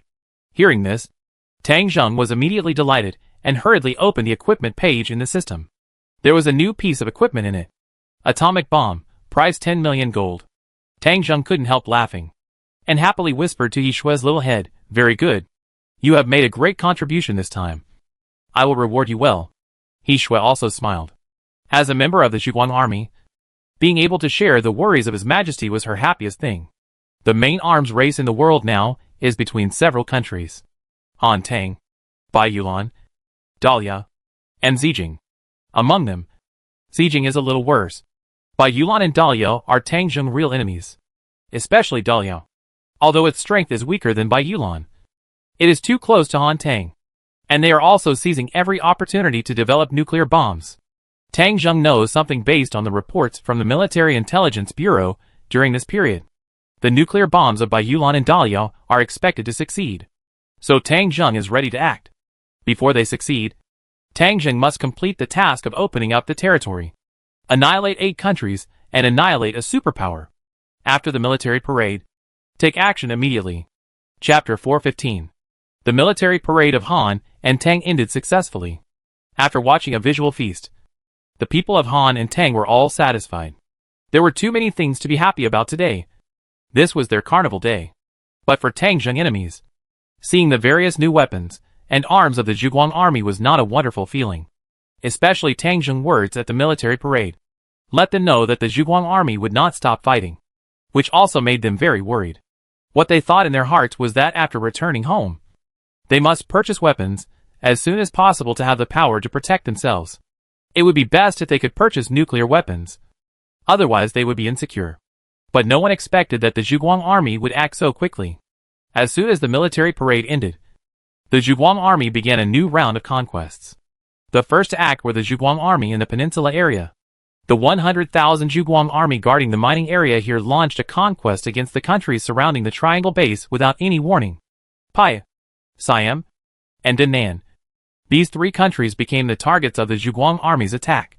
When the Zhuguang army's fighter planes appeared over the Pai base and launched an air strike, they knew that the war had broken out. Before the end of the world, the relationship between these 3 countries and Hanyu was not good, and they even often had disputes with Hanyu in the Baisha Sea. But those things were before the end of the world. No one expected that after the end of the world, the Zhuguang army would not consider some international influences and zombie threats at all and directly ignite the battle. These 3 countries resisted. But now their strength is completely different from that of the Zhuguang army. Before the end of the world, it was quite difficult for Tang Zheng to conquer a country, because the area of each country was not too small, and each country had a certain strategic depth. So if he wanted to conquer it, He could only do it bit by bit. But it was different after the end of the world. The uninhabited area in the wild was too large, and the population was mainly concentrated in the base cities. As long as those base cities were conquered, the regime of the country would basically be destroyed, and those who were beaten had nowhere to escape. After all, the wild was still a paradise for zombies and mutants. This was particularly evident in the southern peninsula, where the rainforest was dense and the mutants were even more powerful than zombies. They would only die if they left the base city. The Zhuguang army was divided into 3 groups and attacked the 3 countries at the same time. The troops in the plateau area also cooperated with the Zhuguang army to launch an operation. Tang Jing's trump card was of course the Zhuguang army, but his subordinates had nearly 2 million more troops, which came from Li Wuyo troops. These troops, now serving as the second-line corps of Han and Tang, many of them have been secretly mobilized to the border areas. For example, Liu Ban of the Royal Guards wanted to be mobilized to the southern region to participate in the war against the peninsula. But Tang Jing did not agree with his plan. The Royal Guards still had their uses, and were currently staying in the north. The warlords, who founded the country when Tang Jing defeated Han Yu, had been reorganizing their troops during this period. The troops that had split off in the past have now returned to the embrace of Han and Tang. Li Wuyo also streamlined and reorganized these troops. Some wounded, old, weak and disabled were discharged, and the rest of the troops were also formed into a number of elite soldiers. The 150,000 elite soldiers here cooperated with the actions of the 100,000 Zhuguang army and began to march towards the peninsula area, and soon joined the ranks of the battle. The first to suffer was the Paya Kingdom. This country, the largest producer of jade in the world, was also the source of cholera before the end of the world, especially in their northern region. Many people are engaged in a telecommunications fraud industry, which has also harmed many Hanwha people in the past few years. The Hanwha royal family had warned and negotiated with them many times, but those groups had the support of the Pai royal family behind them and ignored them. Facing such people, neither the Zhuguang army nor the second-line troops of Han Tang held back. The Zhuguang army's fighters launched a week-long air strike on the capital of Pai. The fighters of Pai went out to fight. After an air battle, the Zhuguang army's fighters, with their superior performance and the black technology attributes of the Nani aircraft, completely annihilated the Pai Air Force with 0 casualties. Hundreds of fighter planes were destroyed, and the Pai Kingdom completely lost its air superiority. Their missiles had not yet been equipped in large numbers, and they had almost no way to deal with the whistling Zhuguang army fighter planes. The Zhuguang army's B-2 bombers played a powerful role in this battle. Neither anti-aircraft machine guns nor anti-aircraft guns could pose a threat to this bomber. They took advantage of the night to move out, and even radar could not capture their figures. Only when the bombs were dropped did the Pai Kingdom's air defense forces know that the enemy was coming. Their anti-aircraft firepower could not even touch the tail of this bomber. Thermobaric bombs fell one after another, turning the capital of the Pai Kingdom into a sea of fire. The bombers of the Zhuguang army did not attack civilian facilities indiscriminately. Under the guidance of radar, they could easily find the enemy military facilities. One Air Force formation after another was dispatched. With the support of the Nani aircraft, the Zhuguang army's J-20 fighters even dared to directly attack ground tanks, warehouses, docks, airports and other facilities. Even if they were hit by anti-aircraft artillery, it would not be fatal, and they could directly find the location of the enemy anti-aircraft positions. For a week in a row, the Pai Kingdom was completely in a passive state. All the air defense targets in the base city were basically destroyed, and all the defenders had no ability to counterattack. But the Zhuguang army could accurately find their nests. From the initial full of fighting spirit, the decline of morale in the middle, to the final desperate surrender, the soldiers of the Pai Kingdom experienced a long and arduous battle. In 1 week, the defenders of several base cities of Pai Kingdom were completely defeated. During this process, Pai Kingdom tried to ask for help from Baiyulan and Daliao, but no one paid attention to them. Today is different from the past, and the current Han Tang is no longer the Han Yu of the past. The troops led by Tang Jing really dared to fight, and they really scared all the countries in the world. Before they really developed nuclear weapons, no one wanted to confront the Zhuguang army directly. Baiyulan and Daliao were the same. In the face of absolute force, they were just paper tigers. In this way, the Pai people, who could not wait for rescue, finally chose to surrender after a week of air strikes. They had no choice but to surrender. Now the only place that could hold on was their capital. The rest of the base cities were captured by the Zhuguang army and the supporting second-line troops. If they continued to resist, they would only die. And before they surrendered, Siam had already surrendered. On January 5th, Siam surrendered. On January 8th, the capital of Paya raised a white flag. The emperor announced his resignation, and the city gates were opened to welcome the Zhuguang army into the city. The Zhuguang army also successfully captured their base city, and immediately occupied the banks and other places in the city, taking away the collected funds. After occupying the two countries, the occupying army forcibly disarmed them, disbanded the royal family and the army, and announced the demise of Paya and Siam. So far, only Danan is still holding on in the southern peninsula. The east of Danan is the Baisha Sea of Han and Tang, and they have been competing with Han and Tang for control of the sea. This time, the first wave of firepower of the Zhuguang army was concentrated on Paya and Siam. They were under less pressure, so they held on longer. But it was just a little bit. The Baisha fleet of the Zhuguang army, with 6 aircraft carriers, advanced along the coastline and began to attack from the ocean. They also placed a broken ship on an island reef in the Baisha Sea area to indicate occupation. But the ship was immediately sunk by the Han and Tang navy. Then the navy advanced rapidly and directly captured a base city in the middle of Danan, dividing the long strip of Danan on the map into two. Danan was forcibly divided into two parts, north and south, and then occupied the Paya kingdom. The Zhuguang army of Siam swooped in from the west and began to attack Danan from both sides. The base city of Danan also failed to hold on, but their people were relatively tenacious and began to enter the jungle and try to fight guerrilla warfare with the Zhuguang army. The mutant beasts also began to show their power at this time. The Danan people who entered the jungle were constantly attacked by the mutant beasts and suffered heavy casualties every day. The Zhuguang army, relying on its air force advantage, began to annihilate the enemy in the jungle. The Danan people previous excellent jungle combat experience had no advantage at all in front of the Zhuguang army, whose individual soldiers were strong. The northern part of the Great South fell first, and a large number of Great South soldiers were either killed by the Zhuguang army or died in the jungle. In the southern part of the Great South, the last Great South troops gathered together and prepared to counterattack. The paratroopers of the Zhuguang army completed a perfect airborne and surrounded their retreat. Under the attack of the Zhuguang army on both the north and south lines, the last troops of the Great South chose to surrender in the jungle. Unfortunately, the Zhuguang army did not give them a chance. Under Tang Jing instruction, this unit that resisted until the end and thought of surrendering did not receive any so-called fair treatment as prisoners of war, and was directly killed on the spot. Tang Jing rarely did such things before, because not accepting prisoners of war meant that the enemy had no way to retreat, and would often choose to resist to the end. That would bring unnecessary casualties to the Zhuguang army, because when people are in desperate situations, they will think about killing one to get back their losses, and killing two to make a profit. But now it is different. The gap in combat strength between the two sides is too big, and they are no longer on the same level. Tang Jing does not need to make any concessions. Kill them directly. Kill the chicken to scare the monkey. And let those who are against you see clearly that if you want to surrender, you should surrender early. If you surrender too late, you will not even be qualified to live. The last Danan army was annihilated, and Danan's resistance ended. The Zhuguang army occupied Danan's base city, and their emperor committed suicide. At this point, the 13-day battle ended. The 3 important countries of the Southern Peninsula Alliance were all annihilated, and some of the remaining small countries even took the initiative to surrender.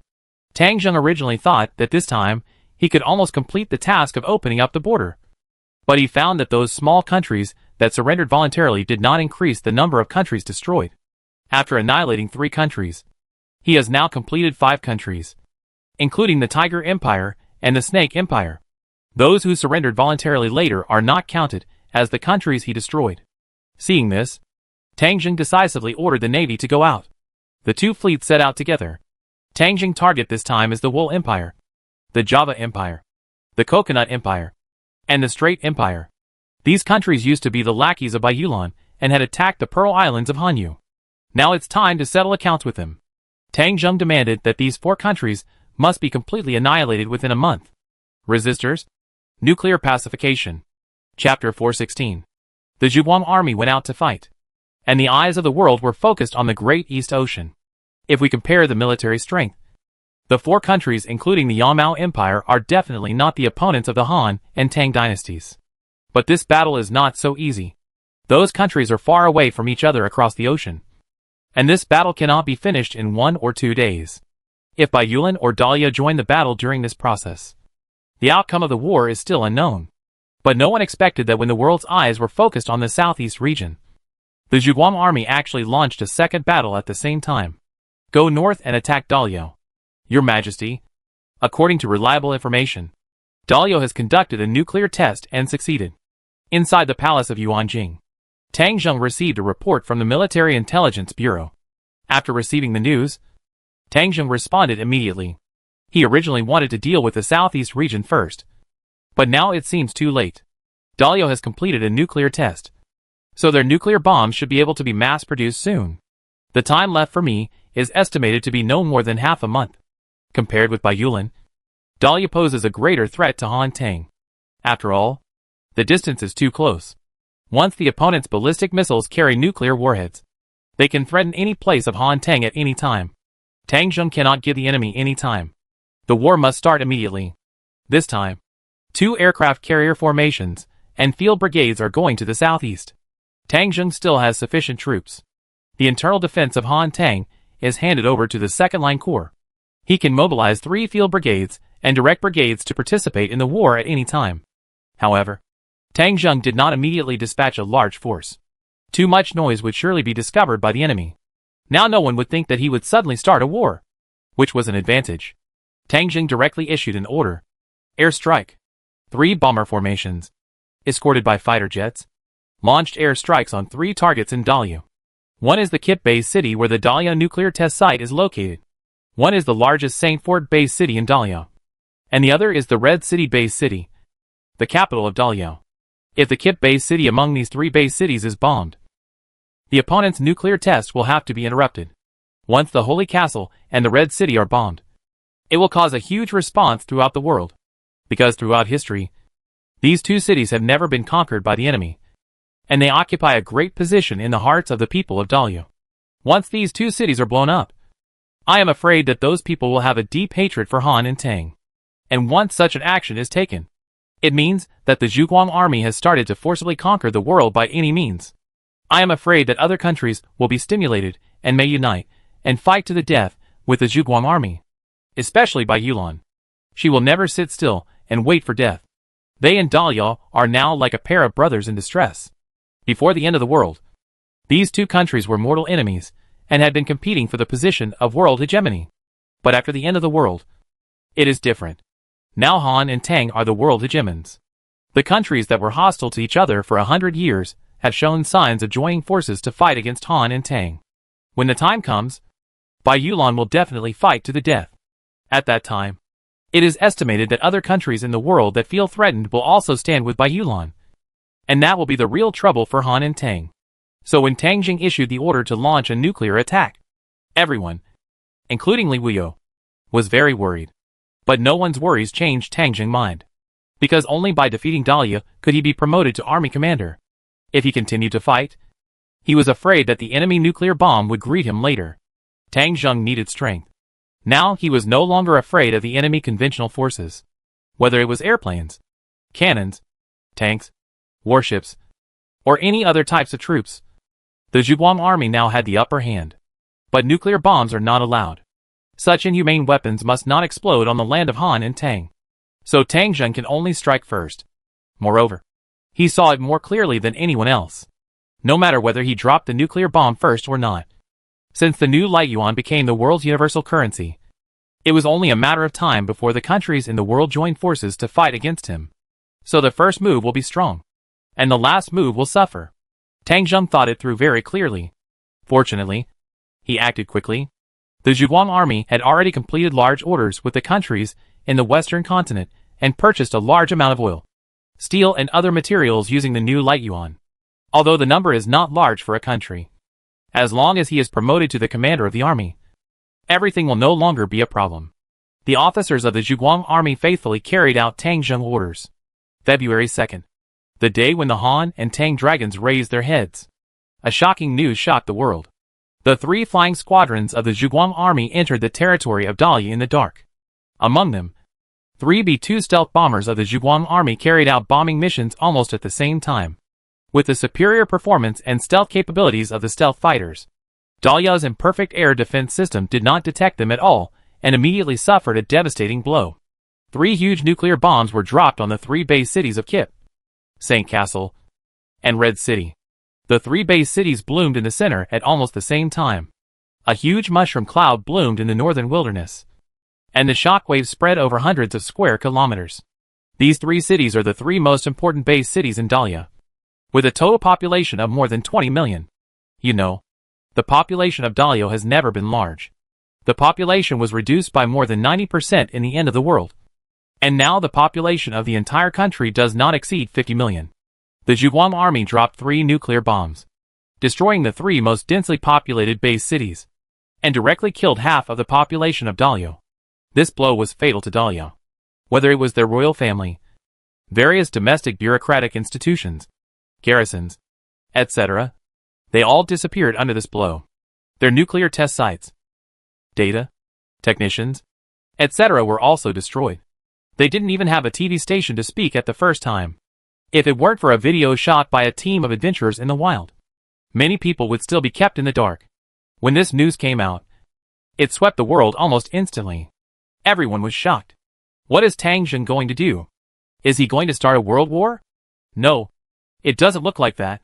It looks like he wants to destroy humanity. The former superpower was almost completely destroyed under his attack.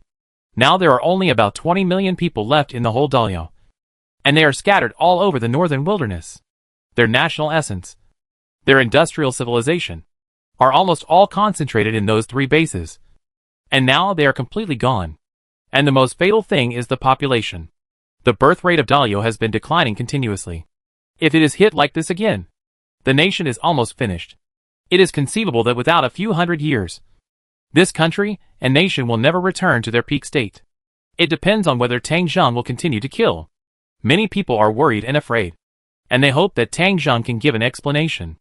Even if it is a perfunctory explanation, it can make them temporarily persuade themselves. And there is a reason for that. But Tang Zheng did not do so. Not only did he not do so, he also made the bomber change course and went directly to an island in the northeast region, and dealt with some of the remaining snake people there. This nation is also a scourge. Tang Zheng spared their lives at the beginning, but now Tang Zheng intends to make them disappear once and for all. Too many lice will not bite, and too many debts will not worry. With Tang Zheng thought, the country of snakes completely became history. But no one knows yet that Tang Zheng has cut off their last spark. People waited for Tang Zheng to explain. But after waiting for more than 10 days, Tang Zheng did not explain. As a result, several countries in the southeast could not hold on. Facing the attack of the Zhuguang Army Navy, they were already struggling to hold on. They hoped that Baiyulan and other countries would stand up. But Baiyulan did not. Instead, the Zhuguang Army's nuclear bombs had frightened countries around the world.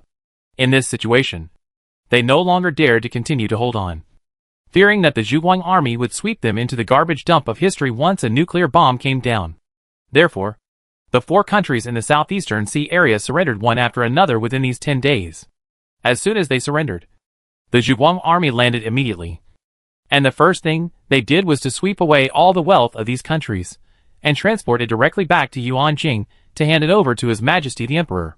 Because of the use of nuclear bombs, Tang Zheng did not get any wealth in Dalia. But the treasuries of these 4 countries brought Tang Zheng a huge amount of funds, which directly exceeded 3 billion in his hands. To upgrade the army commander, the funds needed are only 1 billion, which means that Tang Zheng can now upgrade the army commander and complete the subsequent huge surge in troops. The increase in funds is joyful. But Tang Zheng is not idle, because he knows that Baiyulan has already started to act secretly. They even completed the research and development of nuclear bombs a few days earlier than Dalia, and now have a certain amount of nuclear bombs in hand. And they are also actively contacting countries around the world, preparing for a decisive battle with the Zhuguang Army. The Baohenia Empire and other countries have colluded with Baiyulan in everything. Baiyulan even sold nuclear bombs to countries around the world. They even signed a cooperation agreement very quickly to jointly defeat the Zhuguang Army and establish a world alliance headed by Baiyulan. Most of the countries in the world that oppose the Zhuguang Army as well as some countries that were originally friendly with Han and Tang, have joined this alliance. Faced with the imminent threat of life and death, they acted faster than anyone else. Tang Zheng knew all this, but he didn't care, because now the large army of the Zhuguang army has also entered the northern wilderness, and is conquering the base cities of Daliu one by one. These Daliu people who have lost their backbone are already vulnerable, and quickly announce their surrender. With the fall of the last Daliu city, Tang Zheng's 2 tasks of opening up the frontier and pacifying the zombies have been completed. Now he only has one last task to complete, which is to eliminate the number of 1 billion zombies. However, Tang Zheng has also accelerated the pace of elimination at this moment. He began to choose some relatively poor countries with many zombies to start with. Directly use nuclear bombs or small nuclear bombs to flatten cities one by one. No need to obtain supplies and funds. Just get the heads of zombies. There are many places near the southern peninsula area where zombies are densely populated, and these poor base cities have no supplies at all, and they have become Tang Zheng's target. With the continuous roar of nuclear bombs, more than 10 days later, Tang Zheng finally completed the task of eliminating zombies. At this point, he can be upgraded to Army Commander. Chapter 417. The second year after the end of the world. April 1st. A shocking news came out. The Super Alliance led by the Magnolia Empire and followed by dozens of countries was born. This alliance almost brought together all the countries on both sides of the Atlantic Ocean. The so-called Western countries, called the Atlantic Alliance. After the establishment of the Atlantic Alliance, the first thing it did was to declare war on the Zhuguang army. The Emperor of Magnolia gave a confident televised speech. Although I am reluctant, I still have to announce this bad news to everyone. A new world war is about to begin. This war is different from any previous war, because it will be a nuclear war. The extortion and brutality of the Zhuguang army have seriously affected world peace. The world countries led by Bai Yulan will resolutely resist this. Here I want to remind people all over the world that the consequences of nuclear war are very serious. Our planet may enter the Ice Age. This will be a war of survival of the fittest, and many people will die in this war. We firmly believe that victory will belong to us, which will bring new opportunities to the world.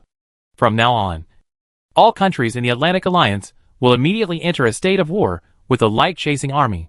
We can launch any form of attack on the light-chasing army at any time and any place, including nuclear bomb attacks. I give all people in the light-chasing army's controlled area 48 hours to exile overseas or stay away from all the base cities of the light-chasing army. This will ensure your safety to the greatest extent. Don't be lucky or fantasize. It may cost you your life. Note, this is not an April Fool's joke. The White Magnolia Emperor's speech caused panic around the world, including the territory controlled by Tang Zheng. The current area of Hanwei is unprecedentedly large. After taking down Daliu, the entire East continent, except for some scattered countries, is almost under the control of Han and Tang. On the West continent, almost all countries are hostile countries. The current situation is almost that the Zhuguang army will fight against the world alone. Although Han Tang has a large area, it is also because of its large size that it faces enemies everywhere. No one believes that Han Tang can defend itself under such circumstances, because the enemy can launch an attack from any place, and it is almost impossible to resist, especially the nuclear bomb attack. Since the Zhuguang army has launched a nuclear bomb, the enemy will not have any scruples.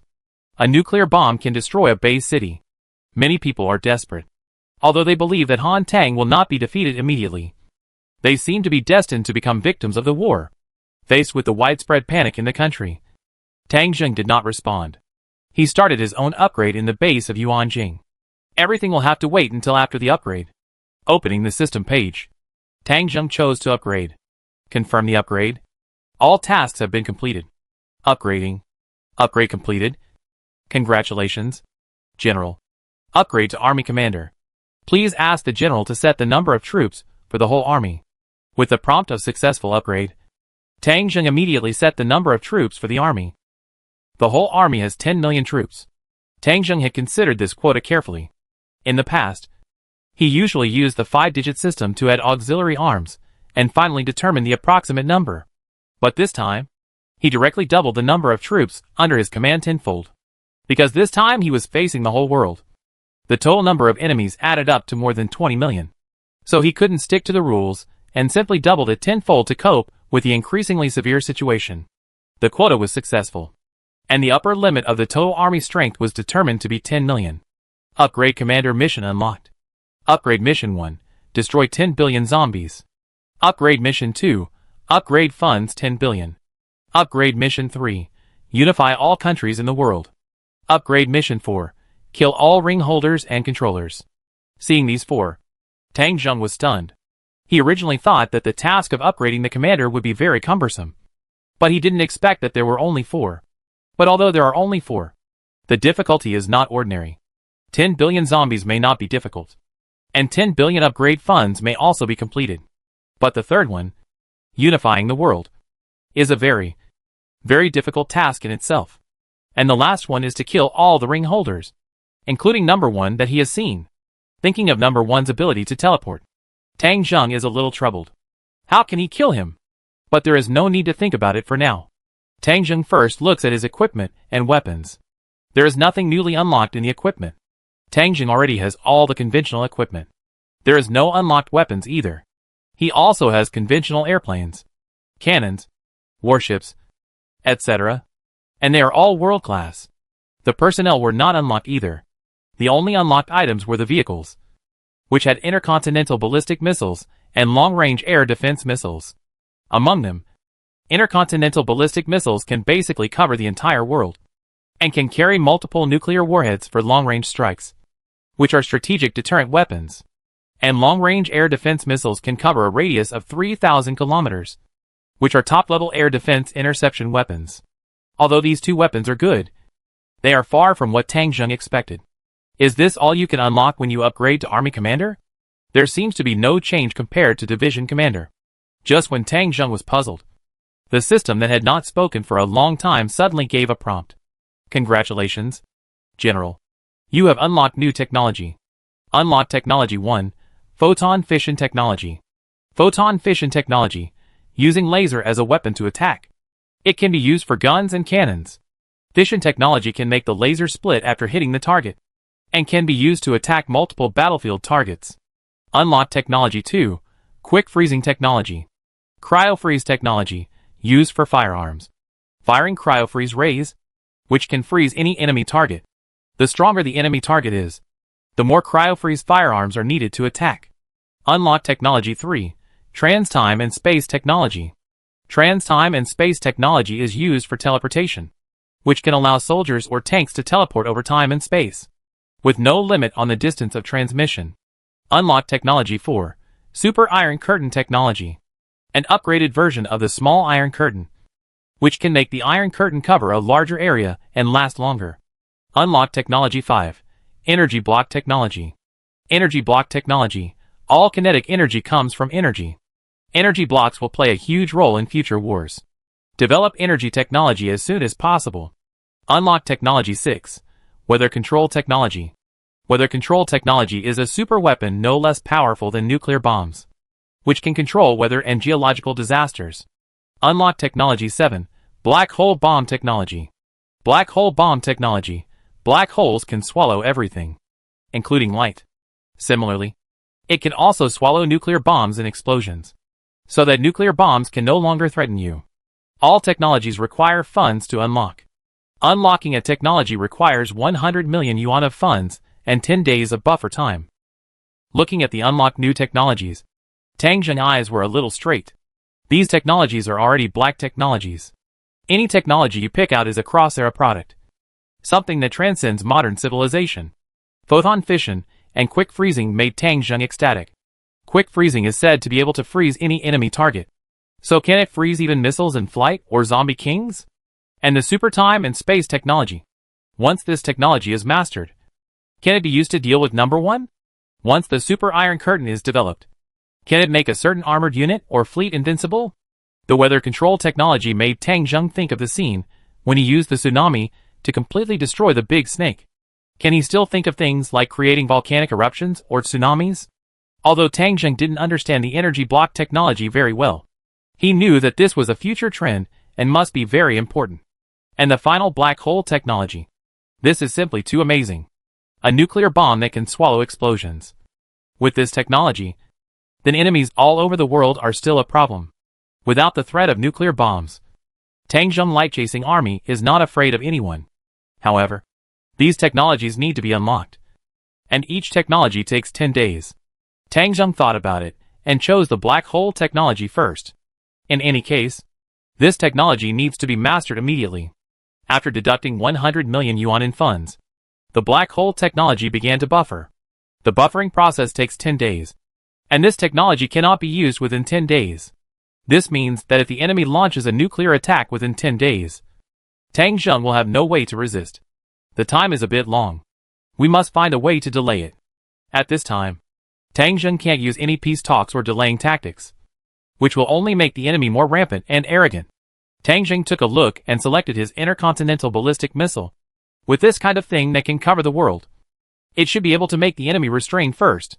The reason why Bai Yulan was so arrogant was because they were located in another hemisphere, far away from Han and Tang. They believed that Han and Tang were not capable of threatening their homeland. If they could demonstrate the ability to directly threaten their homeland, Bai Yulan would have to consider the next action plan. If they wanted to do it, Tang Zheng directly purchased 20 intercontinental ballistic missiles. After getting the ballistic missiles, Tang Zheng immediately set off to the transit island on the East Ocean. On April 2nd, when the people of Han and Tang were in panic, their emperor Tang Zheng responded strongly to the threat of war from all over the world. Missile test launch on the transit island.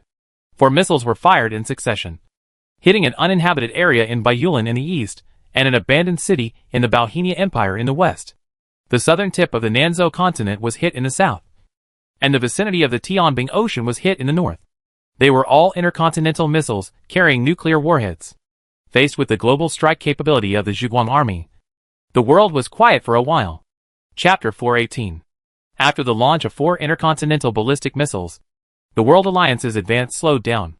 Although many countries now have nuclear bombs with the support of Bai Yulan, not everyone is willing to perish with the Zhuguang army. The reason why Bai Yulan took the lead is that she did not want to give up her position as the world's hegemon. And the second is that the current Bai Yulan command is in the hands of a basilisk ring holder. Tang Zheng already knew this. He did not rely on calculations. Although according to normal estimates, the emperor of Bai Yulan should have a ring, Tang Zheng still got the exact news.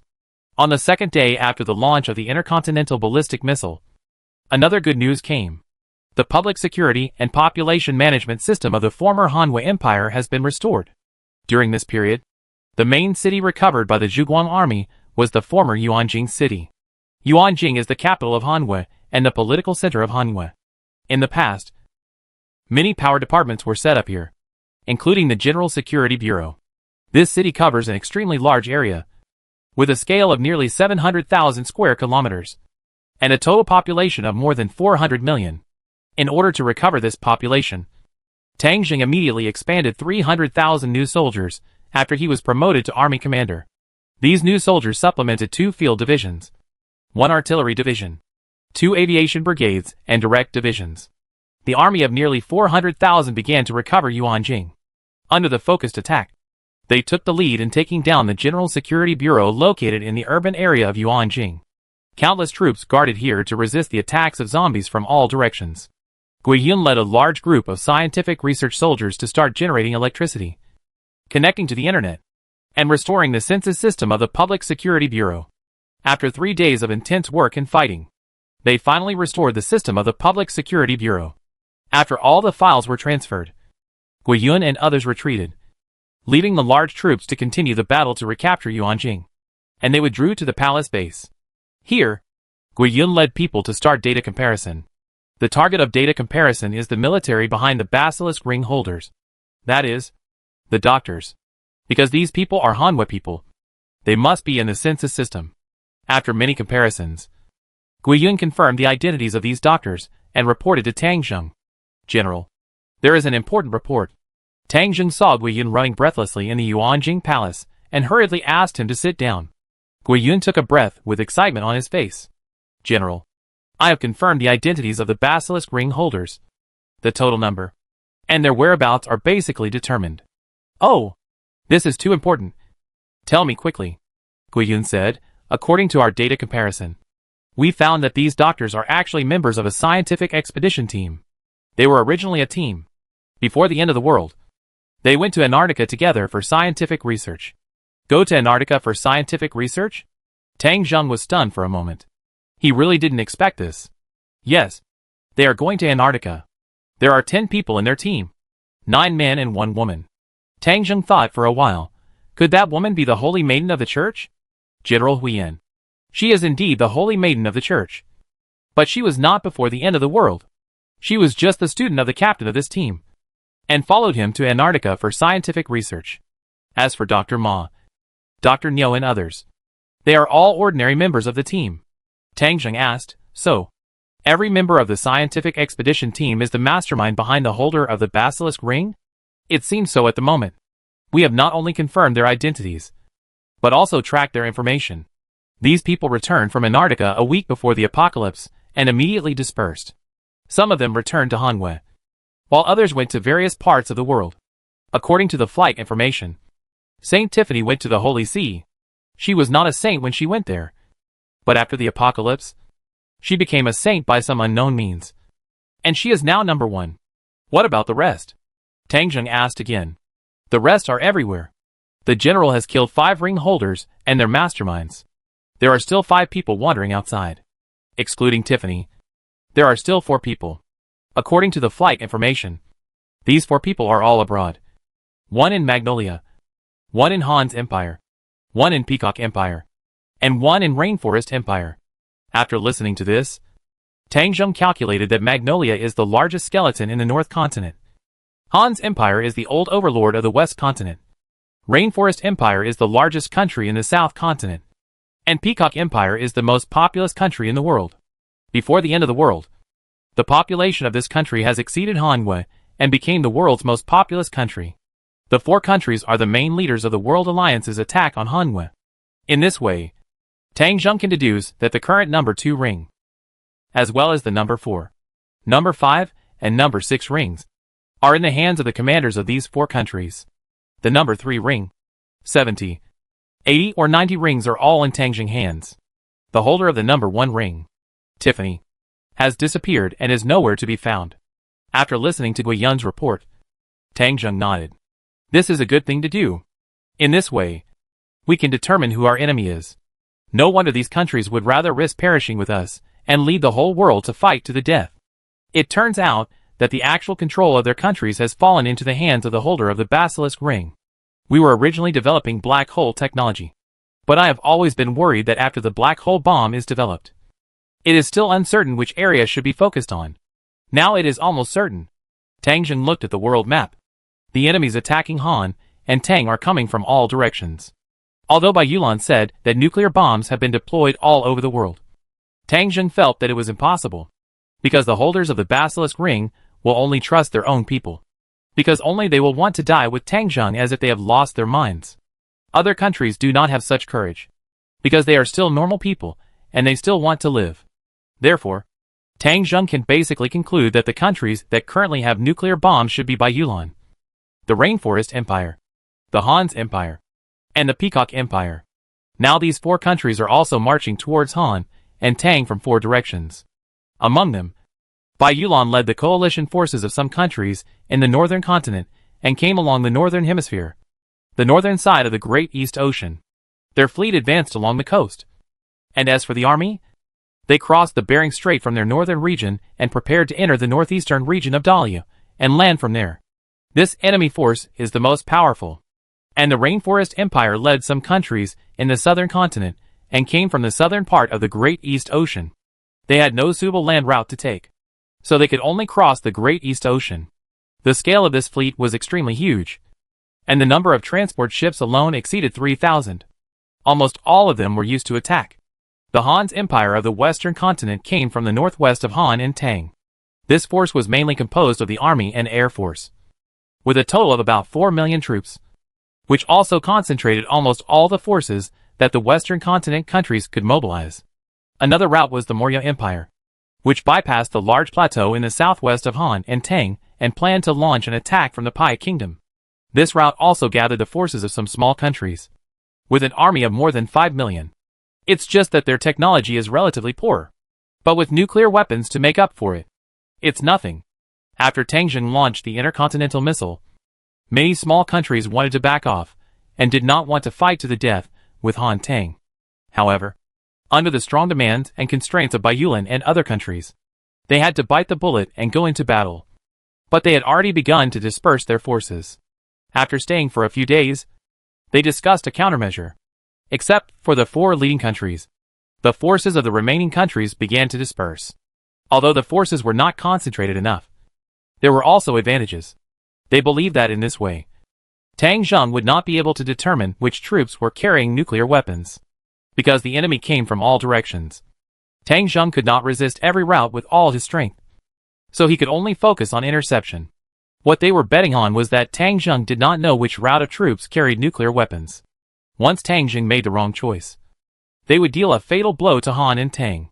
But they never expected that Tang Zheng had already investigated the details of the scientific expedition team in just a few days. After Guiyun finished his report, Tang Zheng had basically completed a rough review in his mind. First of all, the problem lies with the scientific expedition team. One thing that is certain is that this scientific expedition team must have encountered something in Antarctica, which caused this team of 10 people to become the culprit of this chaotic world. Because they returned to the human world before the end of the world, Tang Zheng was very suspicious that the acid rain that caused the end of the world disaster this time might have a deep connection with them.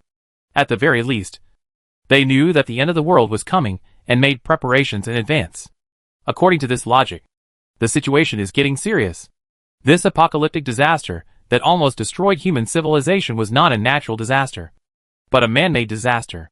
Tang Zheng could imagine that if he had not obtained this system and could use resources to continuously increase the number of troops, then mankind might have perished. Even if it would not have perished, the situation would definitely be much more difficult than it is now. Tang Zheng did not know what the ultimate goal of this scientific expedition team was, but he would never let them succeed. Not to mention the requirement to completely eliminate them when upgrading the commander. Even if there is no such requirement, Tang Zheng will not let these extremely evil people go. After finding the information of this scientific expedition team from the Public Security Bureau, the next thing will be easy. Tang Zheng began to increase the number of troops. Although the black hole bomb is about to be developed, Tang Zheng has a hunch that it may not be nuclear weapons that determine the final outcome of this battle. The people behind the scientific expedition team obviously have technology that surpasses this civilization. Tang Zheng has to be on guard and cannot put all his hopes on nuclear weapons. Moreover, the military level has unlocked so many black technologies, and not many of them are related to nuclear weapons. What he can rely on most is his own troops. After checking the funds in his hand, he already has 4.6 billion. Start to increase the number of troops and prepare for the World War. Chapter 419. When Tang Zheng started to recruit troops, the Internal Affairs Department of Han and Tang also had a very difficult task to do. That was to reorganize the existing second-line troops. Now the territory of Han and Tang is very huge, especially after Daliu surrendered unconditionally. The entire territory of Han and Tang doubled, not to mention the many other countries that Han and Tang destroyed. Now the territory of Han and Tang almost covers the entire East continent, and even more than half of the Eastern Hemisphere. Except for the tropical continent and the Western continent, other countries are almost all within the jurisdiction of Han and Tang, and the population under its command has reached more than 700 million. With such a large population, they certainly cannot be left idle. Tang Zheng requires that the number of second-line troops must reach 10 million. Although these 10 million people are not the main force, they can still be used to protect the homeland. All important border cities and dangerous areas are guarded by these second-line troops, so that the first-line Zhuguang army can be liberated. All the second-line troops have been reorganized into 100 armies, each with 100,000 people. These troops are all land forces, including some air defense forces and coastal defense forces. As for the most elite air force, navy, artillery, rocket force, and all high-tech arms, they are all served by the frontline troops. In this way, Tang Zheng frontline troops also need to be reorganized on a large scale. First, Tang Zheng cancelled the establishment of the city guard troops and transferred back the former city guard troops, including Dikui Island, Shuguang City, and even those border checkpoints. The original forces of the major troops were dispersed, because the former troops were already elite veterans, and the current combat mode was veterans leading new recruits. Tang Zheng's total military strength is now capped at 10 million. The first thing he did was to reorganize the military. The regular army has 6 million troops, divided into 20 divisions. Each division has 300,000 troops, including 5 combat brigades, each with 50,000 troops.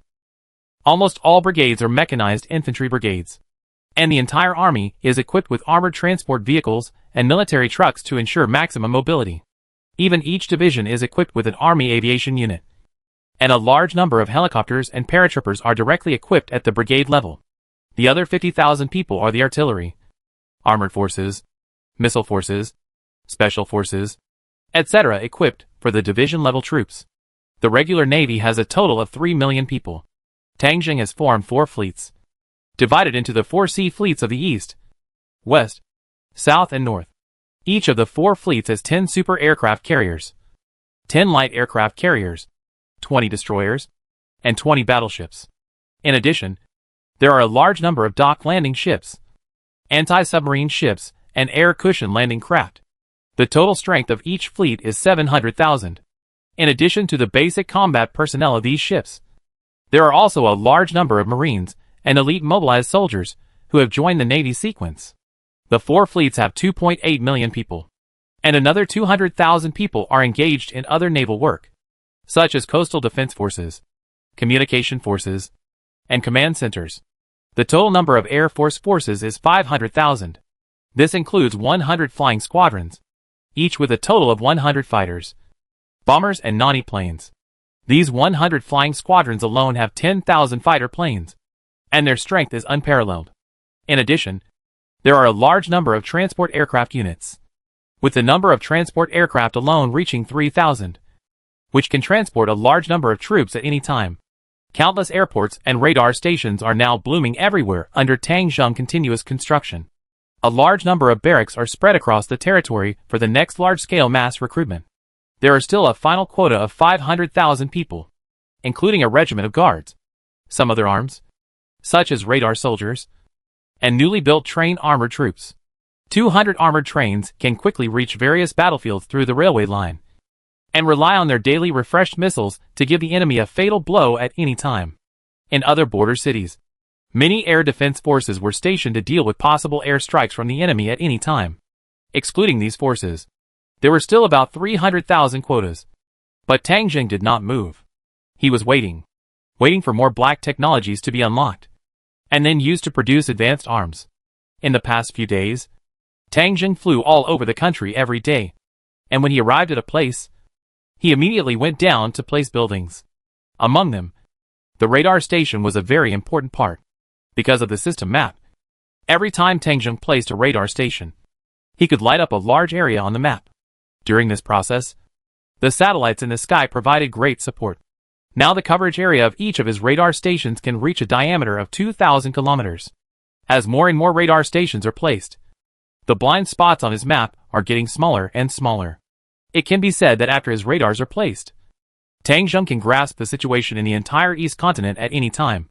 For example, if a certain place is attacked, he can mobilize the radar field of view to check the situation there.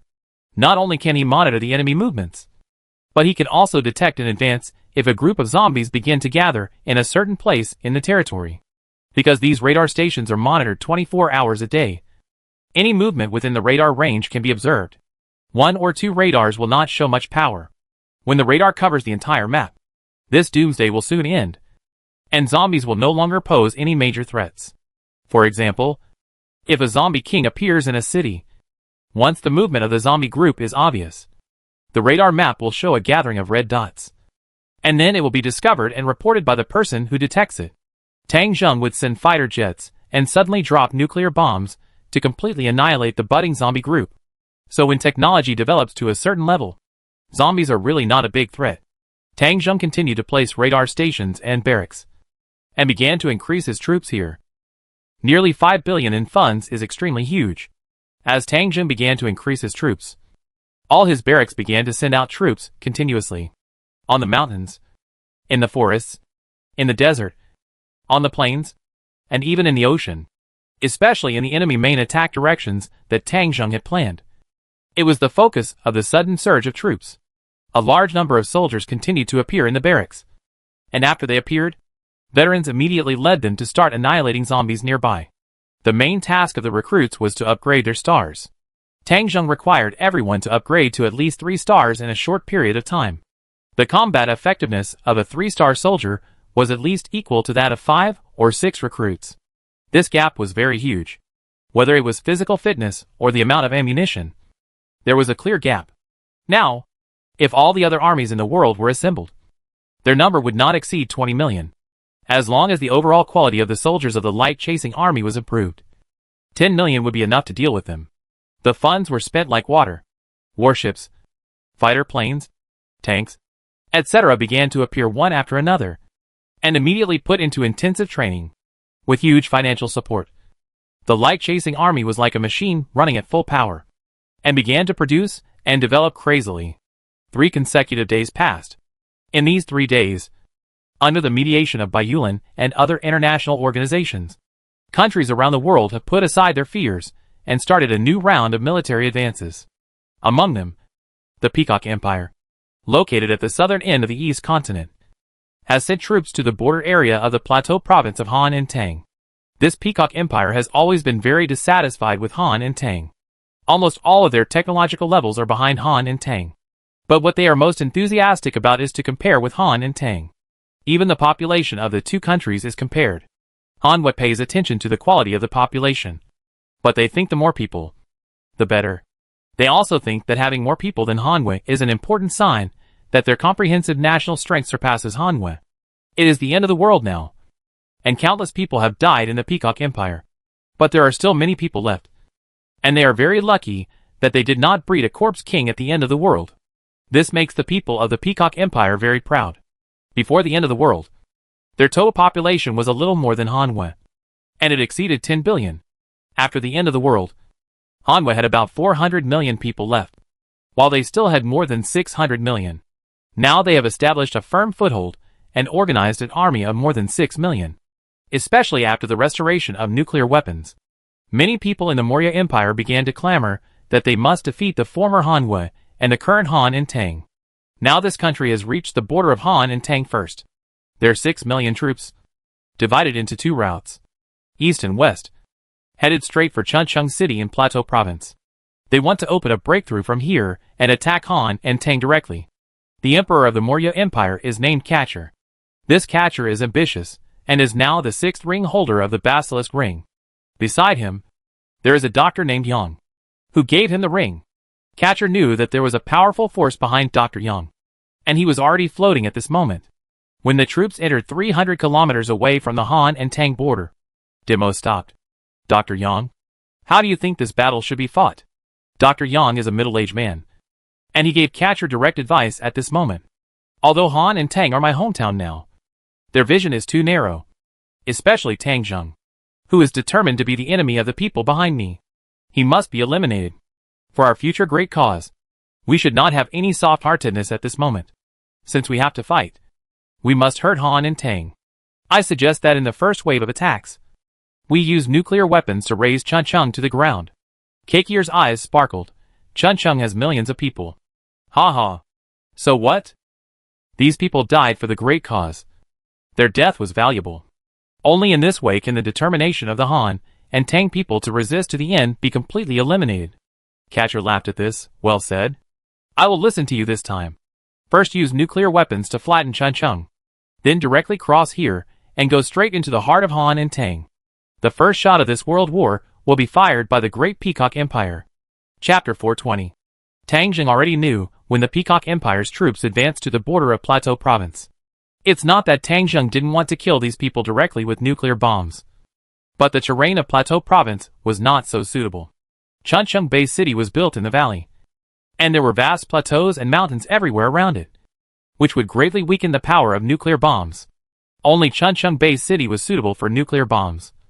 But this was Tang Zheng Bay's city. So to deal with the Peacock Empire's troops, conventional weapons should be used as the main weapon. Of course, the first thing to ensure is the safety of the Chuncheong Bay City. After knowing that the Peacock Empire has nuclear weapons, this point is the top priority. General, the troops of the Peacock Empire and the troops of other countries in the southern region are approaching Chuncheong in 2 groups and are currently stopped in the valley area 300 kilometers away from Chuncheong. At this moment, Tang Zheng is in Chuncheong and has received feedback from the radar troops. Tang Zheng turned on the radar and checked the enemy deployment. The other party stopped in the rugged valley and should be planning to use nuclear bombs to attack the first wave. First, blow up Chuncheong base city, and then they will pick up the fallen peaches. They are stationed in the valley area, so even if the Zhuguang army uses nuclear bombs first, they will not suffer too much loss. This plan looks very perfect, with basically no flaws. But they would never dream that the Zhuguang army would create something like a black hole bomb. Tang Zheng opened the system, and the black technology of the first black hole bomb has been developed. Black hole bomb.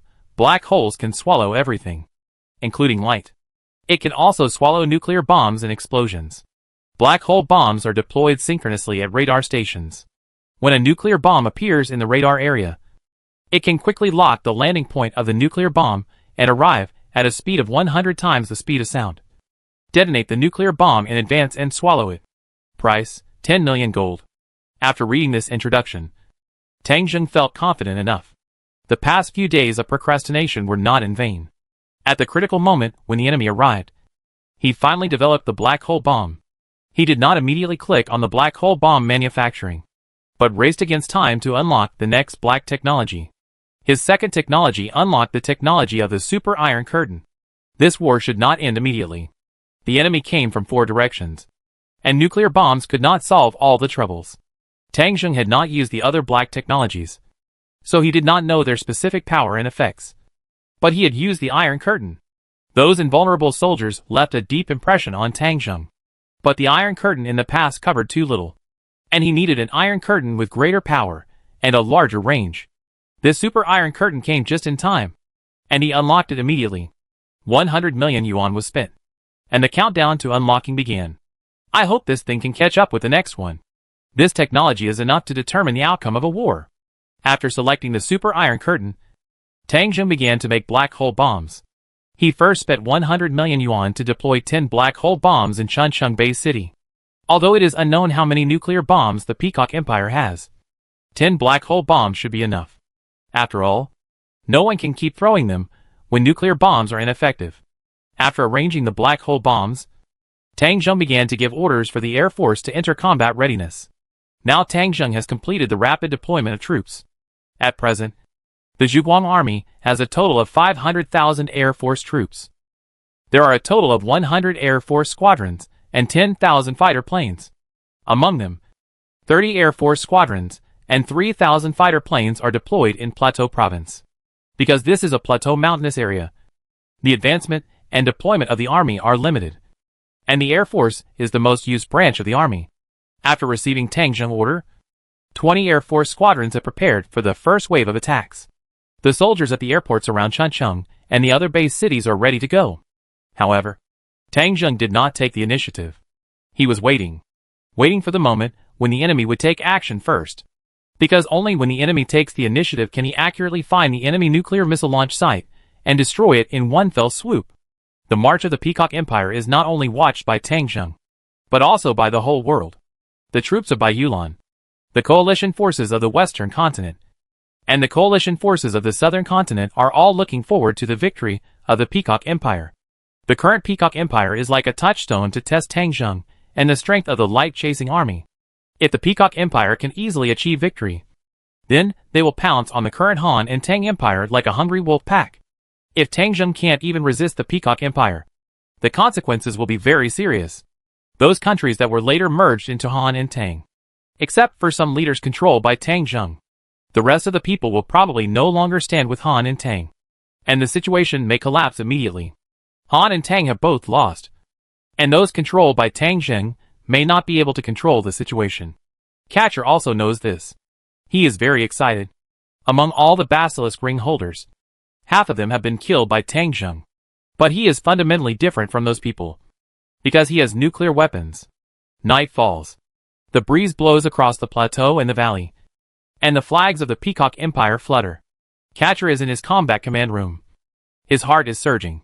In front of him is the button to activate the nuclear weapons. Today's nuclear weapons are much more advanced than those of the last century. They are not completely dependent on airdrops, but can be carried by ballistic missiles. The nuclear warheads carried by ballistic missiles are difficult to intercept in the first stage, because after the missile is launched, it will enter the stratosphere above the atmosphere, and only satellites can monitor it. Moreover, the missile's flight speed reaches Mach 10. At its current distance, it only takes 3 minutes to reach Chuncheon. Even if it is captured by satellites or radars, the fastest preparation time is 2 minutes. Even if the Zhuguang army does not delay at all and can intercept it in time, this missile will fly over Chuncheon. Even if it explodes in the air, the power of the mushroom cloud can almost flatten most of the ground in Chuncheon. Moreover, he believed that the reaction of the Zhuguang army would not be so fast. If they were delayed for 20 or 30 seconds, even the gods would not be able to save them. So Catcher was full of confidence. Your Majesty, there is 1 minute until 21 o'clock. Catcher nodded. The time he scheduled for the launch was 21 o'clock. Putting his hand on the launch button himself, Catcher sneered. Everyone says that Tang Zheng is good at using troops. But I think he is just like this. He knows that I am marching, and he should be in Chuncheon at this time. But he can't do anything to us. Our large army was advancing in a serpentine pattern, and walking in the valley, so his nuclear bombs had no effect at all. And he could only watch us come here. I think he must have dreamed of knowing the exact location of our nuclear missile launch. But he would never know it before we launched it. By the time he knew it, Chuncheon would have become a ruin. This was my conspiracy. No matter how many cunning tricks he had no room to use them in front of me. He had to watch Chuncheon destroyed. This nuclear bomb was the death knell for the demise of the Han and Tang dynasties. A group of Peacock Empire generals around him immediately began to flatter Catcher. Catcher smiled slightly, then pressed the launch button calmly. Goodbye, Tang Zheng. You really don't deserve to be my opponent. A missile launcher hidden in the valley launched a ballistic missile. The missile took off and entered the atmosphere directly, then quickly disappeared. On the radar, it can be seen that the missile drew a huge arc parabola, rose to the stratosphere, and then flew down diagonally, aiming at Chuncheon. Catcher smiled. It only takes 3 minutes. In 3 minutes, Chuncheon will be destroyed. Maybe Tang Zheng will die in this nuclear strike. And Catcher, as the founder of this feat, will definitely have a huge say in the world situation in the future. Maybe he can become number one. The missile flew smoothly. After entering the stratosphere, it fell quickly towards Chuncheon. 1 minute passed. 2 minutes passed. Seeing that the missile had entered the falling stage, the people around Catcher began to high-five to celebrate. Everything went too smoothly. It seems that they really overestimated the Zhuguang army. Now Chuncheon seems to have not noticed it. There is only 1 minute left. Even if the Zhuguang army activates air defense and launches missiles to intercept now, it is likely to be too late. 2.5 minutes. There are still 30 seconds before the missile lands. Catcher held his breath, and his muscles tensed. It's almost done. It's too late for the Zhuguang army to intercept now, because it takes time for the interceptor missile to meet its own missile. The light-chasing army intercepted it. The radar screen showed traces of the enemy intercepting the missile. But the speed of this interception was a bit too fast. I saw a fast light spot, which was approaching the missile at a frightening speed even on the radar screen. Impossible. How could it be so fast? It was not even 5 seconds. There is no missile defense system in the world with such a fast speed. Don't worry. Letting the nuclear bomb fly for another 10 seconds is enough to cause damage to the enemy. No. Intercepted. Oh my god. It exploded, along with the exclamations in the command center. The nuclear bomb that was launched exploded about 3,000 meters above Chuncheon City. An explosion at this distance would normally cause a considerable impact on Chuncheon. After all, the shock wave of a nuclear bomb can spread for dozens of kilometers. This nuclear bomb exploded in the air with a strong flame. The high temperature and scorching flames were about to spread around. But at this moment, something unbelievable happened. The sky cracked. Chapter 421. The sci-fi scene in front of them stunned everyone in the Peacock Nation. Not only them, but even Tang Zheng and his men were shocked by the strange sound in the sky. The nuclear warhead exploded.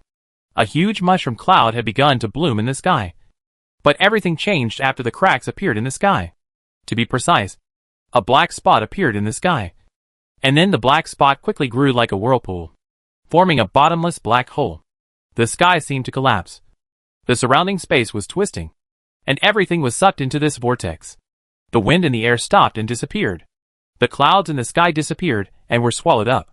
The fire from the nuclear bomb explosion also turned into a fire with the appearance of the black hole. The black hole was like a huge mouth in the sky, and the light from the nuclear bomb was like a piece of melted ice cream, which was sucked into the mouth in one bite. The shock wave brought by the explosion was no exception. Before it spread to the ground, it disappeared into the black hole. Some citizens of Chuncheon, standing outdoors, vaguely felt a breeze.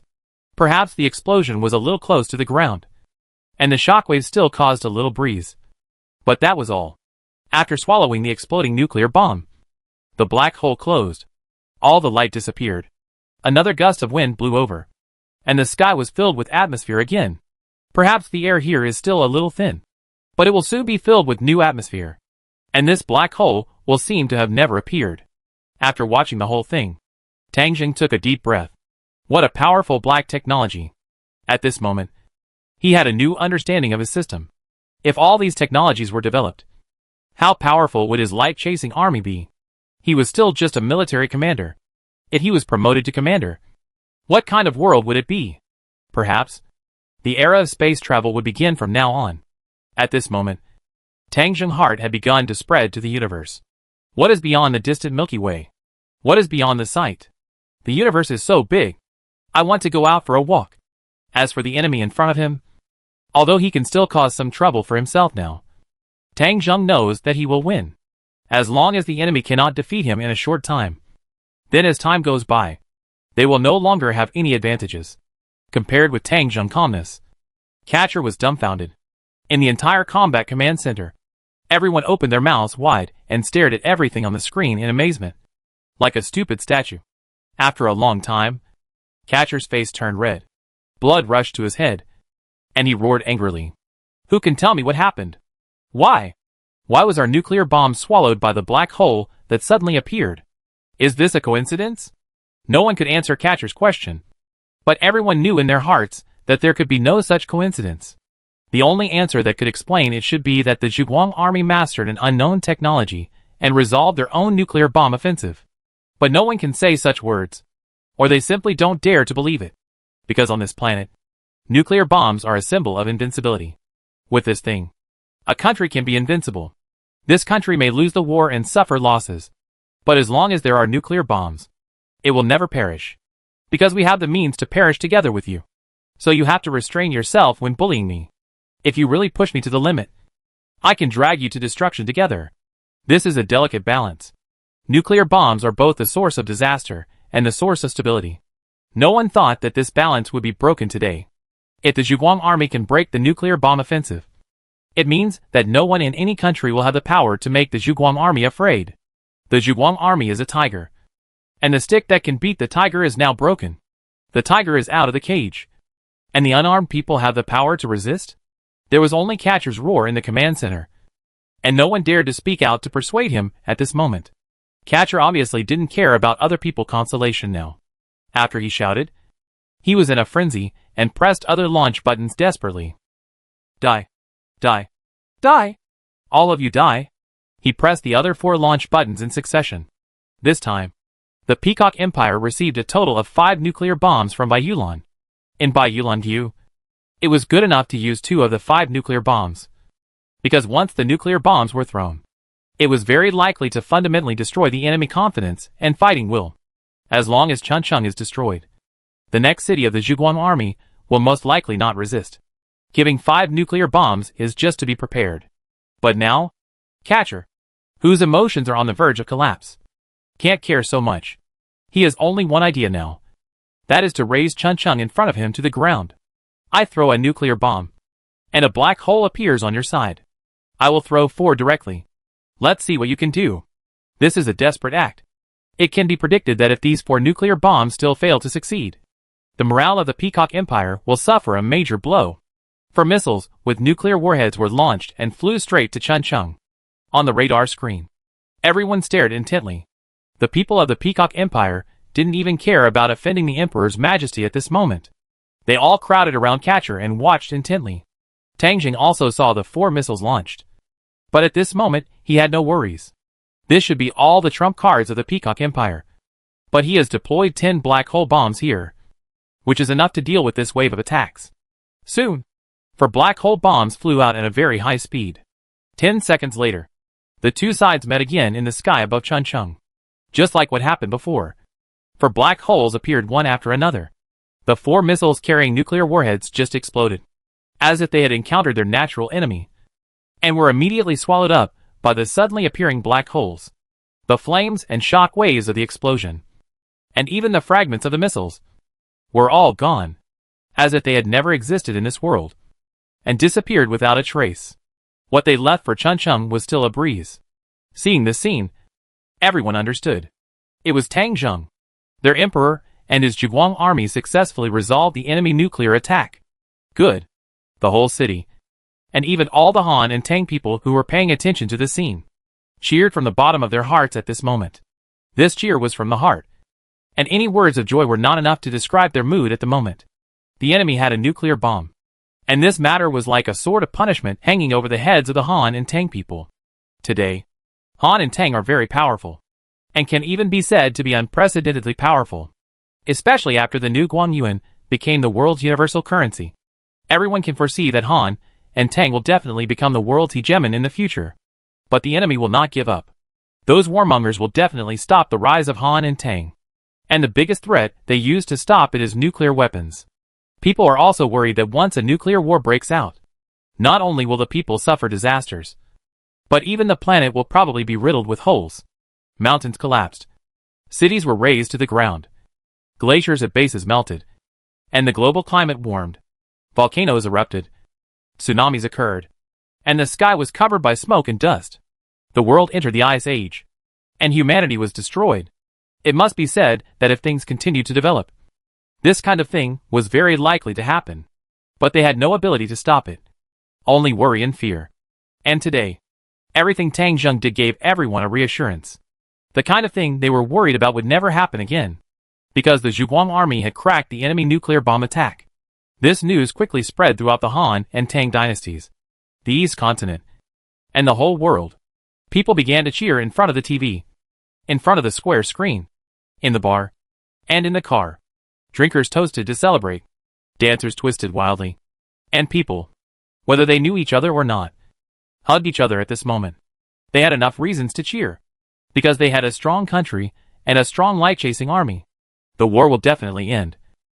And the era of happiness is coming. Tang Zheng listened to the cheers of the people around him, and the corners of his mouth curled up. This time, there was no problem at all. The enemy 4 nuclear bombs were neutralized at the same time, proving that the era of threatening oneself with nuclear weapons will never come back. In this way, the war will return to the normal state again. And if a conventional war breaks out, Tang Zheng is confident that no one can be the opponent of the Zhuguang army. Now the Peacock Empire has already wilted, and even their troops are stupidly staying where they are, at a loss. Obviously, this heavy blow was difficult for them to accept. But that was not Tang Zheng's concern. He knew that now was the time to completely eliminate this group of enemies. There were only 4 groups of enemies in the world now. If we eliminated this group, we would have solved 1/4 of the enemies. Standing in the command room, Tang Zheng issued an order. Convey my order. The Zhuguang Army Air Force. Take off immediately and enter combat status. Target: Peacock Empire troops. Hit them hard. There is no need to pay attention to the troops of the small countries in the southern region. As long as we completely wipe out the troops of the Peacock Empire, we will win. In this battle, you don't need to take prisoners before I call a halt. As Tang Zheng issued the battle order, the impatient Zhuguang army fighters began to take off quickly. All the fighters, bombers, radar early warning aircraft, and Nani aircraft took off with a huge roar, rushing straight to the Peacock Empire troops, which were still in a sluggish state. 300 kilometers away. Chapter 422. The fighter planes of the light-chasing army arrived very quickly. When the day's catcher in the command center reacted, the air defense alarm had already sounded. The soldiers of the Peacock Empire were in a panic, and the officers who reacted began to command the soldiers to take their positions and prepare for battle. But it was still a little late. The missiles on the fighter planes of the light-chasing army could easily hit all targets within 50 kilometers. The first thing that greeted the Peacock Empire was a wave of missiles. The number of fighter planes dispatched this time was as many as 3,000. During this period of time, The Zhuang army has already detected the location of the enemy air defense forces. The targets of the first wave of attacks include the enemy air defense positions, command posts, and radar positions. When the missile rain came, the Peacock Empire also responded. The piercing air defense alarm echoed in the valley, and countless air defense missiles soared into the sky. They used the air defense system of the Magnolia Empire, and the interception effect was still good. It worked, but only partially, because the number of incoming fighters was too large. The fighters in the sky came like locusts, and a large number of missiles in front opened the way, and the air missiles began to collide. Boom, boom, boom. Countless fireworks bloomed in the sky, but more fireworks fell to the ground. Countless flames shot up into the sky in the valley, and small mushroom clouds began to form. The flames on the ground swept across, and a large number of Peacock Empire soldiers died in the bombing. Don't panic. Don't be intimidated by their momentum. Prepare to fight back. Anti-aircraft missile vehicles, individual tactical missiles, anti-aircraft guns, all open fire. Fighters take off. Meet the enemy. Their fighters are just pioneers.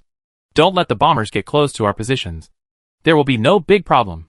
The officers of the Morya Empire shouted loudly, and the soldiers of this country began to organize a counterattack. Their airport was located in the rear, and did not suffer the first wave of attacks, so they were still able to take off and join the battle.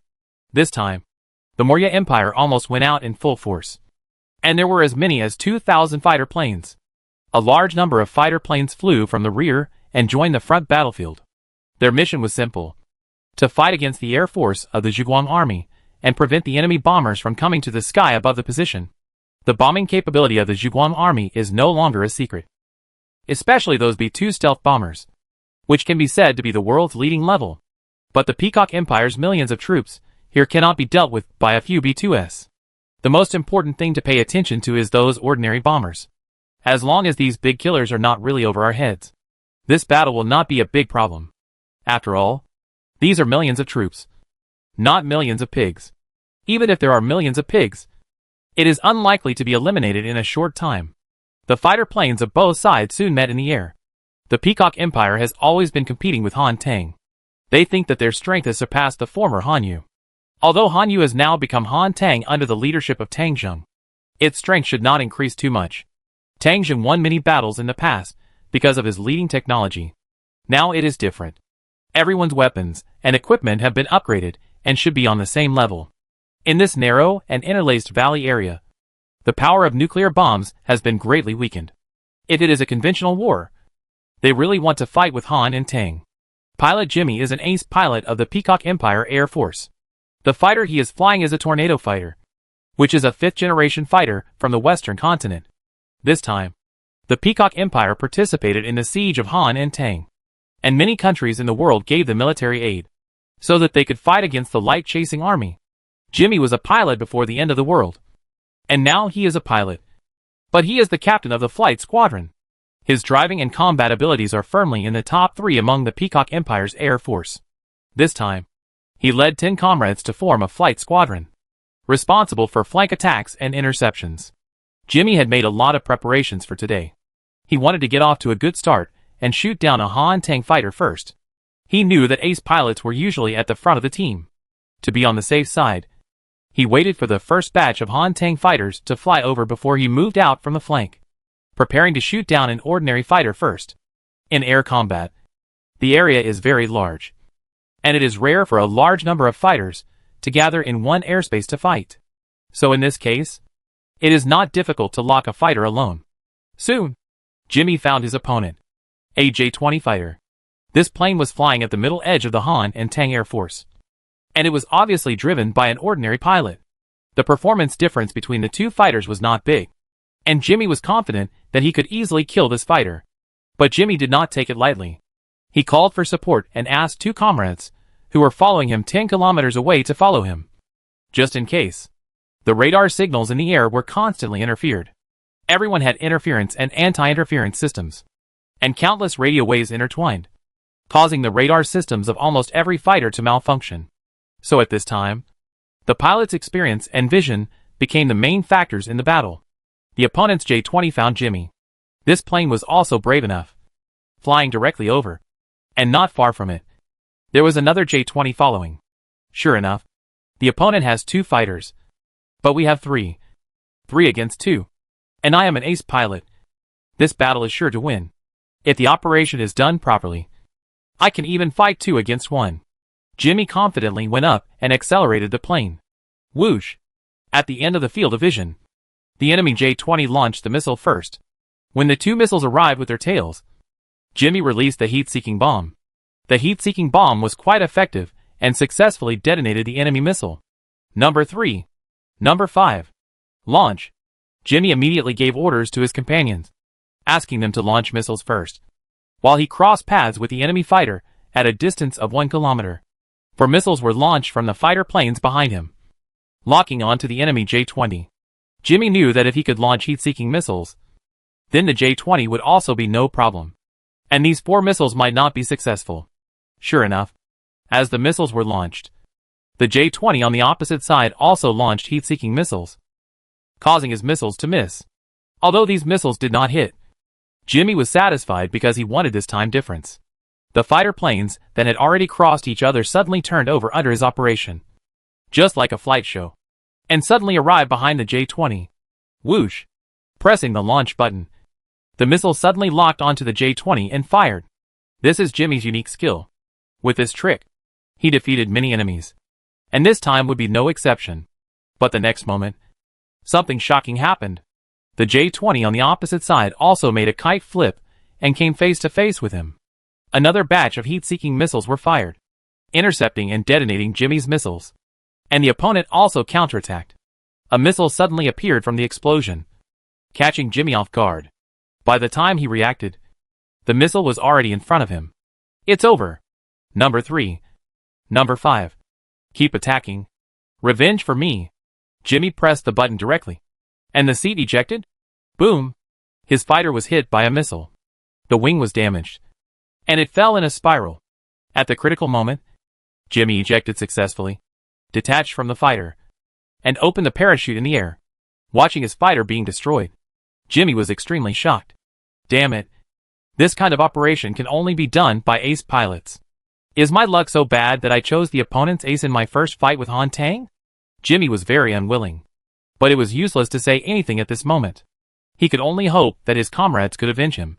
After all, he also bought time, and his comrades should be able to seize the opportunity. Number 3 and number 5 also attacked desperately.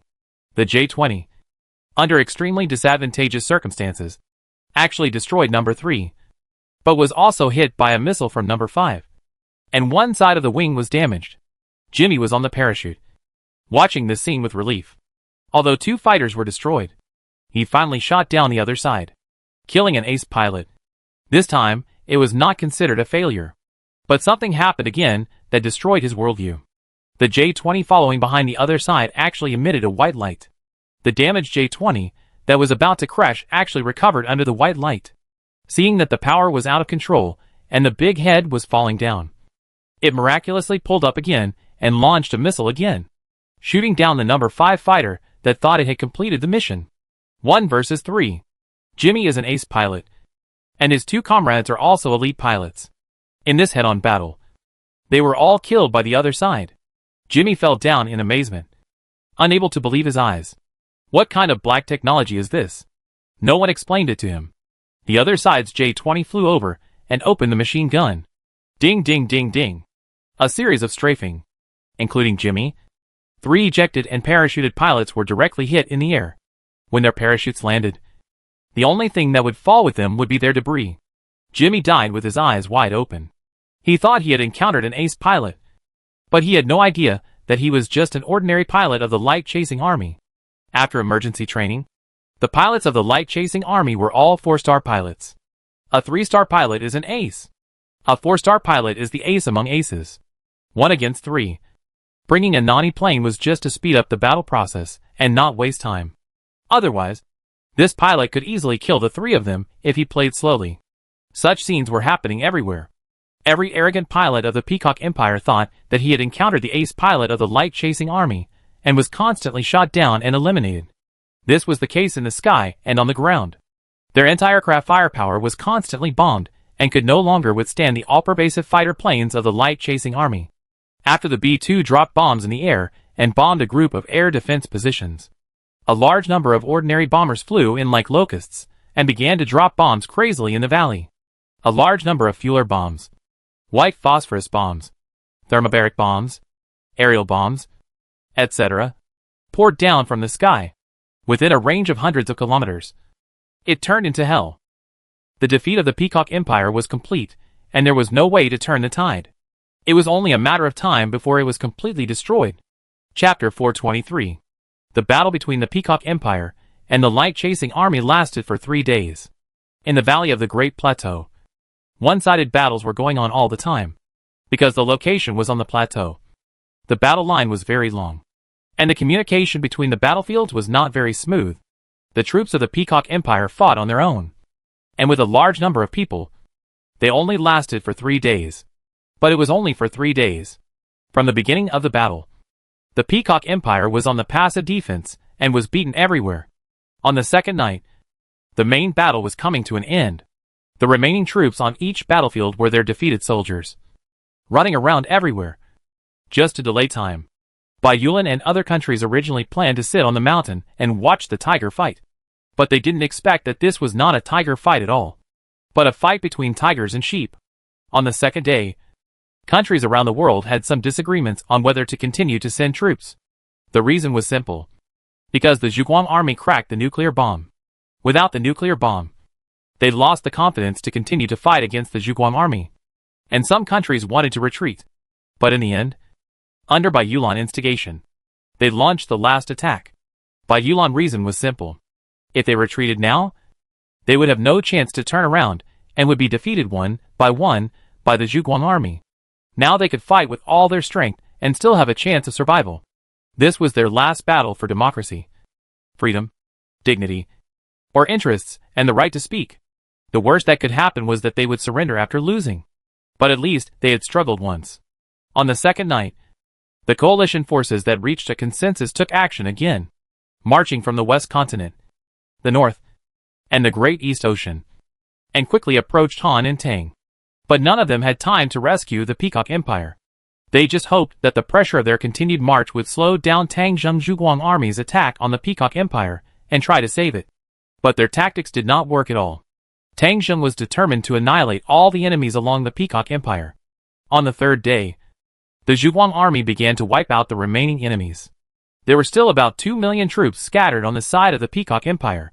Normally, this kind of annihilation war in the valley would not end without fighting for several months. But the Zhuguang army's combat effectiveness was too strong. Under the guidance of radar, no matter where the enemy hid, they would be easily discovered and had no place to hide. The several field armies of the Zhuguang army were transformed into countless small units, each of which was composed of various arms: scouts, snipers, demolition engineers, magnetic infantry, rocket launchers, and even radiation tanks. These small units have different ways to attack enemies in different positions. Enemies who are defending in dangerous places can be blown away by a rocket launcher. Enemies roaming around can be killed by snipers. Enemies hiding in caves can be sprayed with flame guns. Even radiation tanks can be driven over. And enemies in a fortress or cave will be directly destroyed by nuclear radiation, leaving no residue. Thousands of teams act at the same time, and large numbers of enemies are easily killed. Some people try to escape, but they could not escape the reconnaissance and attack of fighter planes and war eagles. Every minute and every second, countless enemies died. The war situation had completely collapsed, and the Peacock Empire had no power to turn the tide. The coalition forces of other countries in the southern part of the East Continent had not moved since the Peacock Empire's nuclear bomb failed. They even sent people to contact the Zhuguang army, willing to surrender unconditionally to the Zhuguang army, the Han and Tang Empire, and His Majesty Tang Zheng. Tang Zheng did not have time to deal with them for the time being, so he just sent a regiment of troops to disarm them. Although there was only one regiment, there were millions of people on the other side. But those millions of people had completely lost their fighting spirit and were disarmed by the Zhuguang army without a second thought. The disarmament process took 2 days, and millions of troops surrendered. However, Tang Zheng had no place to detain them for the time being. So he simply ordered them to return home immediately and wait for the order of the Zhuguang army, and to ensure the stability of the situation in the Peacock Empire. because it would soon be a territory of the Han and Tang dynasties. With the retreat of the coalition forces, the Peacock Empire troops that were still resisting finally collapsed. Their emperor Catcher mysteriously disappeared from the headquarters after issuing the final battle order. The officers of the Maurya Empire commanded the battle for about 2 hours.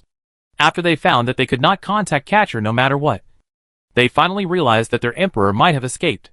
The Maurya Empire officers, who had lost their backbone, finally chose to raise their hands and surrender.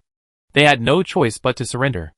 Of the 5 million troops, less than 500,000 could still fight, and they were scattered all over the plateau, and could not form an effective resistance at all. They were too far behind the Zhuguang army in terms of military accomplishment, physical fitness, discipline, and other aspects. If they continued to persist, they would only be annihilated. Since the emperor had fled, they had no reason to persist and chose to lay down their arms and surrender. However, the order to surrender was issued a little late. By the time the order was passed down to the grassroots, only a few 100,000 of the 500,000 Peacock Empire troops were left. If it was 1 hour later, it would be all over. In fact, this was Tang Jing's method. He temporarily ignored their surrender and tried to eliminate them as much as possible to prevent future troubles. In the end, he symbolically retained more than 100,000 people, which was just a way to appease them instead of killing them all. When the last captives were brought out from various places, they received another piece of news. When the transport plane of Catcher who escaped arrived at the border of the Peacock Empire, it was discovered and shot down by the reconnaissance plane of the Zhuguang army. Catcher's body was found, and the video has been spread. At this point, Catcher was killed. The Maurya Empire troops were almost wiped out, and the battle on the southern front was completely over. And all this took only 3 days. The destruction of millions of troops in just 3 days was unimaginable in past wars. This also fully proves the role of technology. High technology will become more and more important, even important enough to dominate the fate of mankind. But everyone had no time to sigh, because there were still 3 battlefields where a huge storm was forming, sweeping towards the Han and Tang dynasties. Northern region, Zhuguang City. This is the bridgehead for Han and Tang to counter the coalition forces of the western continent. When the Peacock Empire was in the stage of cleaning up the battlefield, Tang Jing's special plane had quietly arrived at Zhuguang City. According to the marching speed of the 3 enemy armies, this will be the first place to start the battle. After all, the western continent and Han and Tang are directly connected by land, and the enemy arrives at a faster speed. And the enemy marching route has also been clarified. That is, the desert area in the northwest. The current 5 million Western Continent coalition forces are crossing the desert and are expected to arrive at Zhuguang City within 12 hours. Tang Jing came quietly, without alarming the people of Zhuguang City. After returning to the official residence of Zhuguang City, Tang Jing immediately issued a battle order. Launch nuclear bombs. Launch a large number of nuclear bombs. He wanted to use thunderous means to hit the Western Continental Coalition as quickly as possible, because among the 3 battlefields, only this one is most suitable for using nuclear bombs, because the enemy marching road is the desert, and launching it will not cause any sequelae. As for the northern battlefield and the Great East Ocean battlefield, they are not suitable for large-scale use of nuclear bombs, because this will be Tang Jing territory and territorial waters in the future. He doesn't want his territory to be contaminated by nuclear radiation. Only the desert is not affected. So the fate of the Western Continental Coalition is extremely tragic. On the 4th night of the battle, the most fierce counterattack of the Zhuguang army came. The Zhuguang army launched 12 nuclear bombs in a row with a value of 10 million each. 12 in one night. Under such a powerful nuclear attack, the Western Continental Coalition was almost wiped out. During this process, they also launched a nuclear counterattack. But it was useless. The existence of the black hole bomb was incredible. All their nuclear bombs were absorbed. While the nuclear bombs of the light-chasing army could explode easily, no one could fight in such an unfair environment. Armed forces and spiritual forces were useless at this moment. All the fanatics died. Those who were not fanatic enough were almost all dead. The 12 nuclear bombs of the light-chasing army wiped out more than 3.5 million of the 5 million Western Continental Allied forces. These 3.5 million people died on the spot. And among the remaining more than 1 million people, there were almost 1 million wounded. Only some baggage troops in the rear survived, just because they were not too close to the battlefield. No one had ever thought that the Western continent troops that came with great fanfare would disappear like this. And there was another thing. That is, their leader was assassinated by the Military Intelligence Bureau under such circumstances. When the ring appeared in Tang Zheng's hand, they even just discovered this. Surrender? Even if God comes, he can't stop us from surrendering. The people of the Western continent were even more straightforward. After being bombed by nuclear bombs continuously, the survivors only had this one thought. They regretted following Bai Yulan instigation, and thus paid a painful price. Overnight, another army was completely wiped out. After this news spread, the other two upcoming troops finally changed again. The coalition forces of the southern continent chose to turn around and flee when they were about to arrive at the Pearl Islands. No matter how hard the people of Bai Yulan talked, they were not moved at all and were determined not to be enemies with Tang Zheng anymore. Some of them secretly chased the Guangjuan and wanted to surrender. But Tang Zheng had only one request, which was to ask the people of Nanzhou continent to tie up their leaders. Otherwise he would not accept their surrender. So, the emperor who was wearing the snake monster ring was overthrown by his subordinates, and he was tied up and sent to Han Tang, and handed over to Tang Zheng for disposal. As for their country, because they unconditionally joined Han Tang and accepted Tang Zheng leadership, conquer the enemy without fighting. Tang Zheng nuclear bomb tactics played a significant role, completely breaking the enemy along the way. Now, Tang Zheng has only one enemy in the world. That is Bai Yulan. Oh, there are also the coalition forces of some countries in the North Continent brought by Bai Yulan. But those countries are not worth mentioning at all. As long as Bai Yulan is defeated, they will definitely surrender. But at this time, Bai Yulan troops have also crossed the former territory of Daliao and approached the great river in the north of the Han and Tang Empire, the Shenlong River. Tang Zheng plane took off again and headed for the Shenlong River. If everything goes well, this will be the last battle between humans on this planet. Chapter 424. Dawn breaks on the banks of the Shenlong River. The gunpowder smoke in the city gradually dissipates. The military action of the Bai Yulan people has achieved a good result. Here is the largest city of Daliao in the northeast, the Holy Spirit City. Daliao has chosen to surrender to Han and Tang after a large-scale defeat. But due to time factors, Han and Tang have not yet begun to take over. However, the Internal Affairs Department of Han and Tang has issued an order to the Daliao people. All survivors in the northern region are to gather in the Holy Spirit City. Han and Tang want to build a large-scale survival base here. Survivors from nearby areas came here one after another. Most of them were from Daliao. And there were also quite a few Han and Tang people and some ethnic minorities. There are now more than 4 million survivors gathered here, and it has become an important city in the future of the northern Han and Tang. But many people did not expect that Bai Yulan chose this place as the attack point, because here the people of Daliao are still in charge. And not long ago, Daliao was even their ally. Bai Yulan march did not seem to take this route before. They suddenly turned at night, completely blinding everyone. The Daliao garrison and some of Han and Tang's second-line troops here could not resist the well-prepared Bai Yulan troops. And the Holy Spirit City fell almost overnight. There are not many resources here, and Bai Yulan cannot transfer 4 million people away. It stands to reason that there is not much military and economic value in conquering this place. But they have other purposes. Because there are too many people gathered in the vast area here, Bai Yulan troops have an innate advantage when they enter here. That is, to use the existence of these survivors to prevent Han and Tang from launching nuclear weapons. If Tang Zheng wants to unify the world, he can't kill the survivors on a large scale, because that would make everyone oppose him. Bai Yulan occupied the Holy Spirit City to prevent Tang Zheng from launching a nuclear bomb. This move is very vicious, which is equivalent to directly sealing the strongest attack weapon of the Zhuguang army. Emperor Jones of Bai Yulan did not have much confidence in his heart. He was very worried that Tang Zheng, who did not play by the rules, would destroy everything with a nuclear bomb without caring about the lives of the people, and drag the 4 million survivors of Daliao to be buried with Bai Yulan army. But he had no other choice. Han Tang's nuclear weapons and the black hole bomb, a product of the new era, had frightened him.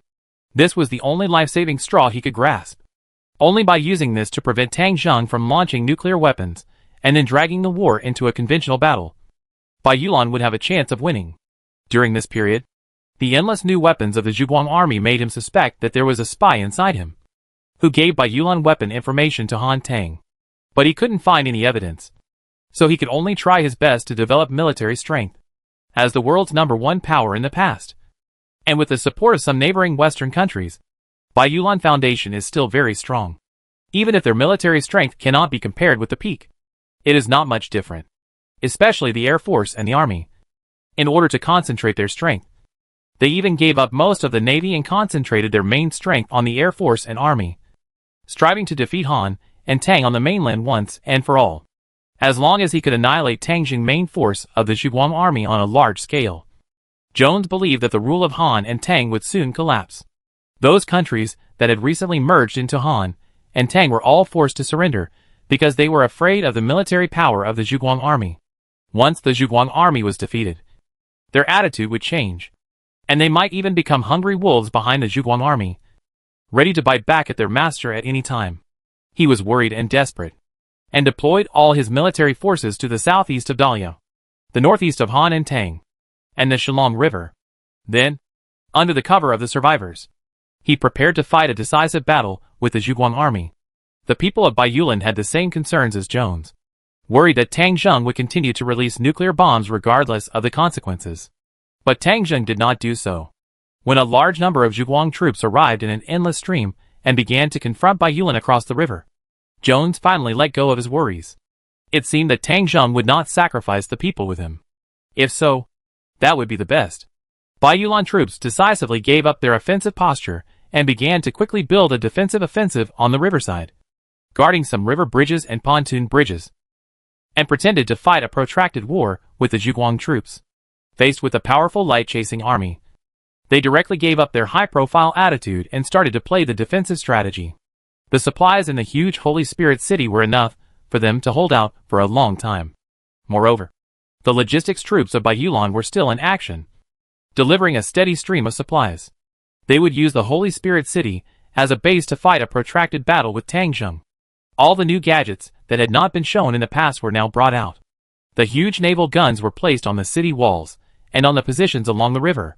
Each ship gun is at the same level as the city defense cannon of Zhuguang City.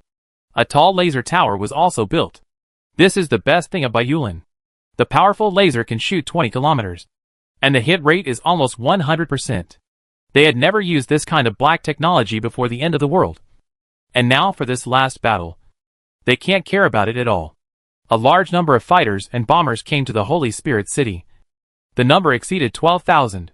This number is not much worse than the current Zhuguang army, which shows Baiyulan's strong foundation and production and manufacturing capabilities as the first powerful country. And their navy. Even though they are not vigorously developing the navy now, they still have about 100 warships of various types, including 9 aircraft carriers.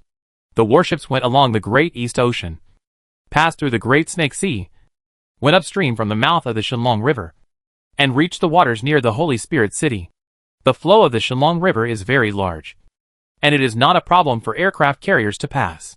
Soon, the Baiyulan Navy occupied hundreds of kilometers of waters. The warships are a line of defense. The riverside positions are a line of defense. And the walls of the Holy Spirit city are also a line of defense. Countless anti-aircraft missiles and anti-aircraft guns were set up. Drones and helicopters were patrolling in the sky. Small boats were shuttling on the river. And radars were everywhere near the city. Countless sentinels, spies, and secret agents were spread across the vast area nearby. Countless mines were buried, and logistical supplies were also very well prepared. All kinds of high-tech equipment were put into use, and the people of Baiyulan were busy almost day and night, because they were worried that the Zhuguang army would suddenly launch an attack and cause them to be defeated. So all the construction was done in a race against time.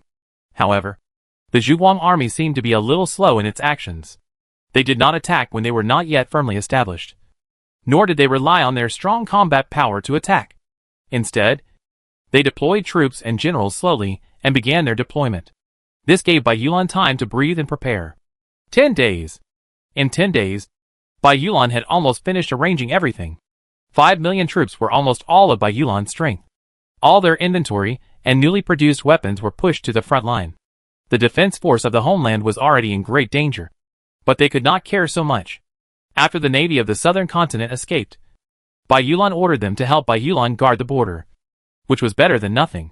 However, as Baiyulan finished the arrangement, The world's wind direction changed slightly. Other places were fine. And the troops of the southern continent had some confidence in Bai Yulan and began to help them defend the land. In their opinion, after so much preparation, if Bai Yulan, the world's largest country, still couldn't win, then it could almost find a piece of tofu to smash into death. And there was no need to fight. Of course, there is a prerequisite. That is, the light-chasing army does not use nuclear weapons. 10 days later, Tang Jing spoke on TV. The light-chasing army of the Han and Tang Empire will launch a general attack on the Magnolia Army occupying our Holy Spirit City on the other side of the Shenlong River at 8 o'clock tomorrow morning. Residents of the Holy Spirit City, please pay attention. Do not go out casually. Stay at home and wait for news. I am here in the city and will not use weapons of mass destruction, including nuclear weapons, against the Holy Spirit City. Try to avoid civilian casualties, because you are also citizens of the Empire. Please also pay attention to the soldiers of Bai Yulan and do not harass the people in the city. It is not only for humanitarian considerations, but also to leave a way out for you. If you harass and attack the people, I will definitely make you regret being a human being. When Tang Zhang was speaking on TV, his teeth were cold, and he issued a solemn warning to the people of Bai Yulan. However, such a warning was great news to the people of Bai Yulan. Tang Zheng took the initiative to promise not to use nuclear weapons, so they could rest assured. Bai Yulan has never been afraid of anyone, fighting only with conventional weapons. So after Tang Zheng finished speaking, Bai Yulan Emperor Jones also gave a speech on TV. Tang Zheng, you, a warmonger, have ignored the sovereignty and territorial integrity of people around the world, occupied countless lands, and shrouded the world in the shadow of war. You promote the new Guangyuan currency, plunder the world's wealth, and plunge the people of the world into dire straits. As the world's only superpower, Bai Yulan will not tolerate your behavior. Now you lay down your weapons immediately, and we will return to the negotiation table to discuss the problems of countries around the world. If you give up the occupied land, population and resources, war can be avoided. Otherwise, your doomsday will come immediately. Magnolia will win. Justice will win. Jones, the old man, shouted on TV with a middle school atmosphere, pumping himself up and leading a large number of fanatics. The TV speech here will be meaningless. Who is right and who is wrong will be determined by war. Chapter 425. People all over the world know that a battle that will decide their fate is coming.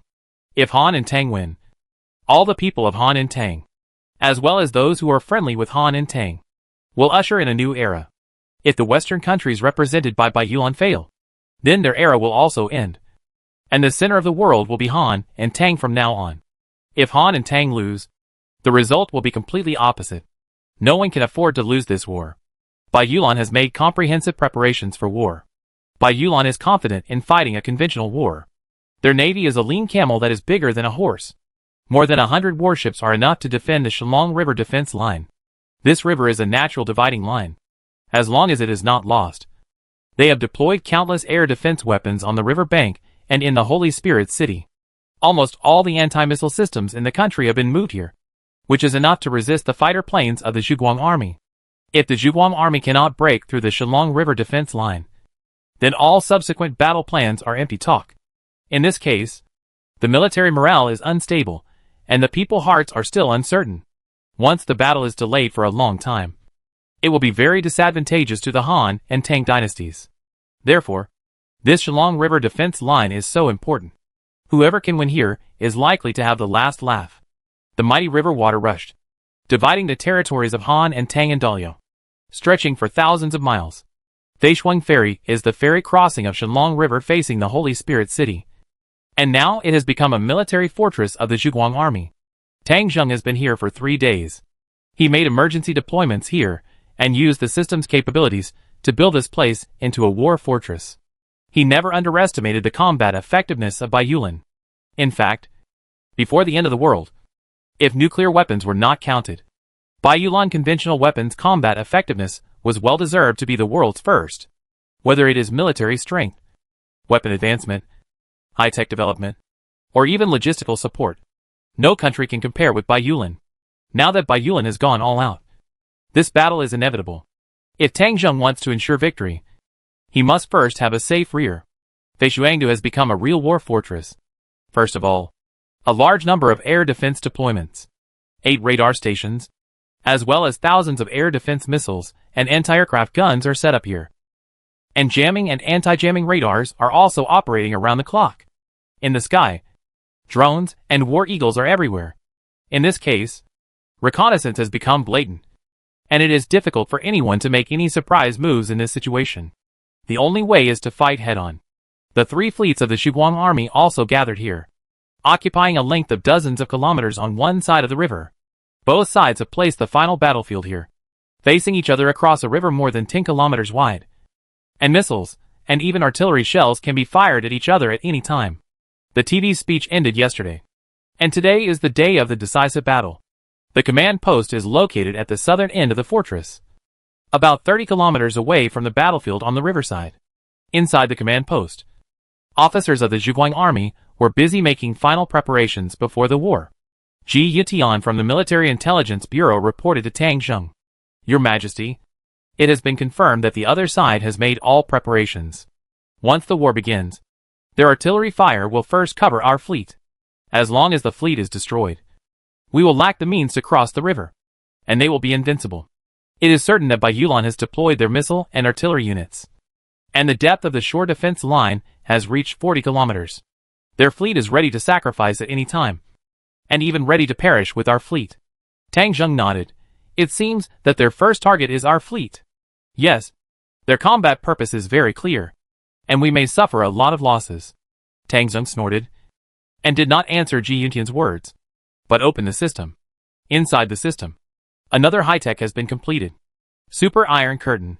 The original Iron Curtain only covered a single person, but now the Super Iron Curtain, which cost 100 million to build, can cover the super large space of a warship. The Super Iron Curtain is rectangular, with a length of 1,000 meters and a width of 600 meters. After covering, all system units within the range can be protected by the Iron Curtain and resist the frontal impact of nuclear bombs. The coverage time is 1 hour, and Tang Zheng directly built 2 such Iron Curtains. After reading it, Tang Zheng gave the order directly. The 6 super aircraft carriers of the 3 fleets, as well as all carrier-based aircraft, entered the first Iron Curtain range. Then 8 destroyers and 8 battleships entered the second Iron Curtain range. After receiving Tang Zheng's order, all the warships began to line up quickly, forming a strange shape. As soon as the queue was formed, the Iron Curtain immediately covered it. As the Iron Curtain fell, a layer of faint black light enveloped the fleet. The Iron Curtain was successful. The countdown begins. From now on, within 1 hour, these warships are invincible. All troops are ready, especially the pontoon troops and transport ships. After 40 minutes, build a pontoon bridge and the transport ships will begin to forcibly land. The fighter planes are ready to provide cover for the landing troops. All fleets covered by the Iron Curtain. Do not cease fire within 1 hour. Fight hard and fight to the death. Pour all your firepower over. You are the key to victory." Tang Zheng had just issued an order, and the first to open fire was actually Baiyulan. Although they didn't know why the warships of the Zhuguang army assembled like this, the Baiyulan people felt the opportunity. Such a dense fleet formation is just right for firepower coverage. At this moment, the military strength of the world's #1 power was revealed. Overwhelming artillery fire was fired from the positions on the riverside.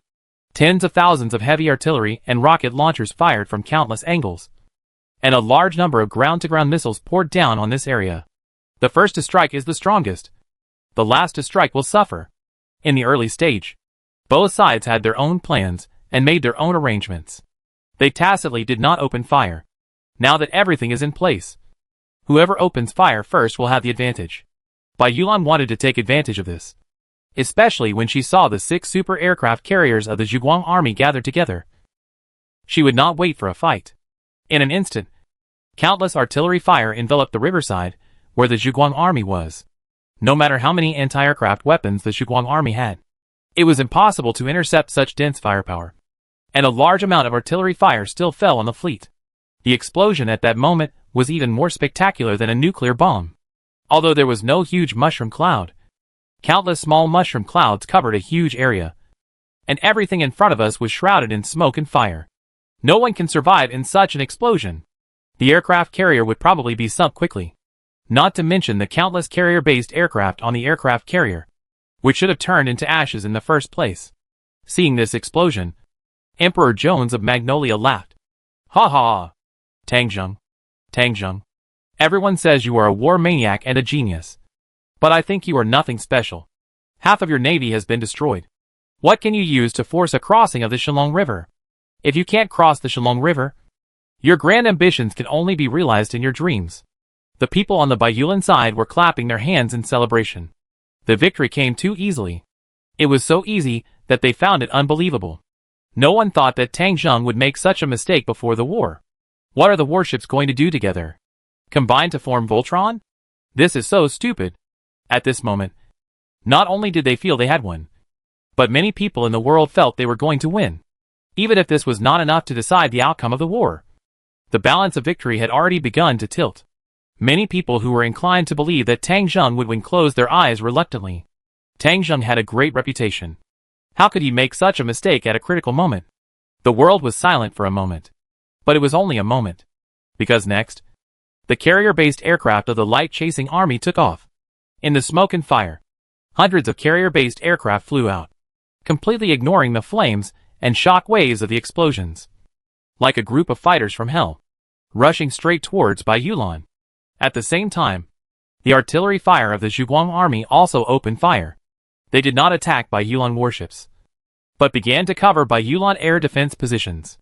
The power of the artillery fire was no less than that of Baiyulan, and it turned the world upside down. Baiyulan was mentally prepared for this level of attack. But what happened to those carrier-based aircraft?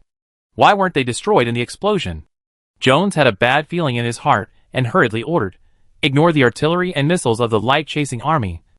Shoot down those carrier-based aircraft for me."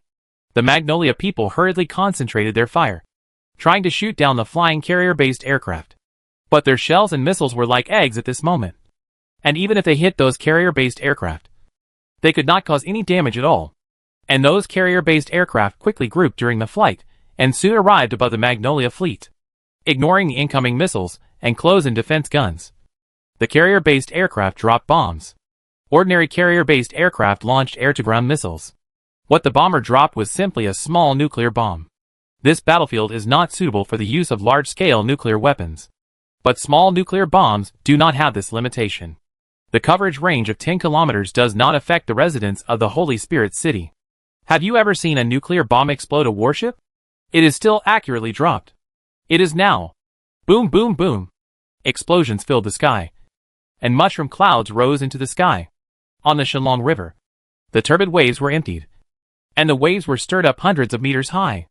Under such circumstances, the aircraft carriers, destroyers, cruisers, transport ships, and battleships of Baiyulan began to explode, opening a grand prelude to this unequal war. Chapter 426. The carrier-based aircraft of the light-chasing army were dispatched in total of nearly 1,000. The fighter planes rushed over with a resolute and unstoppable momentum. The people of Baiyulan were almost angry, because they had never seen such an arrogant fighter plane charge, completely ignoring the air defense positions carefully built by Baiyulan, and just rushed over. These ignorant people. Do they think that in this situation, their white light emitting treatment machine-like aircraft can still save them? Hit hard. Shoot down all the planes in this wave, and give Tang Zheng a gift. Jones gave the order fiercely, and Baiyulan opened fire with full anti-aircraft firepower. Baiyulan had done a detailed investigation of the Zhuguang Army's situation. Especially, the Zhuguang Army's Air Force's baby carriers were the focus of their attention. This kind of aircraft, that surpassed modern technology and even affected the balance of war, was the most terrifying in their eyes. I really don't know how those people in Han and Tang developed this black technology. If it continues, the world's air supremacy will belong to Han and Tang. But it doesn't matter. As long as they win this battle, the technology of Han and Tang will belong to them. And Baiyulan will also have this black technology in the future. But then, they witnessed even more terrifying black technology. On the ground of Baiyulan air defense position, countless missiles took off, emitting balls of fire in the air, focusing on enemy planes. But the huge fire was like lighting a firecracker next to the enemy plane, and it had no killing power at all. At most, the impact of the explosion could make the enemy plane deviate from its flight path. But other than that, it could not do anything else. Hundreds of fighter planes flew over and fired thousands of anti-aircraft missiles. But not a single enemy plane was shot down. Oh my god! This can't be true. Emperor Jones of Magnolia held his head in his hands and shouted in disbelief. He remembered some classic battles of the light-chasing army. In one case, the light-chasing army attacked the enemy military supply warehouse. And there were some invincible soldiers who played a decisive role in that battle. But that kind of black technology was short-lived. And the light-chasing army rarely used it afterwards. And it has been forgotten by people. Even the people on Yulan's side felt that the black technology might have limitations in use. And in such a large-scale battle, the role that 1 or 2 people could play was minimal. So there was no need to worry too much. But what you fear will come true. And it will be a big one. The fighter planes of the Zhuguang army are covered with the black technology armor, becoming invulnerable. They are invulnerable. But Yulan's side is not. The fighter planes of the Zhuguang army started launching missiles at the first time. Either air-to-ground missiles, or air-to-air missiles, or destroying ground targets, or destroying Yulan fighter planes. The fighter planes of Magnolia are also very advanced, and have always been at the world's leading level. But at this moment, they are completely incomparable to the Zhuguang army. The fighter planes of the Zhuguang army are already invincible. So how can this battle be fought? Countless Magnolia planes that met the enemy were blown up in the first place. They even found that in terms of the performance of fighter planes alone, the Zhuguang army was far superior to the Magnolia. Too terrible. What kind of planes are these? Why have we never heard of them? Why is the technological progress of the light-chasing army as fast as the speed of light, while ours is as slow as a snail? It's not just the Magnolia Air Force that is desperate. The ground is also under great threat at this moment. The bomber formation of the light-chasing army flew over their heads recklessly, ignoring the crazy shooting of anti-aircraft firepower, and dropped a large number of thermobaric bombs, incendiary bombs, and even small nuclear bombs. The huge explosions that occurred one after another turned the entire Shenlong River into a sea of fire. The raging fire seemed to dry up the river water, and countless soldiers in the Magnolia position were wiped out in an instant. And above the raging fire on the river, the warships of the Zhuguang army came ashore. The ground firepower of the Magnolia army could not stop these big guys who cut through the waves. Those antique battleships withstood the bombardment of more than a dozen torpedoes and dozens of missiles without any damage. Their outdated naval guns became the king of death at this moment. The Magnolia army's warships were approached by the battleships within a few hundred meters, and the naval guns were almost bombarding them. And their ammunition seemed to be unlimited. The naval guns fired non-stop, and the torpedoes and missiles were also fired non-stop. A large number of Magnolia warships collapsed and sank under this saturation attack. It was not that their combat effectiveness was not good. They had tried very hard to intercept the enemy attack, and they had intercepted it very well before.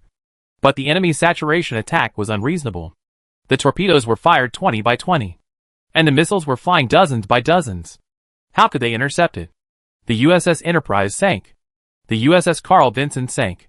The USS Kitty Hawk sank. The USS New Jersey sank. Countless Aegis-class cruisers sank. Countless dock landing ships sank. The continuous explosions on the river were no less severe than those on the ground. The world's #1 fleet, which Yulan was proud of, completely collapsed on the Shenlong River. Some warships even drove to the shore and bombarded the riverside positions. The unequal battle continued. In the sky, the electronic jammers of the light-chasing army hovered like locusts, and could not be shot down. So many of Yulan orders could not be conveyed at all. Explosions were everywhere, and deaths were happening everywhere. Perhaps in the history of human warfare, there has never been such a cruel moment. Every second, hundreds of people died.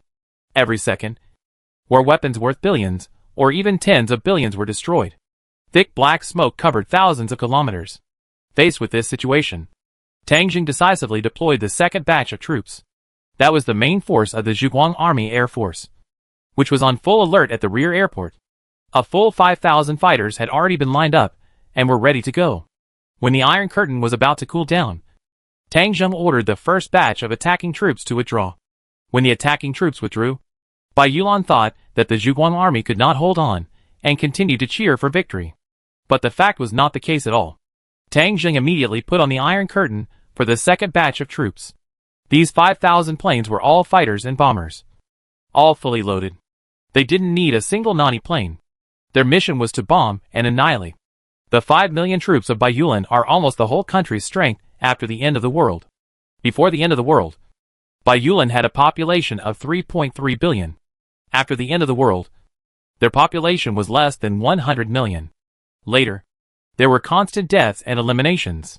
After removing the old, weak, sick and disabled, there were less than 10 million people who could fight. Now these 5 million people are their absolute main force. If they all die, this country will basically disappear from the earth. Cut off the enemy's signal waves and do not contact them. Without my order, the battle cannot stop. After the Iron Curtain was covered, 5,000 fighters set off. It was as if a large dark cloud had covered the battlefield, casting a shadow over the smoke-filled battlefield. The Magnolia people who had survived the battle looked at the sky in despair. They didn't know what to do. They could only cross their chests and pray for God's blessing. It was a pity that their God was not powerful enough and did not bring down any divine punishment. Instead, the attack from the Zhuguang army was comparable to divine punishment. Thermobaric bombs and incendiary bombs cleared the way. A deadly bombing. Occasionally, small nuclear bombs were dropped by bombers, turning large areas into a sea of fire. If the Magnolia army had counted casualties at this moment, they would find that their 5 million people were less than 500,000. Almost all of them were dead. They couldn't understand how the light-chasing army could bomb accurately in this situation, and always find the place where their troops were most concentrated and drop deadly weapons. This was the power of the light-chasing army radar. Those living beings would be displayed on the radar. Tang Jun looked at the radar, and the light spots representing the Magnolia side began to disappear, becoming fewer and fewer. Under the blessing of the Iron Curtain, this battle was no longer suspenseful. Tang Jun locked his eyes on the last location. There were still thousands of people hiding behind the battlefield, which should be the location of the Magnolia command post. It's time to end. Tang Jun felt that it was almost time, and ordered a team of fighters to take off and attack the enemy command post. In the Magnolia command post, Emperor Jones was completely panicked and confused. He asked the doctor beside him, "What should we do now? What should I do? Where is number 1? Can you come to save me?" The doctor beside him looked ashen and shook his head slightly. "It's too late to save you. Number 1 is in Antarctica. It's over. It's all over." Jones' body swayed and he wanted to fall, but he stood up again. "No. I can still hold on. As long as we hold all the people in the city hostage, we can still talk to Tang Jun. Doesn't he want to be the master of the world? Let him be the master. We will retreat. We can stay in the bitter cold land of Antarctica. The other continents are his. This should be fine." The people around him also cast their hopeful eyes on Jones. At this moment, it seems that there is no better way. Jones asked the signalman to try to contact Tang Jun to discuss surrender. Fortunately, they were interfered and could not contact the Zhuguang army. At this time, the fighter plane roared, and the huge roar was already overhead. "No!" Jones shouted hoarsely.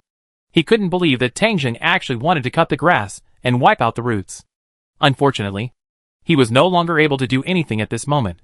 With the fall of countless thermobaric bombs, the command post turned into a ruin. With the death of Bayulan Emperor Jones, this unequal battle finally came to an end. Bayulan had an army of 5 million, but less than 10,000 survived. Almost all the important figures of Bayulan had died, and some shrimps left in the country immediately announced that Bayulan was doomed. They would voluntarily surrender all their weapons, stop developing technology, and wait for Han and Tang people to come and recruit them. If Han and Tang don't look down on them, then they will imitate the Indians of the past and start a primitive fishing and hunting life, and will no longer pose any threat to Han and Tang. All the countries that had been against Han and Tang in the past had made such a decision, because only in this way, by completely surrendering, could they have a way out. Tang Jun agreed. So far, the world is unified. The only thing left is that number 1, who is far away in Antarctica, and the Big Corp's sister, who was abducted by number 1, are still in danger. Tang Jun will not stop. After the Battle of Magnolia, he immediately sent troops to Antarctica. Chapter 427. After the Zhuguang army defeated Bayulan in one battle, the planet was almost unified. Whether it was the East continent, the West continent, the tropical continent, or the 2 continents in the Western Hemisphere, as well as many islands, they had all become the territory of Han and Tang. However, the war also brought great trauma to people. Before the end of the world, the population of the entire planet was close to 100 billion. After the end of the world, the population dropped to several billion. In the past few years, the population of the entire planet is only about 1 billion, including those killed by zombies, those who died of diseases, those who died of hunger, and those who died in war. The survival rate is 1%. But fortunately, everything is over. The war is over, and the planet has ushered in peace. Acid rain has stopped, and industrial production can be restored. As long as the remaining zombies and mutants are cleared, there will be a long period of peace here. The air quality and environment are better now. More than 2 years of chaos is a rare time for the planet to recuperate. There will even be no need for family planning in the future. What is lacking now is people. The next few hundred or even 1,000 years will be the best era. This is the common understanding of people. All countries have become Han and Tang, and there are no enemies anymore. People began to celebrate. Tang Zheng plane arrived at the capital of Baiyulan, Base City. Behind him, the 3 giants of scientific research followed. His purpose of coming here is to open the treasury of Baiyulan capital. This is the largest treasury in the world, with the richest gold reserves in the world. Hundreds of years of accumulation and plundering have made the amount of gold here the largest in the world. No other gold mine, or even any country, can compare with it. The survivors of Magnolia lined up to welcome Tang Zheng's arrival. However, the leader told Tang Zheng that they had not opened this vault for a long time, because the original vault controllers were all dead. This vault needed a lot of people to open it. Now there were not enough people, and they had no good way, unless they used violence. But that would cause huge damage inside. And this vault still had a self-destruct device. But all this is not a problem for Tang Zheng. The 3 scientific research giants under his command are already the world's top scientists. The best decryption experts, blasting experts, and even locksmiths. Under Tang Zheng's order, the 3 giants came to the door of the vault and began to conquer this most difficult door in the world. Tang Zheng waited patiently here. Outside the vault, a large number of light-chasing soldiers were on alert. Although people think that there are no enemies in this world, Tang Zheng does not think so. The real enemy is in Antarctica. Luo Qiuwan was taken away by number 1 to Antarctica. Tang Zheng has to rescue her. That is the final battle. Everything we do now is to prepare for the final battle. Gaddon. Crash. As the door of the vault turned, the most difficult door in the world was opened by the joint efforts of the 3 scientific research giants. The soldiers of the guard regiment filed in to prevent any mechanism inside from harming Tang Zheng. There were also scientific research soldiers who entered the monitoring room. The equipment here was still running after several years. The scientific research soldiers went in and stopped all the triggering mechanisms, alarms, lasers, and infrared devices. After the guards checked and confirmed that it was safe, Tang Zheng entered the vault. The vault was huge, comparable to the size of a football field. There were many rooms inside, each with the name of a country. The gold left by this country was stored in this room. These gold reserves were pledged here, but Baiyulan never returned them. And now they all fell into Tang Zheng's hands. The 3 giants continued to unlock the vaults with the scientific research soldiers. And this time the speed was much faster, and the vault doors were opened one after another. Every time a vault door was opened, Tang Zheng followed and converted the gold inside. Batches of gold disappeared under Tang Zheng's hands, and then turned into numbers in the system. 10 million, 50 million, 100 million. The gold of a small country is worth at least tens of millions, and the slightly better ones are worth hundreds of millions. Those large and medium-sized countries are worth hundreds of millions, or even billions. The arrival of a huge amount of gold made Tang Zheng rich all at once. 60 billion. When Tang Zheng finally completed the conversion of Baiyulan gold, he had a gold reserve of 60 billion. Done! Let's go! After making sure there was no more gold here, Tang Zheng immediately chose to leave. After getting on the plane, he turned on the system. At this time, he had successfully developed another technology after the Super Iron Curtain technology, Energy Block technology. With this technology, all the warships, planes, vehicles, etc. of the light-chasing army will no longer need oil as fuel. The energy blocks that replace it will become a new power source. And now, Tang Zheng continues to develop the next technology, trans-time and space technology. This technology can be used for space teleportation, which is very important to Tang Zheng. It is determined that the development of trans-time and space technology will cost 100 million yuan, and it will take half a month to start the development. Tang Jing checked the upgrade conditions. He is now at the level of a military commander. He has completed 2 of the 4 conditions required for the upgrade, namely 10 billion yuan in funds and the unification of the world. The elimination of 10 billion zombies has not been completed, but more than 7 billion have been completed. Now all the zombies eliminated by all mankind can be included in the statistics. However, there is one last task that cannot be completed. That is, to eliminate all ring holders. Number 1 is in Antarctica, and there is no way to upgrade without eliminating him. Tang Jing looked at the number of people under his command. After a battle with the whole world, there was some consumption, but only a loss of more than 100,000 people. Tang Jing did not immediately replenish the number of soldiers, leaving some room for operation. Convey my order. Let all ships in the world that can go out to sea gather at Cape Storm, the southernmost tip of the tropical continent, and our troops will immediately head in that direction and land there to Antarctica. The entire army should immediately change the fuel and use the energy blocks as fuel.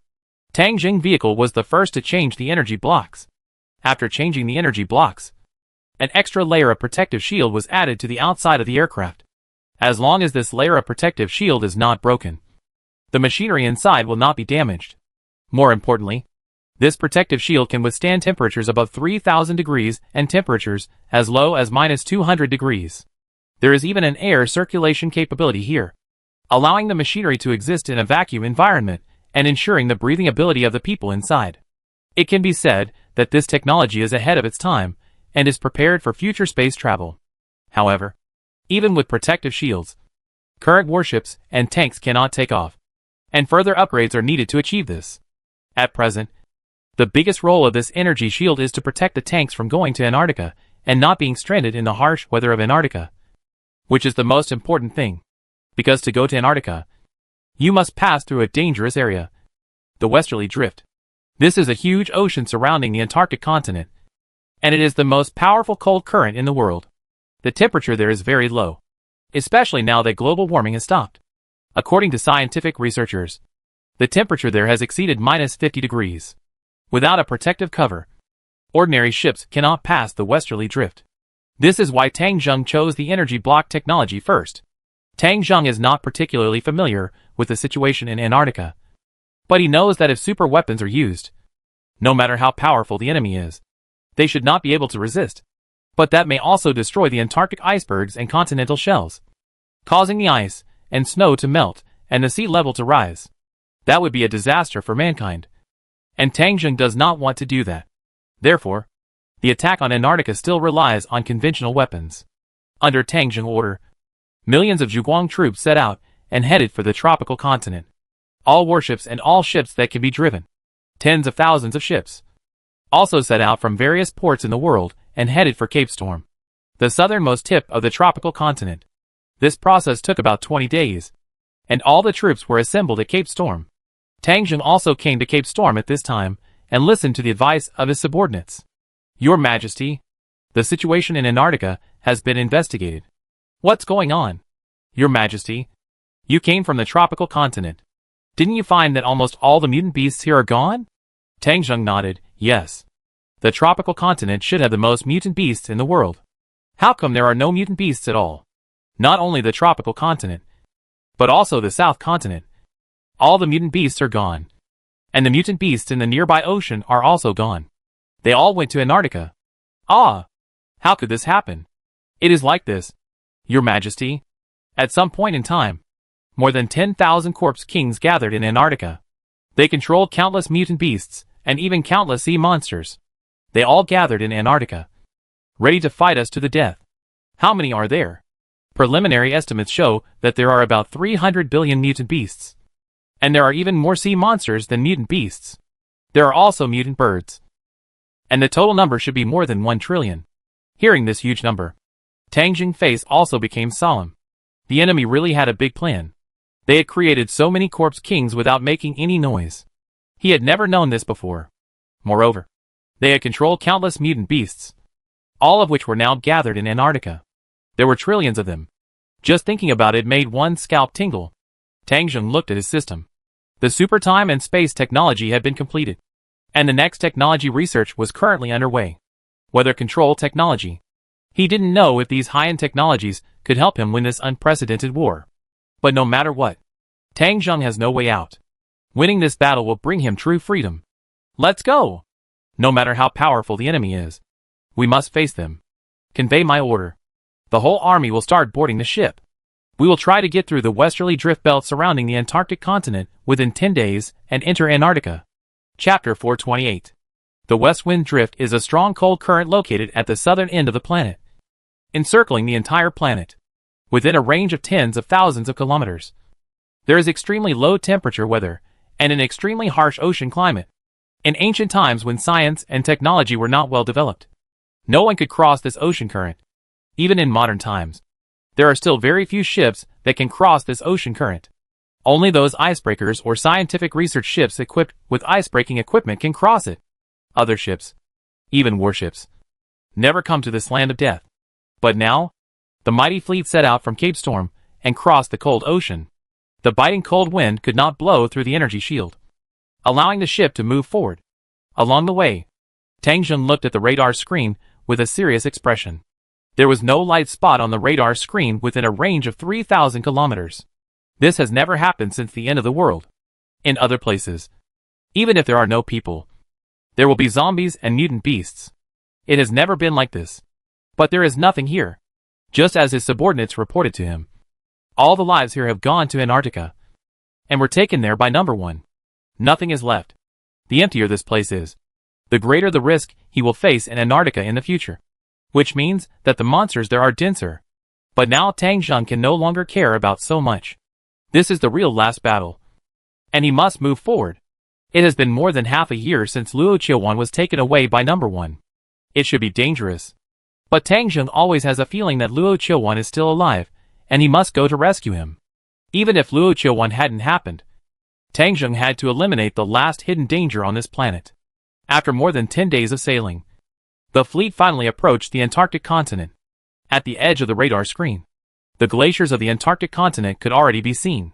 And the radar, which had been immersed for many days, finally detected life forms. The radar soldier reported immediately. Your Majesty, a large number of life forms were found, located at the edge of Antarctica and on the seabed. Oh, there are also on the seabed? Tang Zheng approached the radar and saw countless light spots densely packed in the sea water below the edge of the glacier.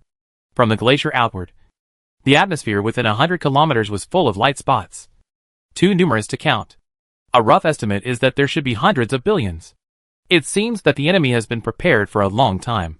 I'm afraid that half of the fish on the planet have gathered here, and they are all mutated. That's good. If we destroy them all together, it will be easier to clean up the planet in the future. Your Majesty, what should we do? All these fish are underwater, and it is very difficult to attack them unless nuclear weapons are used. Tang Zheng shook his head. We cannot use nuclear weapons. Once nuclear weapons are used here, the Antarctic glaciers will break up and the sea level will rise. We humans will suffer. We cannot destroy our homeland. What should we do? If we don't solve these things, we can't land.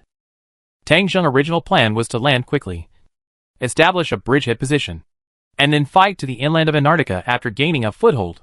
Now it has been blocked. Wait! Tang Zheng gave the order, and everyone followed it unconditionally. The huge fleet began to gather, and then they dropped anchor and waited. Tang Zheng was not waiting in vain. He was waiting for the completion of weather control technology. It started construction when we set out, and now it is only 3 days away from completion. 3 days passed in a flash, and the weather control technology was completed. The weather controller, with a construction fund of 100 million, can form various extreme weathers and needs to be placed on land. This is the product of weather control technology. Tang Zheng immediately called Ein. The super time and space technology is completed. Can you send my bed to a certain location? Yes, Your Majesty. You can teleport it as long as it is within the area lit up by our radar. Since the establishment of the Zhuang army, countless radars have been built, which can be said to be spread across every continent except Antarctica. Tang Zheng chose to return to Zhuang City directly. In the courtyard of his official residence, he placed a weather control device, because there is no place in the entire Zhuang City, Only the official residence has space. And this is the core area of the Zhuguang army, which is very safe. The construction of this kind of control instrument is completed in an instant. No need to wait. And it will be placed quickly. After the placement is completed, continue to develop photon fission technology. Tang Zheng looked at the performance of the instrument. It can control volcanic eruptions. But the foundation must be volcanoes. But it can control the surge of cold currents and cause earthquakes in earthquake zones. It can control super strong winds and control the fall of thunder. When each technology is used, it costs 10,000 gold per second. And the range cannot exceed the range of a radar. Antarctica has no volcanoes. Nor is it an earthquake zone. Tang Zheng thought about it and came up with a solution. After returning to Antarctica through hyperspace transmission, Tang Zheng chose hurricane plus thunderstorm. A Category 15 hurricane was blowing in Antarctica, accompanied by a huge thunderstorm. The thunderstorm range was 3,000 kilometers in diameter. But it can't be used here. We have to enter the core area of the monster. Guards, follow me to the light chaser battleship. Open the shield and rush in. All the elite soldiers of the guards followed Tang Zheng to the battleship. In this case, the battleship is the best choice. The shield was opened, and the battleship rushed forward. It was moving at full speed, exceeding 500 kilometers per hour, comparable to an airplane. An hour later, Tang Zheng had already rushed into the area where sea monsters gathered. Countless sea monsters rose from the water and attacked the battleship. Whales as big as hills, squids as long as 100 meters, great white sharks as big as buildings, countless seabirds and various fish, covering the sky and the earth. Their eyes were blood red, and they were completely controlled and extremely ferocious. The shield of the battleship was opened, and the energy blocks were used to resist their attacks. In the cabin, the energy blocks were consumed at a very fast speed. This kind of intensive attack also caused huge loss of energy blocks. Almost as soon as an energy block was thrown, another one was thrown immediately and disappeared in an instant. More than 20 soldiers were busy here, all sweating profusely. Every energy block was money. Fortunately, only one battleship came. If more came, Tang Zheng would not be able to support this consumption no matter how much money he had. The soldiers on the battleship and all the artillery fired back at the same time to reduce the pressure of energy block loss. The battleship continued to charge with the protective shield, gradually approaching the ice shelf of the Antarctic continent. Almost. This is it. Tang Zheng finally activated the thunderstorm and hurricane. In an instant, the huge wind on the sea surface raised huge waves, which were as high as 100 meters, and rolled up all the fish on the seabed. In the sky, dense clouds instantly gathered in an area of 3,000 kilometers, and silver arcs jumped in the clouds. Tang Zheng money was consumed rapidly at a rate of 20,000 per second. Release. ZZ. Boom. Crack. The sky darkened. Like ink. Silver lightning fell from the sky. Not just one or two, but countless within a range of 3,000 kilometers. These lightnings will not have any impact on land and ice. But if they hit a living organism, it will instantly make it stiff or even lose its life.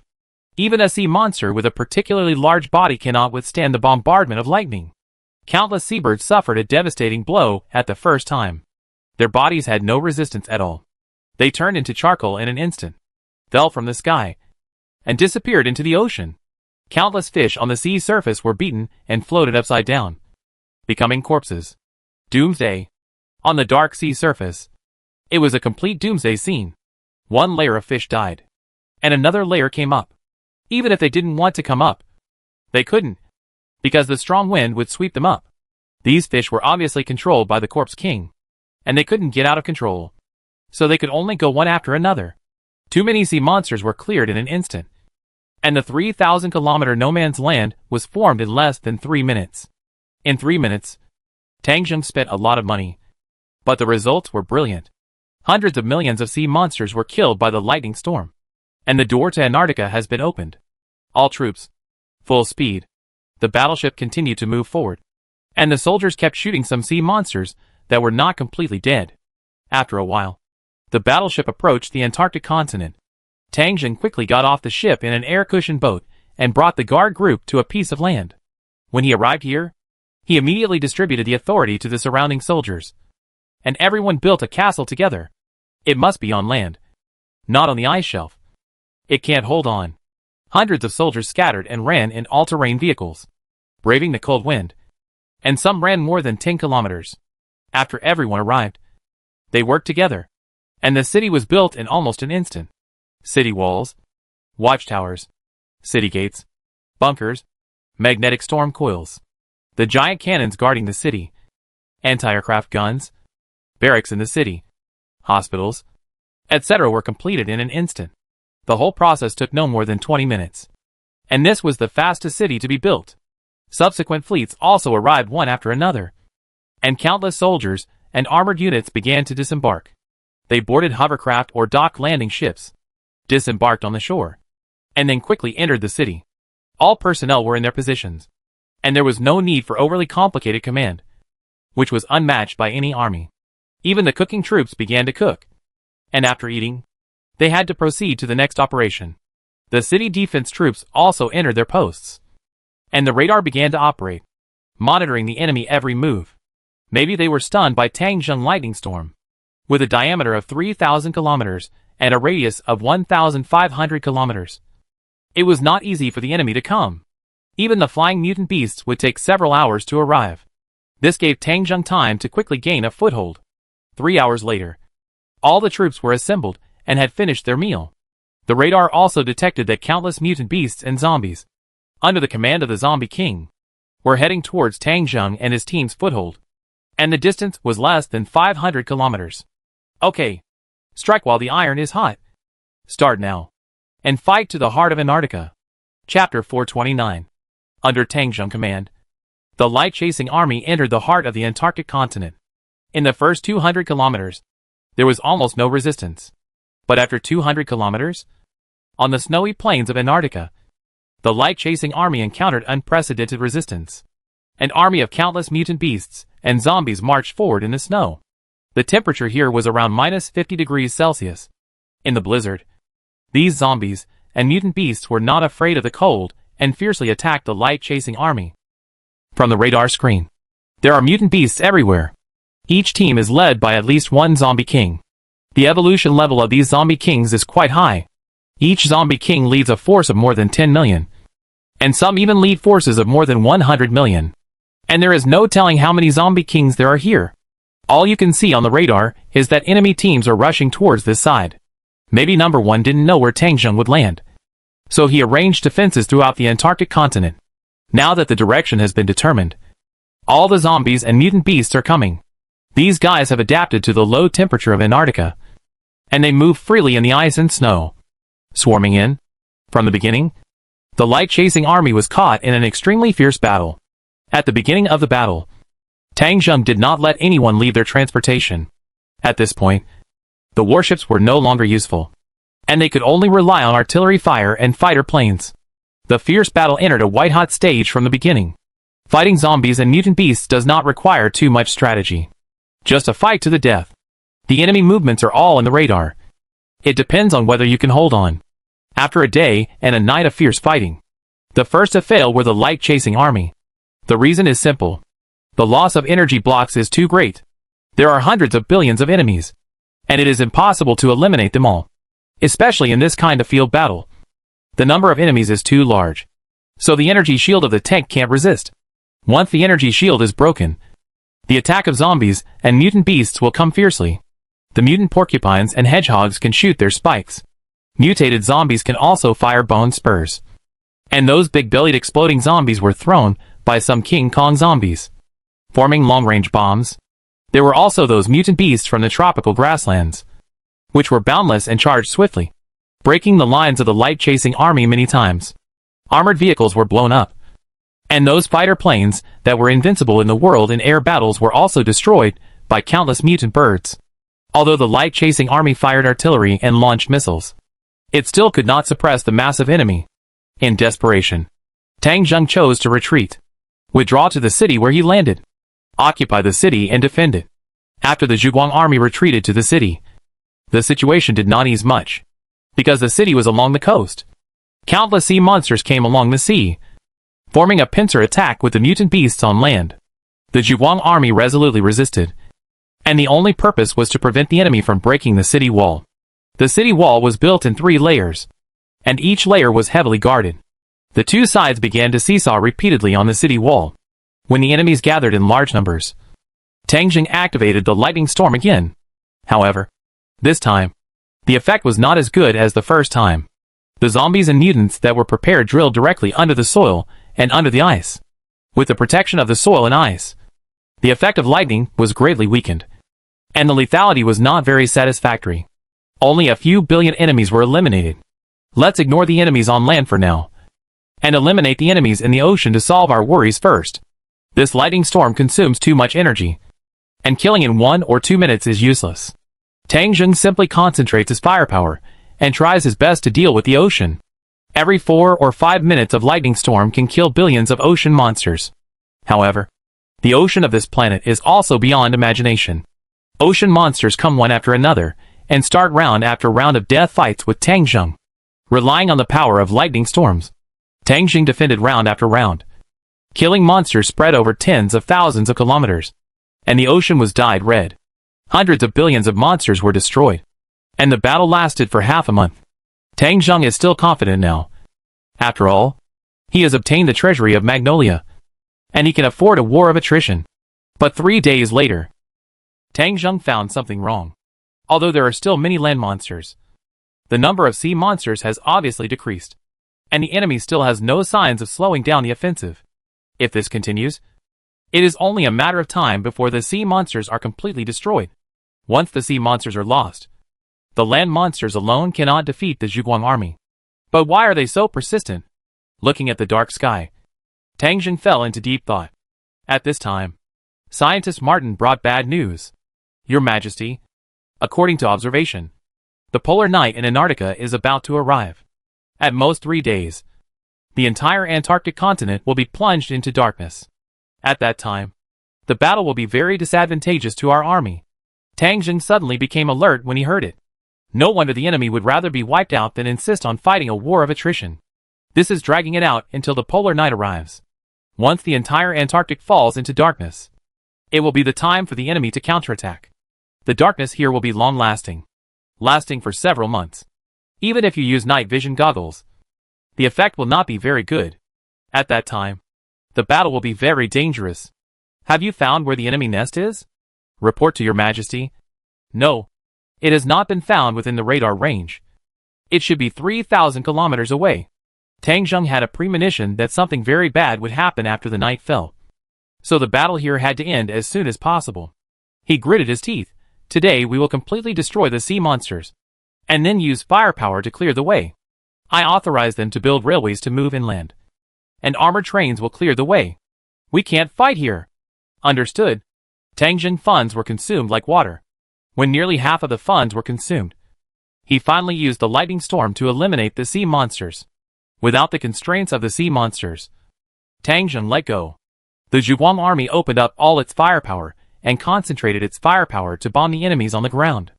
Countless bombers and fighters began to pour fire on the ground.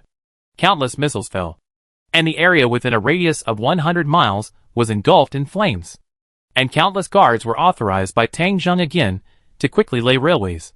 At this time, facing the ocean of zombies and mutants, ordinary armored vehicles could not resist at all, and only armored trains could be relied on to charge. 20 railways were laid at the same time, and 40 armored trains appeared on the Antarctic continent. Their thick armor can resist the attacks of zombies and does not require the support of energy blocks, which greatly saves money. The armored train left the city, pouring out ammunition frantically, and charged fiercely with its own powerful impact force. Countless follow-up troops followed, one after another, and fought desperately with the zombies. In one day, the road out of the city was finally opened, and tens of billions of mutant beasts and zombies were killed. With the passage, Tang Jing sat on an armored train, took the entire guard regiment, and laid the railway himself, so that the train rushed straight to the heart of Antarctica. As for the zombies behind, let the large army deal with them slowly. He was in a hurry now. After the train traveled a certain distance, Tang Jing built a radar station. He had to use the radar to find where number 1 was, and where Luo Qiuwan was. Catch the king first, kill number 1, and the battle would be basically over. 1,000 fighters and bombers escorted Tang Jing. Whenever a zombie appeared in the radar, they would rush up and destroy it regardless of the consequences. Under the protection of the Nani machine and the protective shield. Even if they put on the Iron Curtain at the critical moment. They had to kill the Zombie King first. The Corpse King was killed. And the leaderless zombies and mutants were no match for him. Another day passed. And the sky was already very dark. Tang Zheng had penetrated deep into the Antarctic ice sheet for an unknown distance. There was no sign of life within a radius of 3,000 kilometers. The zombies and mutants he had encountered before had been left far behind. There were almost no enemies in the Antarctic interior. Only endless ice sheets and increasingly dark skies. The polar night was about to fall. How long will it take until the polar night arrives? Your Majesty, there are still 6 hours. Speed up and continue to go deeper. The armored train rumbled forward. And no one knew the direction. Nor did they need to know. Because no matter where they went, they were heading south. Your Majesty, we have found something. About 2 hours later, the radar soldier suddenly reported. What's going on? A large number of zombies and mutants were found gathering near the South Pole. And they were all highly evolved zombies and mutants. And even a large number of zombie kings were found among them.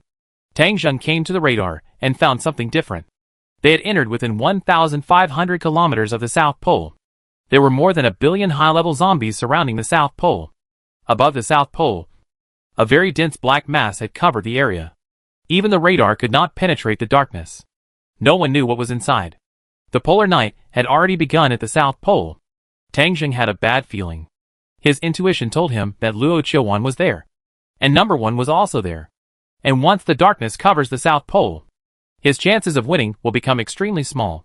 Unless he goes straight to the South Pole now. But he is alone now. How can he fight against the 1 billion zombies here? Damn it. I can't care so much. Luo Qiuwan is the top zombie king. She can't be easily eliminated. Lightning storm plus nuclear bombs. Eliminate the zombies here. Tang Zheng also fought hard. Directly released a lightning storm plus 5 nuclear bombs. The devastating attack began. 5 huge mushroom clouds began to bloom at the South Pole. And countless lightning bolts fell together. Within a few minutes, the ice and snow melted and everything was razed to the ground. Of the 1 billion zombies on the radar screen, less than 100,000 remained after this attack. But it was difficult to deal with the remaining 100,000 alone. These were the strongest zombies. Except for the Zombie King. They were all level 4 Tyrannosaurus zombies. With their powerful biochemical shells, they withstood the attack of the nuclear bomb and survived successfully. The zombies roared and rushed towards the train. These zombies were very difficult to eliminate. Without follow-up troops, Tang Zheng guards could not defeat them. But at this time, Tang Zheng did not panic because the photon fission technology was completed. Chapter 430. Photon fission technology, all the army's guns, chariots, tanks, fighter planes, all bullets, and artillery weapons can be replaced with laser weapons and can fission. Fission refers to the splitting of lasers, which can form laser burns up to 5,000 degrees, and can fission when hitting the enemy, forming a series of strikes. Photon fission requires energy block support. Seeing this, Tang Zheng did not hesitate at all, and immediately began to grant the company level and above officers the right to replace the soldiers' guns. One by one, the soldiers came to the commander and quickly replaced their guns with laser guns. The same was true for tanks, chariots, and fighter planes, smoothbore guns, rifled guns, howitzers, cannons, and aircraft guns, heavy machine guns, light machine guns, and twin machine guns were all replaced. The same was true for the Navy's main guns, secondary guns, and close and defense guns. Only missiles were retained, because the bombing force could not be completely replaced, and the diversity of the arms must be maintained. The armored train was the first to be replaced. The first thing to be replaced was the train's main gun. When a Tyrannosaurus zombie howled and rushed over, and the soldiers struggled to resist, the train's main gun opened fire. This 155mm main gun emitted a huge energy laser. ZZ. Puff. The laser hit the Tyrannosaurus zombie for 3 seconds. And the Tyrannosaurus zombie suddenly couldn't resist and vaporized directly. The laser continued to split and hit other zombies. The split laser was less powerful, but it could still kill the Tyrannosaurus. But it lasted for 10 seconds. This is the power of the main gun. 7 or 8 of the once invincible level 4 zombies were killed by one shot. Then, More soldiers stood up. Their guns were less powerful, but multiple soldiers firing at the same time could still kill zombies. And the lasers were infinitely connected in series. In an instant, all the zombies on the battlefield were hit stiff. Their bodies were collapsing. Their cells were disintegrating. And once one point could not resist, the whole line would collapse. When the guards were all dressed up, the battlefield had basically formed a balance. At least the enemy could not rush over. The crisis was eased, and the follow-up troops quickly provided support. The fighter planes of the Zhuguang army flew over, and the aircraft guns began to fire lasers to attack the zombies on the ground. Later, armored trains and large troops arrived. After the entire army changed their equipment, the situation on the rear battlefield was reversed, and the zombie troops began to collapse. Facing the infinite series of lasers, the zombies could not resist. It was only a matter of time to eliminate the zombies. But Tang Zheng couldn't wait. The darkness at the South Pole became thicker and thicker, and he had a premonition that the real danger was coming. But it seemed that it was too late. It would take some time to eliminate the last tens of thousands of zombies, and the danger had already formed. Just as the battle was coming to an end, the danger really appeared.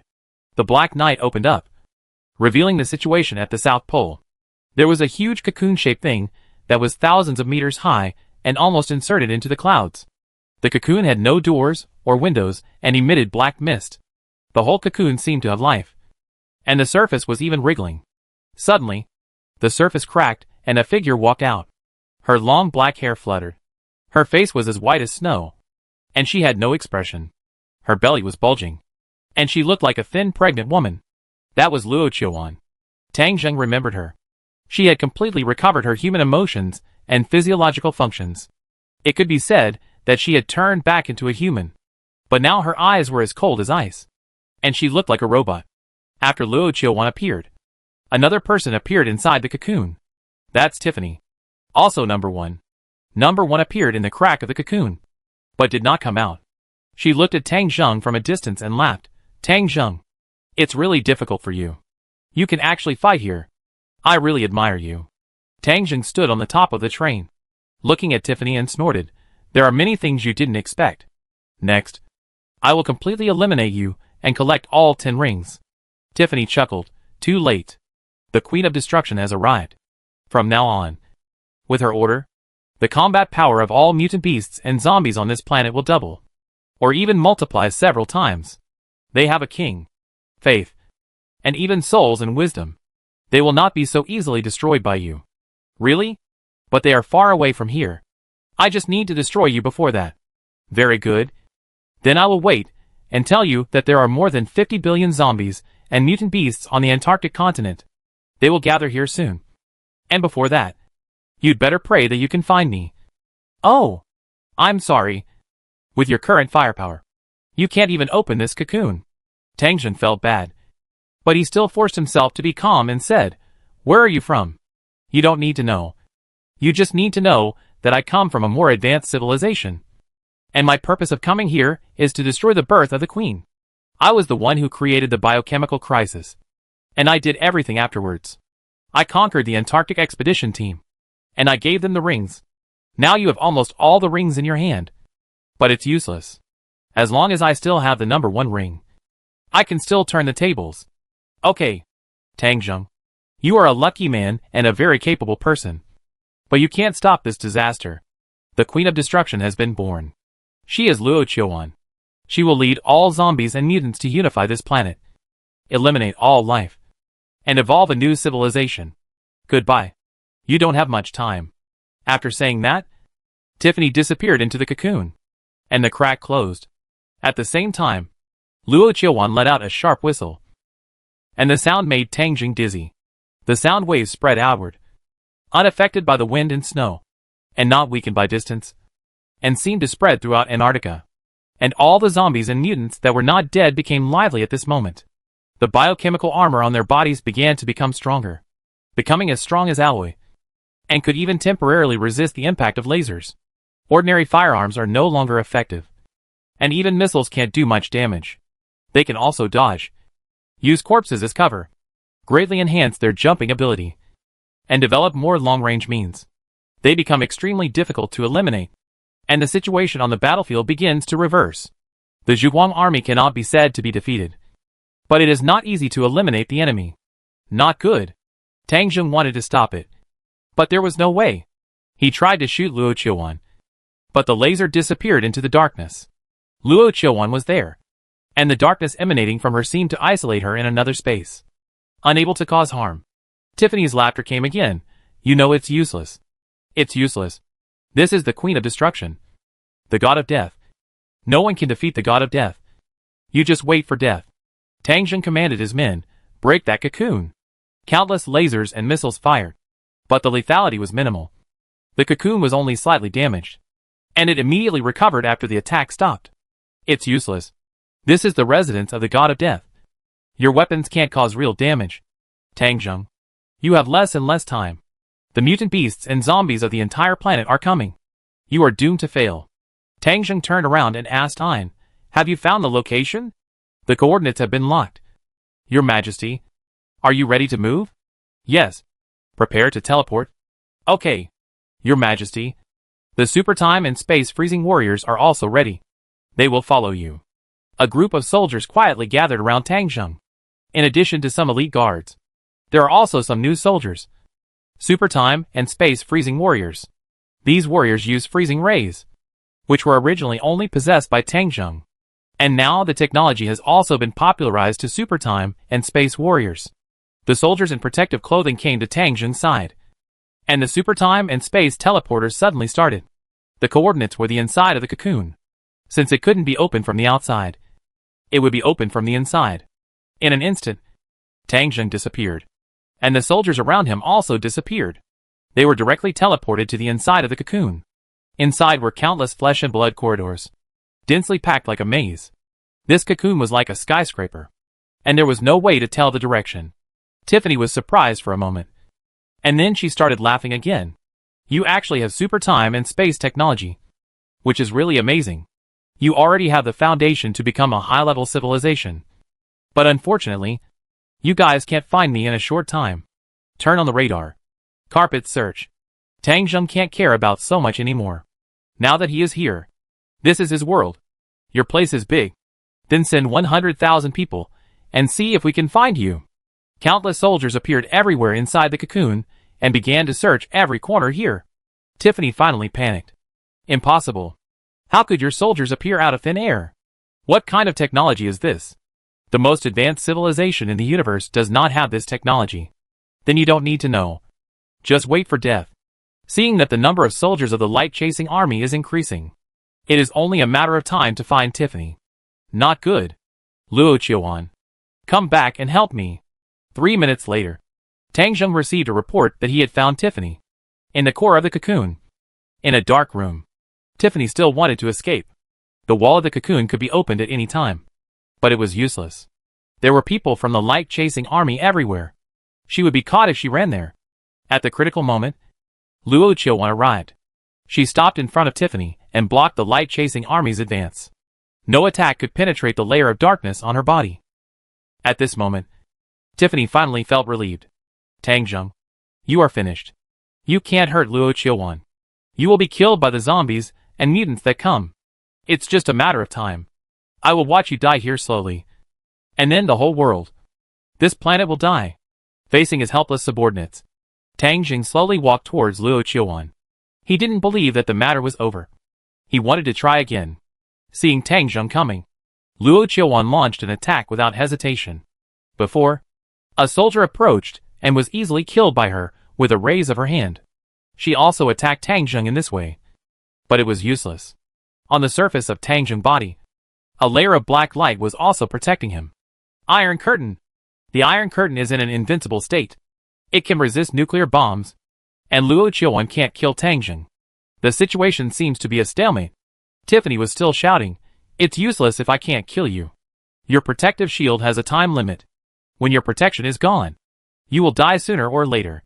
Tang Zheng snorted coldly, stretched out a hand, and stretched it directly to Luo Qiuwan's abdomen. Transmission. Only one hand. In an instant, Tang Zheng's hand strangely entered Luo Qiuwan's abdomen. Luo Qiuwan seemed to be in another space. But Tang Zheng could rely on transmission to send his hand into another space. He didn't know what the point of doing this was. but he could feel that something seemed to be calling him in Luo Qiuwan's abdomen. In the warm liquid, he touched a child. A small baby. That was his child. His and Luo Qiuwan's child. It was his child calling him. Calling his father. Yes. It was her. A girl.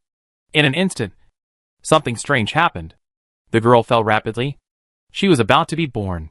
And Luo Qiuwan, who had been in a state of confusion, suddenly regained consciousness at this moment. Ah! My child. My child is about to be born. Without any signs or preparation, the child suddenly came out and was caught by Tang Zheng. After giving birth to the child, Luo Qiuwan regained her clarity. Tiffany collapsed at this moment. Oh no! New life. New life can defeat death. Luo Qiuwan is out of control. Amidst a sharp howl, a black aura left Tiffany. Tiffany was just a carrier. A carrier of number 1. And the one who appeared now was the real number 1. Tang Zheng didn't know what he was. He should be an alien life. But he would never let it escape at this moment. But before Tang Zheng could make a move, Luo Qiuwan made a move. She had become the most powerful corpse king in the world. Raised her hand and slashed in the air. Just like tearing the space apart. The black breath screamed. Was cut in half. And then quickly dissipated and disappeared. After that, Luo Qiuwan's eyes fell on Tang Zheng. My love. You saved me. No. It was your child who saved you and me. And also saved the world. As he said that, Tang Zheng brought the child to Luo Qiuwan. Ah! She is so beautiful. A bit like the little corpse sister. Tang Zheng also nodded. Yes. This child is very much like the little corpse sister. The dead child seemed to have returned to their side in the dark. Your Majesty. The zombies outside have stopped moving. Hearing the report from his subordinates, Tang Zheng looked at Luo Qiuwan. Normal. I asked them to stop. Husband. The world is peaceful. You can kill all the zombies and mutants at will. There will be no danger anymore. Tang Zheng held Luo Qiuwan's hand and nodded heavily. Come home with me. Li Wuyo is still waiting for me to come home. Can you live in peace? Luo Qiuwan gently hit Tang Zheng. You underestimate me too much. I will get along well with Sister Wuyo. But you will suffer in the future. Apart from the two of us, you are not allowed to have any other women. Tang Zheng picked up the child. Then this one doesn't count. This is my little lover in my previous life. The two held the child and walked out of this huge cocoon hand in hand. Outside, it was icy and snowy. And the night had fallen. Like the end of the world. But in Tang Zheng's eyes, it was already spring and flowers were blooming. His light-chasing army would control the whole world. Mine the world's minerals. And bring endless wealth. He would also soon upgrade his commander and unlock newer technologies. But whether the light-chasing army would conquer the Sea of Stardust was uncertain. At least let Tang Zheng family of 4 live a happy life first.